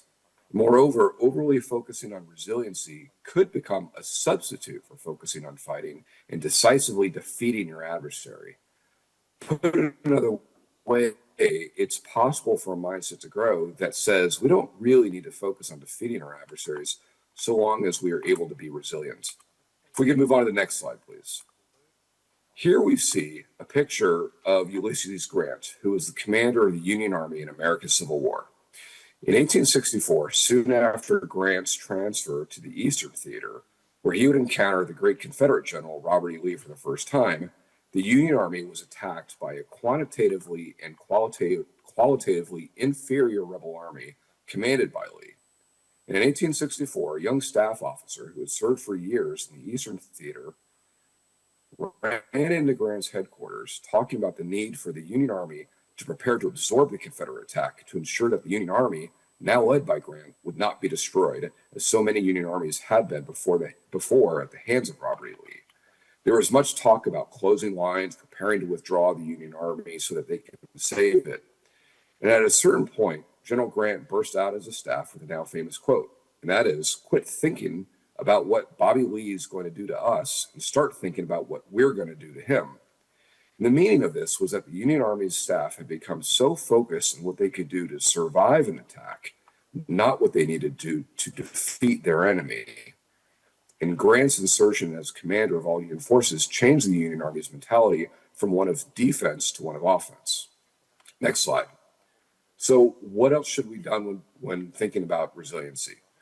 I would offer that effective resiliency strategies should focus on a shorter-term approach in which a military or society is able to absorb or persevere through one or two acute shocks and then carry out decisive operations against the source of the attack. Such decisive counter operations could include counterforce strikes against military targets, counter-regime strikes designed to hit enemy leadership, or seeking allied military intervention.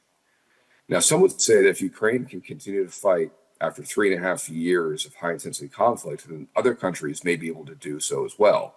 And that may be true. But I would argue that Ukraine is not the model that one wants to emulate. Ukraine's been able to sustain themselves for years, yes, but against a far superior, militarily stronger, nuclear-armed adversary. Moreover, Ukraine is a far more spread out society with a handful of large cities spread throughout a very large country. South Korea has 2 major population centers that would be the target of North Korean attacks should war or even hybrid war break out. And North Korea is able to concentrate their fires on those 2 cities. And moreover, I do not believe it is in South Korea's interest to absorb as much destruction and death as Ukraine has over the past 3.5 years. And so for these reasons, Korea should focus on short-term resiliency against North Korea followed by the rapid, decisive military responses against the attacker. Next slide. So this is my final slide.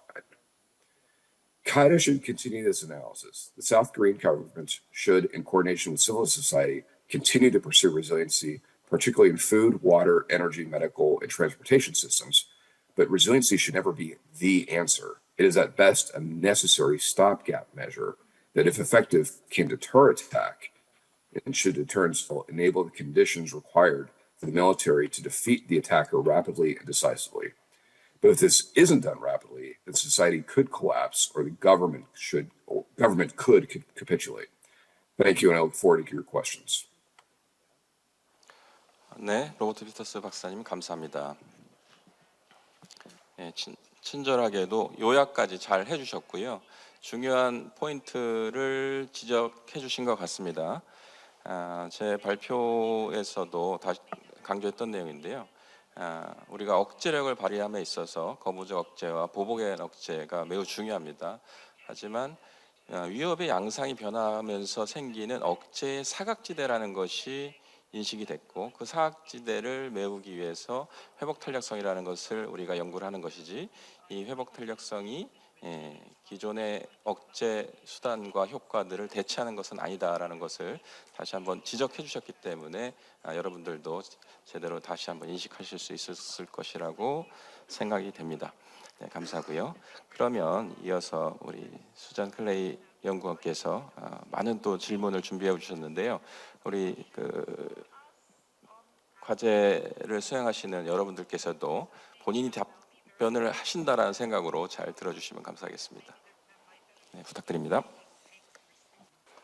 Great. Well, let me first start by thanking KIDA again for hosting this wonderful event. I appreciate all the work that has gone into it, and I appreciate the opportunity to respond to your research today. First and foremost, this study is very interesting and very timely. As you have kind of pointed out, the Russian-Ukraine war has kind of underscored this aspect of resilience as a factor that will contribute to future conflicts in the world stage.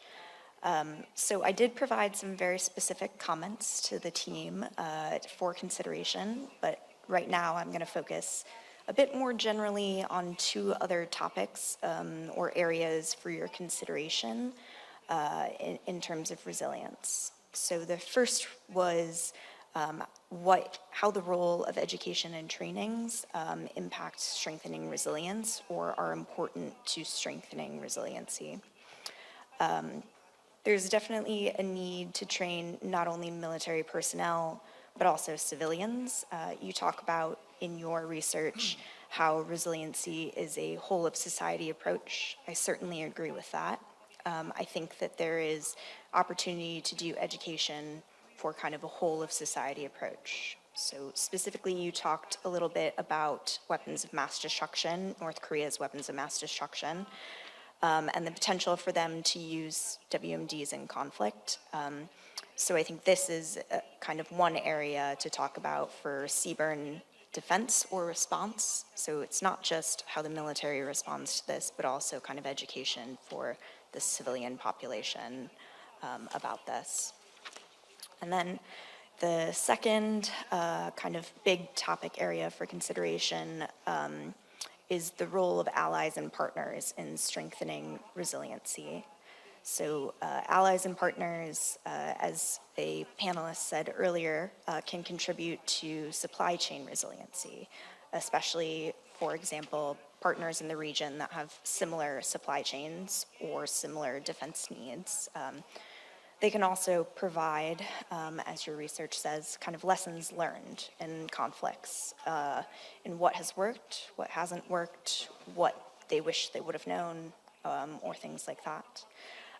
There's also, kind of going back to the first topic, the opportunity to receive trainings from allies and partners. For example, I know Dr. Lee, as you said, DITRA in the United States does a lot of kind of trainings on this, as well as seaborne defense forces in the United States. So kind of a concluding thought on my general comments, and then I'm happy to ask the specific questions I have to our great panelists here. I agree that resilience can definitely serve as a deterrent factor for an adversary, but also provide a better positioning for the ROC to respond to conflict if deterrence fails.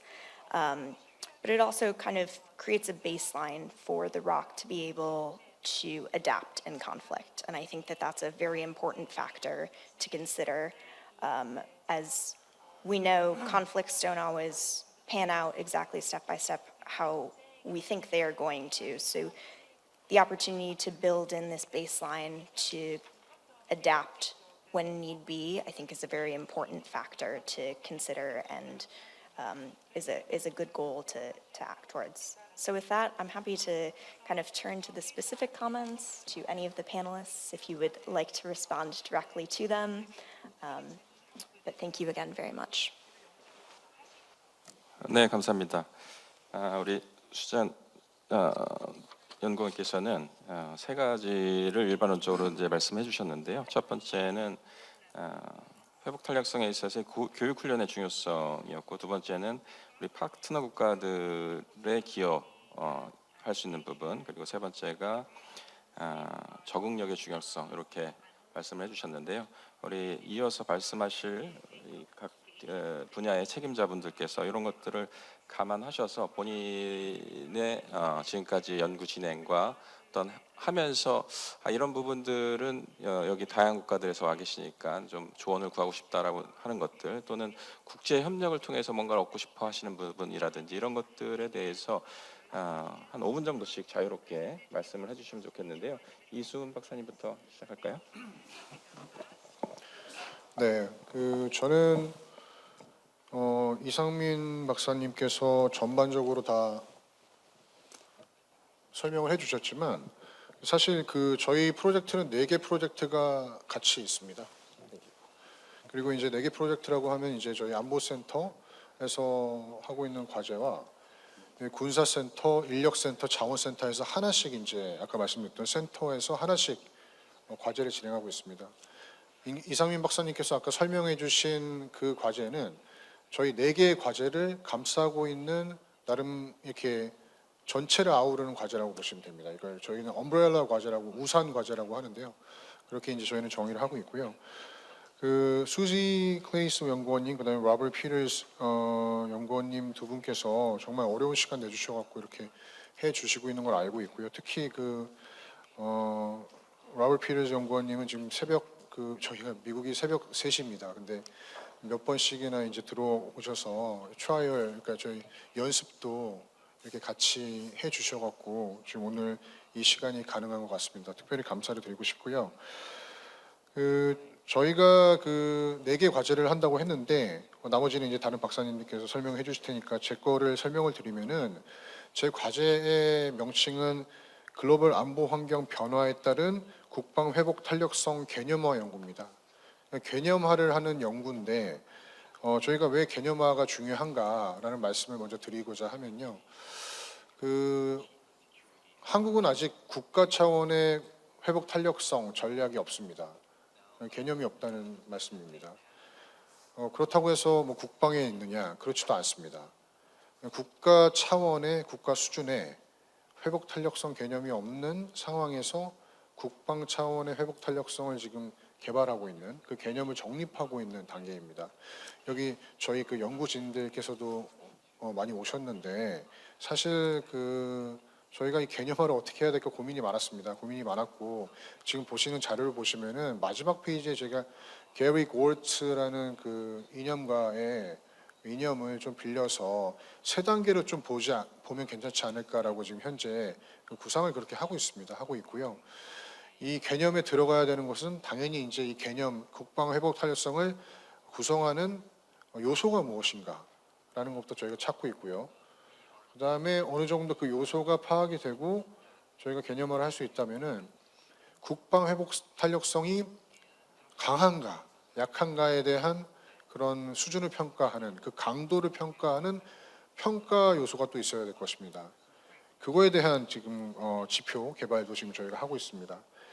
아직까지 중간 토론회와 최종 토론회 사이이기 때문에 아직까지 이렇다 할 만한 어떤 결과를 보여드릴 건 없지만 몇 가지 그의 좀 질문을 나누고자 합니다. 특히 이제 와벌 피리스, 그다음에 수지 클레이스 연구원님과 또 여기 플로어에 계신 여러 전문가님들께 함께 이렇게 질문을 나누고 싶은 게 일단 뭐냐면요. 저희가 국방 회복 탄력성이라는 개념을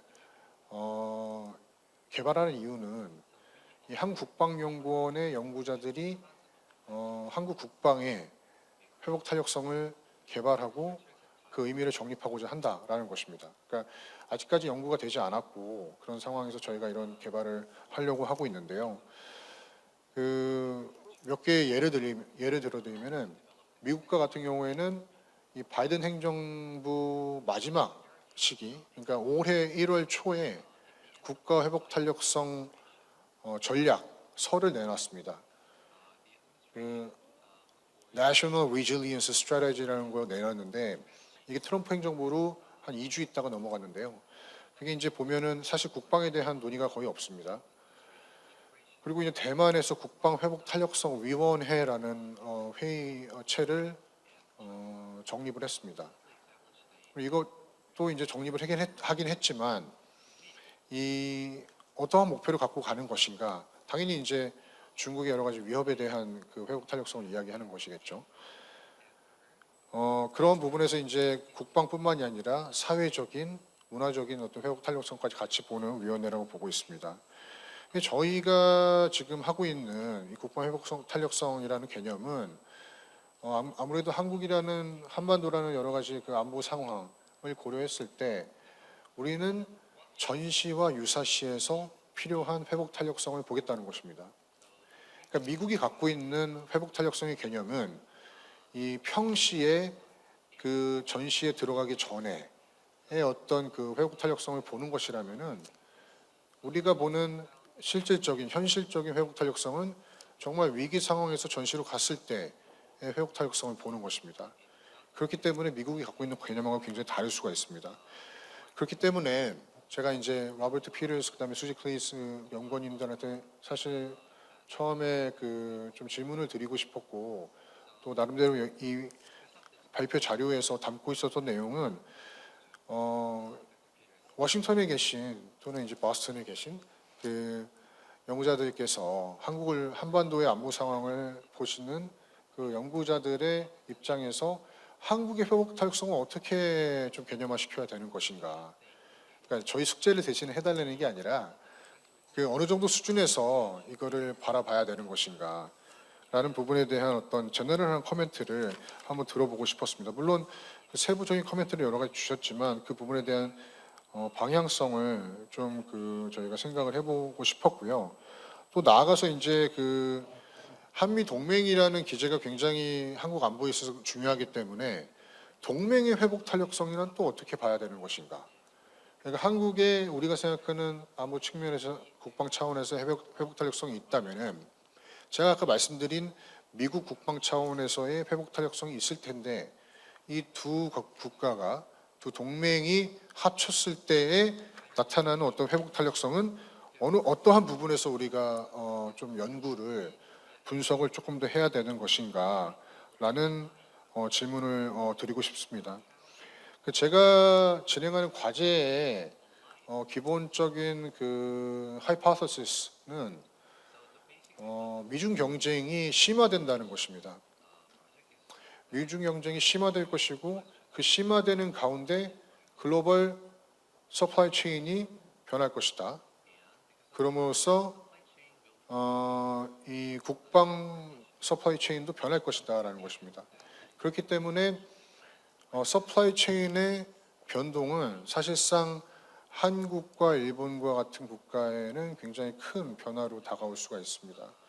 그렇기 때문에 그러한 부분에 가장 중요한 포지션을 갖고 있는 미국의 어떤 회복 탄력성에 대한 개념, 또 미국이 생각하는 한국이 가져야 할 또는 가질 수 있는 국방 회복 탄력성의 개념이 어떻게 되는지 또 그 부분에 대한 코멘트를 주시면은 저희 연구진이 조금 더 세부적인 또는 다른 측면에서의 분석을 좀 진행할 수 있지 않을까라는 생각을 해봤습니다. 이렇게 질문 드리면서 코멘트를 마치겠습니다.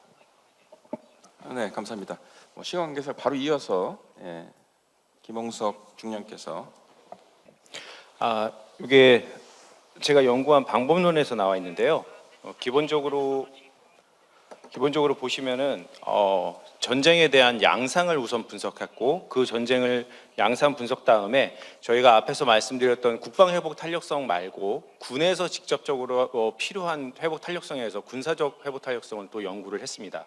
그 이후에 이 러우전에서 이것들이 어떻게 나왔는지 케이스 스터디를 통해서 제 주장의 정당 근거를 찾았고요. 그 다음에 이제 결론적으로 낸 부분입니다. 다음. 제가 이렇게 큰 자리에서 얘기하다 보니까 너무 떨리는데요. 보시면 기본적으로 저희가 하이브리드 전이 제가 연구한 바에 의하면 이것이 좀 더 심화되고 발전되었다 이렇게 보고 있습니다. 특히 이번 러우 전쟁에서 우리가 많이 간과하고 있는 것이 러시아의 핵 위협이 매우 말과 행동과 선언적인 부분에서 발전이 됐고 이런 것들이 실제적으로 기존의 하이브리드 전에 녹아서 전쟁의 큰 프레임을 형성하고 있다는 게 나왔습니다. 다음. 보시는 것처럼 이거 앞에서 다 말씀드린 내용인데요. 이런 하이브리드 너클리어 워페어라는 핵 하이브리드 전을 대응하기 위해서는 기본적으로 우리가 회복 탄력성이 필요하고 그러한 회복 탄력성의 바탕은 앞에서 많은 분들이 얘기한 것처럼 전 사회적 접근이 기본이 돼야지 나갈 수 있는 부분이지 않을까 이렇게 봤습니다. 다음. 앞에서 이제 다들 국방회복 탄력성이 무엇인지 얘기를 들으셨을 겁니다. 그래서 국방회복 탄력성을 서포트하기 위해서 국방의 그 회복 탄력성에는 여러 층위가 있다고 보고 있습니다. 한미 동맹이라는 곳, 그다음에 그 안에 국가적인 차원의 회복 탄력성, 그다음에 국방, 그리고 군이 직접적으로 해야 되는 이 회복 탄력성을 밀리터리 리질리언스라고 해서 재정의를 해왔고요. 보시는 것처럼 국방회복 탄력성이 국가 차원의 방위 능력과 관련된 광범위한 개념으로 보고 있다면 군사적 회복 탄력성은 군대의 전투 능력 회복에 중점을 둬서 개별 군인 및 부대의 신속한 재구성, 정신적, 신체적 회복력, 그리고 전략 전술적 대응 능력을 포함하는 것을 보고 있습니다. 그래서 핵심적인 키워드가 3개가 있습니다. 이게 이제 대응과 적응과 혁신인데 결론적으로 이것이 목표로 하는 건 대응은 서바이버빌리티, 생존성을, 그리고 적응은 지속성을, 그리고 혁신은 우위성을 가져오는 걸 그 주 목표로 하고 있다고 보시면 되겠습니다. 다음. 이 회복 탄력성과 관련된 그래프는 앞에서 보셨듯이 이렇게 나와 있는데요. 핵심은 뭐냐면 회복 탄력성에도 이게 높은 회복 탄력성이 있고 회복 탄력성이 중간, 그다음에 또는 없는 경우가 있을 수 있습니다. 그래서 우리가 기본적으로는 높은 하이 리질리언스를 추구해야 되고, 두 번째는 회복 탄력성의 이 충격이라는 건 한 번 오지 않습니다. 전쟁을 치르면서 계속 반복될 수 있기 때문에 그런 것들이 장기간 회복 탄력성이 반복되고 그 반복 속에서 계속 순환해야 된다는 것이 핵심 내용이라고 보시면 되겠습니다. 다음. 요게 이제 우크라이나가 어떻게 회복 탄력성을 추구했는지에 대한 아주 간략한 모습이고요. 보시는 것처럼 군사적 회복 탄력성 안에는 군사력 운용을 위한 회복 탄력성, 그 군사력 건설을 위한 회복 탄력성이 있고, 군사력 건설 안에는 이렇게 보시는 유형 전력과 무형 전력으로 나눠서 하게 돼 있습니다. 저희가 그림에 나와 있듯이 우크라이나가 물론 서방의 지원 없이는 지금까지 전쟁을 치르지 못했을 겁니다. 하지만 우크라이나 자체의 회복 탄력성으로서 드론을 매우 효과적으로 이용했고요. 여러분들이 다 아시는 것처럼 드론이라는 게 파급성, 확장성, 경제성, 비대칭성, 치명성이라는 다양한 그 특성을 가지고 우크라이나에 큰 도움이 됐습니다. 그래서 그런 부분에서 군사적 회복 탄력성을 이룰 수 있었고, 밑에 보시는 것처럼 앞에서 계속 반복되지만 이런 것들이 될 수 있었던 배경에는 우크라이나 국민들, 그 군인들이 어떤 저항 의지와 전투 의지가 충만했고, 그것이 기본이 돼서 우크라이나를 계속 이렇게 지속할 수 있게 했다고 보시면 되겠습니다. 예, 마지막입니다. 제가 이제 너무 많은 내용을 연구했지만 핵심적인 거를 말씀드리는데, 요 결론적으로는 군사적 회복 탄력성이 아까 제가 말씀드렸듯이 계속 반복된다는 부분이 있습니다. 그거를 하나의 루프로 보신다면 좌측에 있는 게 적이고 우측에 있는 게 저희라고 보시면 적보다는 빠른 회복 탄력성이 필요합니다. 그래서 그거를 저는 에볼루션 루프라는 용어로 재정의했고요. 그 안에 적보다 빠르게 어떻게 적응하고 어떻게 혁신하는지라고 보시면 되겠습니다. 뭐 다들 아시다시피 우다루프라는 것도 있는데 우다루프가 전술적으로의 우위를 따지는 거라면 이 에볼루션 루프라는 거는 전술을 뛰어넘어서 전략이든 작전이든 큰 부분에서 기술과 전략이 순화를 하는 부분이라고 보시면 되겠고요. 우측에 그것의 기본 바탕이 혁신의 군대 문화고 이걸 바탕으로 해야지 우리가 군사적 회복 탄력성을 가져올 수 있다가 제 연구의 핵심이라고 보시면 되겠습니다. 예, 이상입니다. 네, 바로 이어서 제가 말씀드리도록 하겠습니다. 지금 보시는 화면은 사실 좀 오래전에 작성한 내용이어가지고 이걸 그대로 브리핑하기보다는 제가 먼저 연구 배경을 좀 더 보완해서 설명을 드리고 그 이후에 연구 구성 순서로 이렇게 좀 말씀을 드리고자 합니다. 먼저 국방에서 회복 탄력성에 대한 논의는 세계적으로 좀 어느 정도 이루어지고 있지만 국방 인력에 대해서는 논의가 거의 없는 것으로 보입니다. 그런데 한국군은 이 둘러싼 국방 인력 환경을 봤을 때 국방 인력의 회복 탄력성이 매우 중요해 보입니다. 국방 인력 환경을 좀 간략하게 말씀을 드리면 한마디로 얘기하면 매우 복잡하고 또 불확실한데, 예를 들어서 지금 현재 한국에서는 전례 없이 병력이 부족해지고 있고 또 러우전이라든가 또는 중동 지역의 전쟁 등에서 이제 볼 수 있듯이 전쟁 양상이라든가 전투의 방식이 복잡해지고 있고 또 한미 동맹의 그 방위 구조가 개편될 가능성이 크고 또 마지막으로 예산 압박으로 인해서 인력 운영비의 제약이 지속될 것으로 보입니다. 근데 북한은 여전히 대규모의 인력 동원이 가능한 상황입니다. 그리고 이제 우리가 러우 전쟁에 참전한 모습을 봤을 때 그들의 전투 의지라든가 체력은 굉장히 강인하다라는 걸 우리가 확인을 했고요. 특히 하이브리드 전술이나 또는 소규모 전투, 또 인지전, 드론 전술 이런 분야에서 진전할 가능성을 저희가 예측을 하고 있습니다.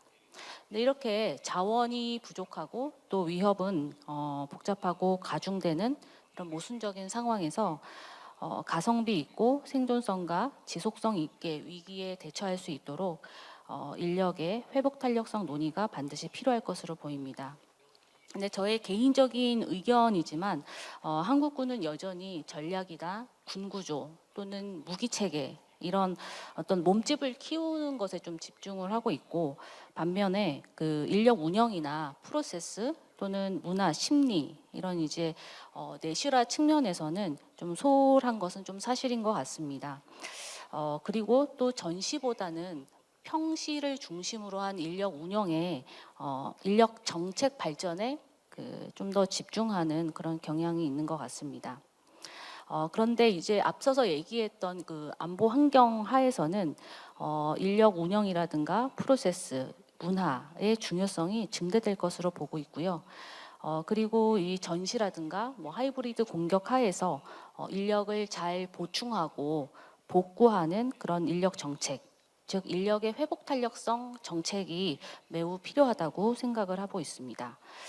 그래서 이 연구가 좀 실시가 됐고요. 다시 화면으로 좀 돌아가시면은 95페이지를 한번 좀 보시면요. 네, 이 그림에서 좀 보시는 바와 같이 사실 이상민 박사께서 설명하신 것과 같이 국방의 회복 탄력성은 서플라이 체인과 그 다음에 서바이어빌리티라고 하는 두 가지의 측면으로 축으로 구성이 되어 있는데 이게 엄브렐러 과제로서 우리 하위에 있는 이제 인력 구조의 그 두 가지의 그 축을 마련한 것이 바로 인력의 공급 능력과 그다음에 인력의 생존성과 지속성 이 두 가지 축을 저희가 제시를 하게 되었습니다. 그래서 그 뒤쪽으로 넘어가시면요, 여기에서 그 키 에어리어가 나옵니다. 키 에어리어의 7분야가 나오는데, 죄송합니다. 96페이지입니다. 예, 이 7가지 분야를 좀 정리를 해서 제시를 했는데 이 각각에 대해서 러우전에서의 사례 분석과 또 우리 한국군에서의 부족한 점, 그 다음에 앞으로의 발전 방향을 제시를 하고자 합니다. 앞에서 말씀 주신 바와 같이 지금 이 연구가 한창 진행 중이어가지고 정책 대안을 지금 이 자리에서 좀 논하는 것은 좀 시기상조인 것 같은데 일단 조금 제시를 하자면 예비군의 운영의 혁신, 그다음에 국가 총력전에서의 효과성 증대, 그리고 임무형 지휘, 미션 커맨드의 훈련 방식의 변화, 또 민군 협력형의 의료 체계, 전투 의지 강화, 작전 및 전투 스트레스 대응 등의 정책 대안을 제시할 예정입니다. 저의 브리핑은 끝났는데 아까 전에 수장께서 질문하신 사항에 대해서 좀 제가 발언을 드려도 되겠습니까? 네.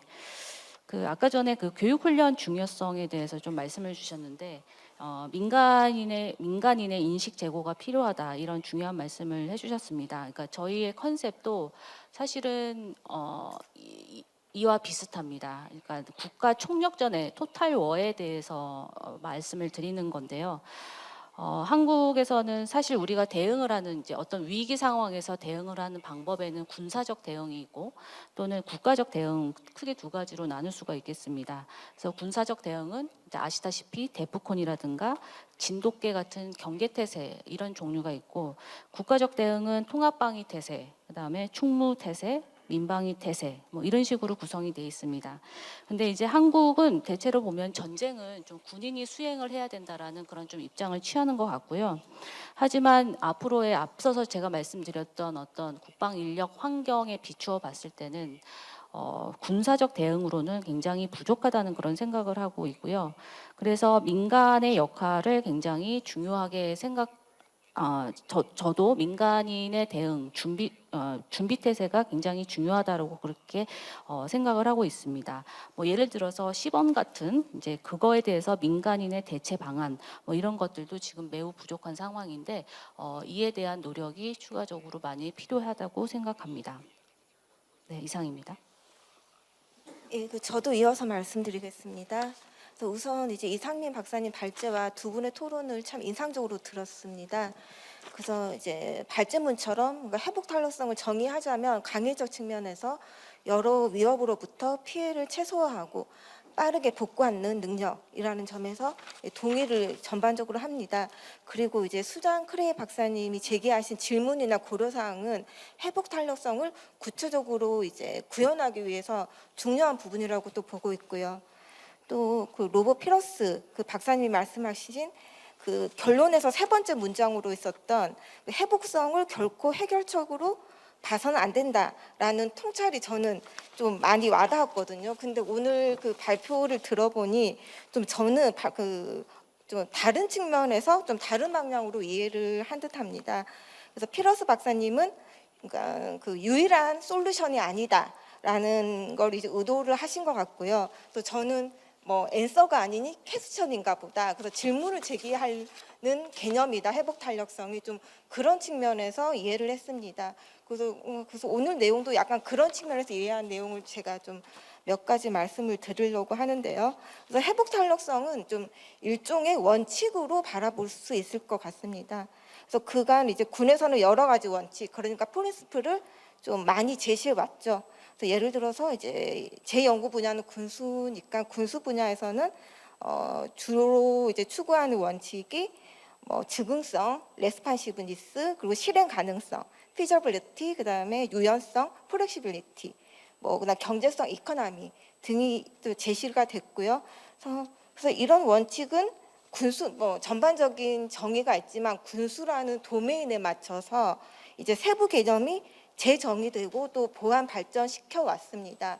그래서 회복 탄력성도 그런 하나의 원칙으로 이제 보고 강의로 이제 해석할 뿐만 아니라 이제 분야에 맞춰 맞춤형으로 설정되어야 한다고 보고 있습니다.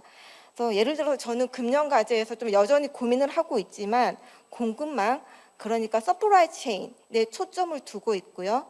서플라이 체인의 회복 탄력성을 공급망의 변화와 충격에 유연하게 적응하고 신속하게 대응 복원하는 능력으로 일단 보고, 이러한 능력은 공급망의 대응 역량과 대책 수단 확보, 그리고 위험 관리, 그러니까 SCRM을 통해서 달성된다고 세부 개념을 지금 정의해 나가고 있습니다. 그러면서 이제 회복 탄력성을 구체적으로 달성하기 위해서는 공급망에서의 주요 갭, 그러니까 어떤 부분을 더 보강해야 하는지 식별하고, 또 더 나아가 새로운 프로세스도 도입이 필요하다고 보고 있습니다. 뭐 예를 들어서 SCRM, 그러니까 서플라이 체인 리스크 매니지먼트는 한국군에 새롭게 도입이 필요한 개념입니다. 그래서 미군에서는 SCRM 관련 주제로 해서 여러 가지 지침이 만들어진 것으로 확인할 수가 있었고요. 여기서는 위험을 평가한 후에 대응 방식을 이제 수용, 회피, 통제, 이전이라는 4가지로 구분을 하고, 그러나 여기에 맞춰서 구조적으로 관리한다는 것을 이제 최근에 확인할 수가 있었습니다. 그래서 이제 요약을 이제 마무리를 하자면은, 이제 국방에서 회복 탄력성을 진단하고 강화하는 방식은 다양하게 있을 수가 있고, 도매별로 맞춤형 접근이 이루어지고 또 계속 발전해 나가야 한다고 그렇게 말씀을 드리고 싶습니다. 네, 감사합니다. 여러분 잘 들으셨나요? 잘 아시겠지만 우리 국방연구원에 여러 개의 센터가 있다고 말씀드렸는데, 방금 말씀하셨던 4분이 다 다른 센터에서 대표 선수다라고 말씀을 드릴 수 있을 것 같습니다. 한국에 오셔가지고 다양한 음식을 경험해 보셨을 거라고 생각이 드는데, 혹시 비빔밥이라고 아시나요? 꼭 돌아가시기 전에 비빔밥을 드셔보시길 바라는데, 이 음식이 참 오묘한 것이 여러 가지 재료가 들어가서 새로운 맛을 만들어내는데, 섞어서, 하지만 원래 오리지널 재료의 맛도 느낄 수 있다는 것이 이 비빔밥의 특징이 아닌가 이렇게 생각이 들고요.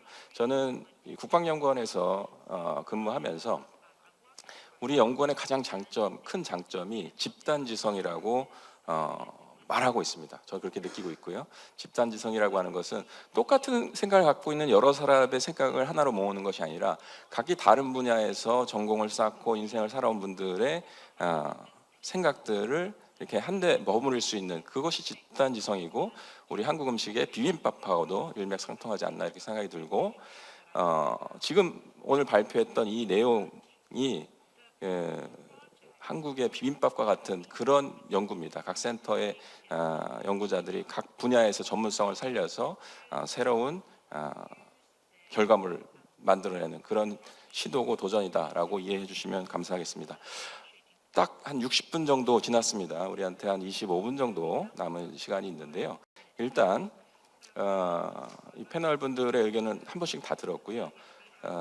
플로어에 질문을 하실 분들이 계실 것 같은데요. 한 3분의 질문을 먼저 한번 받고, 그런 다음에 다시 한번 우리 패널 분 의견을 듣도록 하겠습니다. 질문 있으신 분들? 없으시면 일단 수잔 클레이 연구원께서 스페시픽 질문을 준비하신 게 있기 때문에 그 내용을 좀 한번 더 듣고 나서 여러분들 질문을 다시 듣도록 하겠습니다. Apologies if some of these are in the weeds, but I wanted to provide you with my kind of specific thoughts as I went through the slides. Not always full thoughts, so you guys can take this kind of in however direction you would like. Is there any specific parts that you want to respond to right away? All right, so I think questions that you're asking here is tackling one of my projects, and I'm trying to find your questions here. All right, here we go. Okay, I think slide 8, we actually don't have numbers for the slide, for this specific presentation, but I think mine goes for the slide 18 and slide 26. The first question is more detail on why defense resilience is needed on the Korean Peninsula. That's actually the question that I addressed, right? So, like I said, let's talk about the on par. Par being the 72 on the golf course, right? you can be it can be the over par or under par. But if you say the point where the timing passes from the peacetime to the wartime will be 72, then we're actually at the under par or the over par, like 1 over par or under par. We're around that level. So what we are focusing on is more on the under par. So which means we are defense resilience, the conceptualizing defense resilience for me, for our team is to focus on the wartime period, contingency period, which means it's not going to be the resilience that we are talking about in the peacetime. It's going to be how much of the ammunition do we need? How much of the personnel do we need? How much of the fighters, tanks do we need? So these are sort of the contents of the strengthening the resilience during the wartime. And that's why, again, the strengthening the resilience on an allied level, on an allied front is very important for us. Because ROC-US alliance is the core of the defense of the Korean Peninsula. I think if you can provide your thoughts on the Korean Peninsula regarding the defense resilience, that could be another part that we can focus on for the rest of our research period. For the slide 26, can you give examples specific on the defense resilience in the 3-level concepts? Gary Gord's concept, I talked about 3 basic foundational level. So basically we're starting from the democracy and voting and number of votes, etc. But I haven't really come up with 3 different levels of the resilience on the defense yet. But we're gonna be developing one soon. So I think, is slide 15 for our presentation as well? Or sustainability, survivability? Oh, then I have the freedom to skip that one, right? I think that will be it for our presentation. 네, 제가 보니까 설명 과정에서 웬만큼 의문점이 해소됐을 거라고 생각이 들고요. 시간이 많지 않은 관계로 일단 로버트 피터스 박사님께 추가적인 질문이나 코멘트를 좀 받고 나서 플로어에서 혹시라도 생각이 바뀌어서 질문이 떠올랐다 하시는 분들이 있으면 아무 때고 손을 들어주시면 좋겠습니다. 첫 번째고요. 로버트 피터스 박사님 의견을 듣고 나서 다음에 하시면 될 것 같습니다. No, I think the study team is definitely headed in the right direction. I think when they conceptualize what civil society needs to do in coordination with government, while at the same time enabling military resiliency that allows them to continue operations against the attacker, is the right way to frame the analysis. And so I do commend the KIDA team there and tackling the subject matter, because I think it's critically important. And I think the more we see how warfare is unfolding in both Ukraine and also the Middle East, we have to get smart at this kind of stuff, because it's very clear that our adversaries are thinking about attacking civil society as a means to undermine a nation's will to fight. So I really do want to applaud the KIDA team for doing this type of analysis. 네, 감사합니다. 질문. 네, 국가안보전략연구원의 김태주 연구위원입니다. 조금 전에 이세훈 박사님께서 말씀하셨던 미국의 예를 생각해봤는데요. 사실 회복적 탄력성이라는 문제에 있어서는 이 선구적인 연구들을 많이 하는 곳이 좀 미국이라고 생각합니다. 근데 이제 거기에서 가장 중요한 핵심적인 문제들 중에 우리가 새롭게 바라봐야 될 부분이, 저는 그동안의 군사적인 역할을 떠나서 이제 민간의 역할이 굉장히 중요해졌다고 하는데, 사실 근대전을 규정하는 데 있어서 우리는 토럴 워라는 개념을 많이 씁니다. 총력전이라는 말을 쓰는 것이죠. 그런데 그런 용어를 쓴 것들은 상당히 오래돼 왔는데, 이제 냉전이 끝나고 전통적, 비전통적 위협이 모두 수면 위에 이 중요한 이슈가 되면서 이 단순히 군사적인 대응법만으로는 이것이 더 이상은 이제 문제 해결의 그 핵심적인 수단이 될 수도 없고 또 그것이 지속 가능하지도 않다는 것이 그 미국이 그동안 해왔던 연구에서 많은 부분들에서 증명을 했거든요. 그런데 제가 주목하는 것은 미국은 그 2000년대 초반부터 스마트 파워라는 개념에 많이 집중을 해서 이 군사적인 역할뿐만 아니라 또 민간의 역할을 많이 강조해 왔습니다. 사실은 이러한 접근법이 미국은 더 효율적이고 또 더욱 지속 가능한 방법이라고 생각하고 이런 스마트 파워의 개념을 도입해서 그 조셉 나이에와 그 리차드 아미티지가 그 공동 보고서를 통해서 그 민주양당 공동의 보고서죠.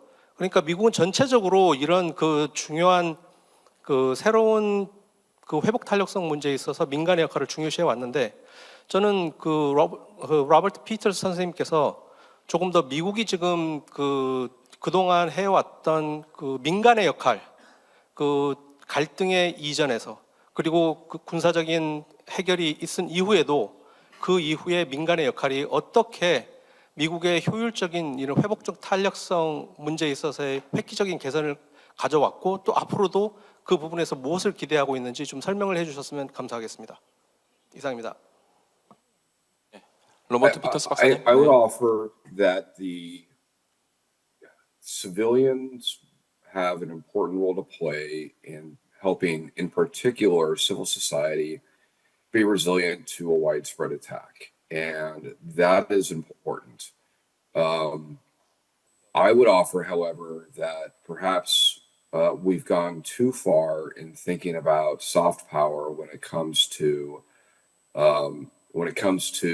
the world democracies and how we think about trying to oppose what is now overt aggression on the part of the autocrats in Moscow, in Pyongyang, in Tehran, and Beijing. And those are nations that there's no evidence that those nations respect soft power. There's very little evidence that those nations believe that there is a will to fight and a will to sustain operations. I think Russia was very surprised that Ukraine did not roll over quickly following the invasion. I think the Iranians and their proxies who attacked Israel were very surprised at Israel's ability to continue the fight and try to get all the hostages home. And so, is soft power important? Yes. Is civilian enablers to enable a resilient society to continue important? Yes. But I actually think that we perhaps have gone too far over the last 20 years in thinking about soft power, because in my view, in the final analysis, the only thing that the autocrats truly respect, again, whether you're in North Korea or Russia or China or Iran, is military power. So if you want to deter the attacks from taking place, you have to have a credible threat of punishment against the autocrats in order to prevent them from launching an attack in the first place. Resiliency can help, but frankly, I don't want to live in a society in which we are taking years of significant punishment on our daily way of life. I would rather convince the autocrats that they should not conduct an attack first. And if they do conduct that attack, we, the liberal democracies of the world, are able to defeat them decisively, rapidly. 네, 감사합니다. 역시나 그 억제적 관점에서 다시 한번 중요한 코멘트를 해주셨고요. 예, 김기현 박사님. 네, 안보센터 김기원입니다. 굉장히 중요하고 좋은 주제에 대해서 다뤄주셔서 많은 인사이트를 얻습니다. 이 회복 탄력성이라고 하는 그 부분에 대해서 우리는 두 가지를 생각해야 될 것 같습니다. 하나는 임무의 지속성 차원이고 하나는 또 재발 방지를 위한 어떤 조치 이런 부분일 것 같습니다. 그 임무의 지속성에서는 회복하는 부분하고 또 그 수행하던 임무에 대한 제한을 받았다면 그 대체 방안을 찾는 것이 하나의 회복 탄력성의 부분이 될 것이고 또 재발 방지를 위한 조치라면 그러한 행위로 인해서 발생한 문제에 대한 그 주최 측에 대해서 능력을 제거하는 방안 또 상대로 하여금 그러한 행위를 더 이상 하지 못하도록 하는 그 억제력을 작동시키는 방안 이런 것이 될 것 같습니다. 제 질문은 국제 협력을 통한 이런 공동 대응이 대단히 중요할 것이라고 생각이 됩니다. 그런데 현재 우리가 직면하고 있는 우리 사회는 러시아나 중국 등 그 권위주의 국가들이 그 나토에서의 의결권을 활용한 비토에 직면하고 있습니다. 이러한 상황에서 우리 그 어떤 동맹국이라든지 또는 뜻을 같이 하고 있는 우방국들에서의 어떤 공동된 대응, 공동된 노력 이런 것들이 대단히 중요할 텐데 이러한 것을 발전시키고 확장시킬 수 있는 아이디어나 방안이 있는지 어떤 걸 우리가 고려할 수 있는지에 대해서 이 질문은 수잔 박사님하고 로버트 피터스 박사님 두 분께 동시에 한번 들어보고 싶습니다. Sure. I would actually offer that the question asked about the international community, I would submit that there's not much of the international community left, particularly in regards to where it was 20 years ago. And so I think we really need to make a decision. Kind of which side are you on? Are you on the side of the world's liberal democracies, or are you on the side of the autocrats? Again, in Beijing and Pyongyang and Tehran and Moscow. And I think that we're kind of at a point where it's going to be more and more difficult to kind of sit it out or play both sides. And then once a nation makes that decision as far as with whom they want to align in defense of their own values and in defense of their own national interests, then I think there's enormous amounts of cooperation. I mean, we're seeing this with the technology sharing between Russia and North Korea and Iran as part of the quid pro quo for support to offensive operations in Ukraine and against Israel, sharing both technology and then material support for the war in Ukraine.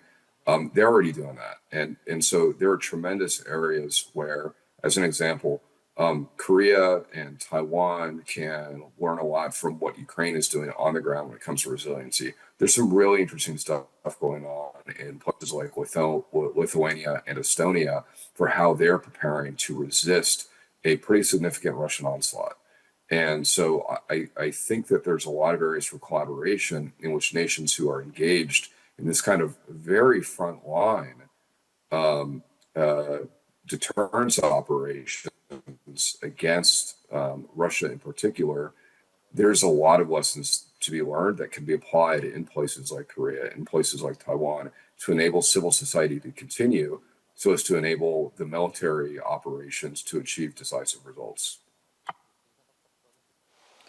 I think this question also correlates with the question that Alex asked about what about the resilience of the U.S.-ROC alliance. And I agree that there are definitely opportunities for cooperation between like-minded countries, depending, as Dr. Peter said, on kind of which end of the spectrum you fall there. We talked about in the last panel the kind of missile sharing technology and warning between the US, ROC, and Japan. That's a good example of international cooperation.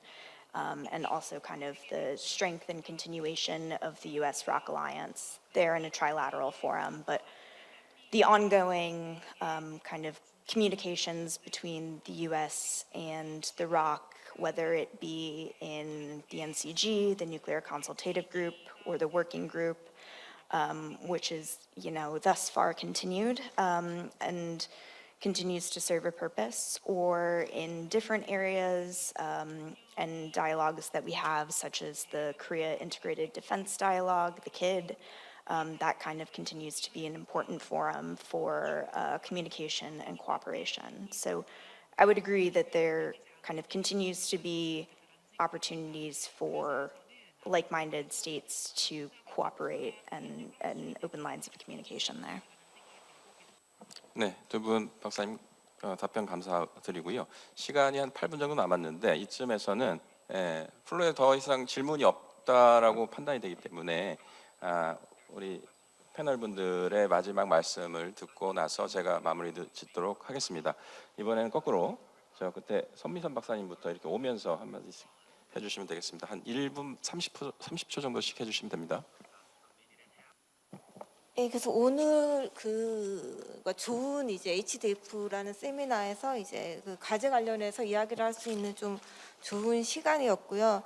그러니까 연구가 리질리언스 이제 회복 탄력성 연구를 하다 보니까 이게 좀 우리나라 정서, 예를 들어서 한국에서는 좀 많이 쓰이는 용어는 아니더라고요. 그래서 군에 뭐 이제 조금 관련해서 조금 의견이나 그런 걸 좀 묻고 싶어도 회복 탄력성이 뭐예요? 라는 질문부터 먼저 하게 되고, 그래서 특히 우리 군 같은 경우에는 회복 탄력성이라는 용어가 정신 건강, 좀 어떤 그런 측면에서는 좀 군에 좀 나온 내용들이 있지만, 어떤 저희가 다루는 구체적인 이제 업무 분야에서 회복 탄력성을 다룬다고 했을 때는 상당히 좀 어려워하신다라는 그런 느낌을 받았습니다.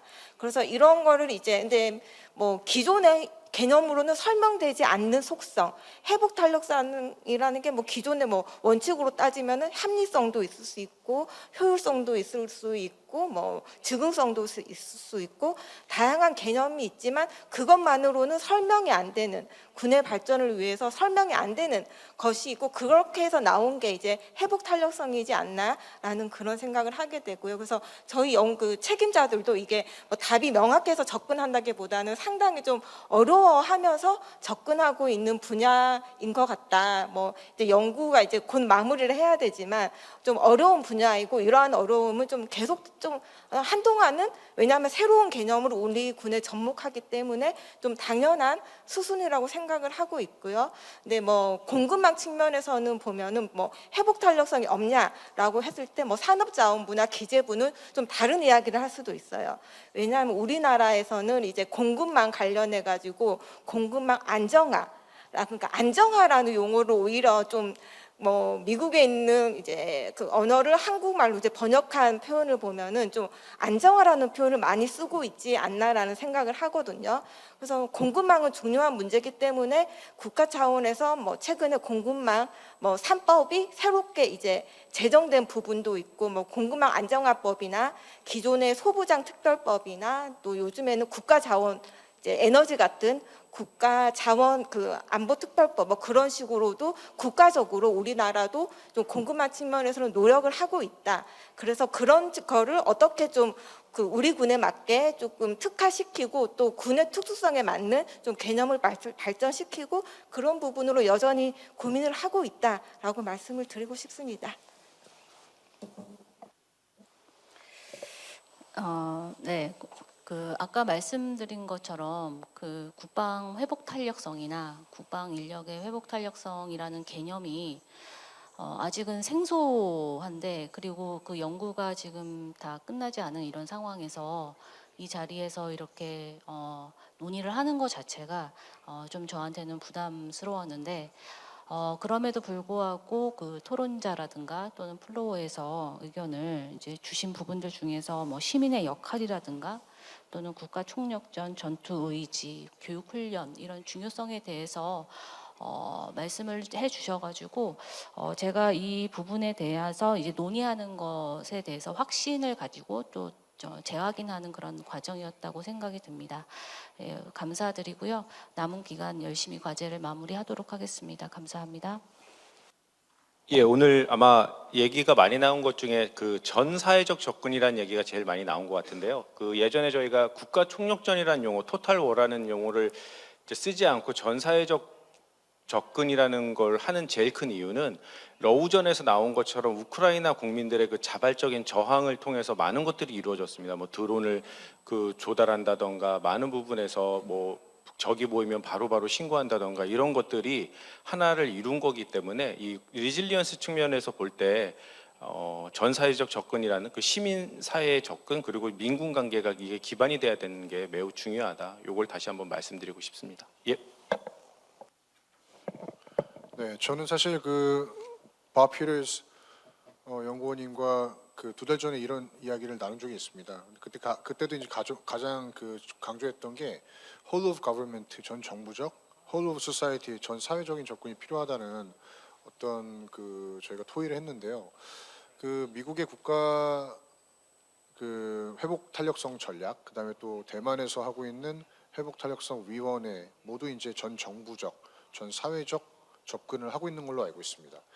근데 저희가 하고 있는 건 사실 국방에 국한된 회복 탄력성 강화 방안이기 때문에 이거를 전 정부적인 차원에서 또는 전 사회적인 차원에 접근하는 게 어느 정도 그 맞을지 또는 또 나름대로의 한계가 드러날지는 저희가 연구를 해 보면서 이제 알 수가 있겠지만, 한 가지 강조드리고 싶은 점은 저희 그 카이다에서 한국의 국방 회복 탄력성 강화 방안을 현재 연구를 하고 있고 나름대로의 개념화를 하고 있기 때문에 연구가 다 끝나고 나면은 저희가 뭐 이렇게 게재를 해서 여러 이제 연구하시는 분들 또 학자나 또 연구자님들께 좀 공유를 해드릴 수 있지 않을까라는 기대를 하면서 저희가 연구를 잘 마무리하겠습니다. 네, 감사합니다. 한 2분 정도 남았는데요. 사실 저는 여러분들한테 여기 한국국방연구원이 회복 탄력성이 어떻게 보면 메카라고 감히 말씀드릴 수 있을 것 같다라는 말씀을 드립니다. 왜 그러냐면 사실 2011년부터 해서 이 자리에서죠. 이 자리에서 한국과 미국 사이에 국방부 그리고 CDC 2+2 회의를 통해서 생물 방어 연습이라는 것을 한 5, 6년 정도 진행을 했고요.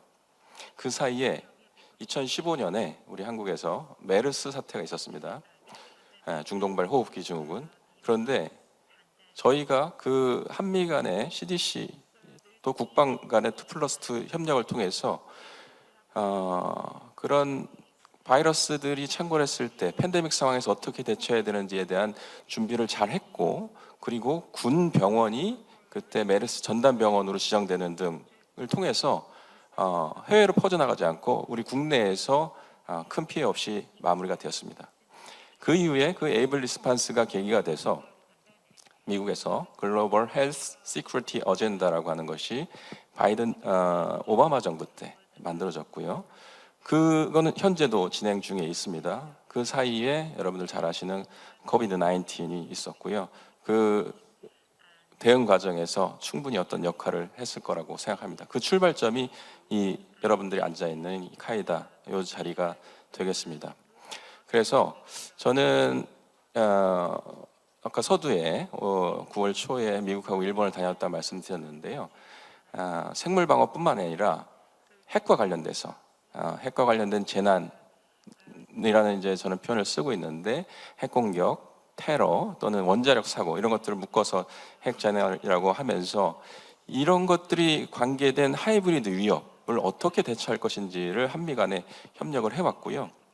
내년도 전반기에 미국과 일본에서 관계되는 부처에서 저희 카이다를 또 방문하실 거예요. 한국을 방문하면서 이제 카이다도 방문할 거라고 저는 생각이 드는데요. 그때 논의됐던 것이 에이블 리스판스 같은 한미 또는 한미일이 참여하는 범부처의 연습을 재개했으면 좋겠다라는 의견들이 많이 있었습니다. 그것을 내년 당장은 아니지만 앞으로 카이다에서 다시 열 수 있게 되기를 기대하고요. 끝으로 저희가 지금 연구하고 있던 내용들은 하나의 책자로 완성이 될 거고요. 아마 여러분들 중에 일부는 내년에도 홍릉 디펜스 포럼에 참석하실 텐데 그 자리에 그 저희 연구 결과물들이 책자로서 영어로 번역이 돼서 놓여져 있기를 기대합니다. 자, 시간이 됐습니다. 오늘 긴 하루였던 것 같은데요. 이상으로 홍릉 디펜스 포럼 1일차 3세션을 마치도록 하겠습니다. 고생하셨습니다.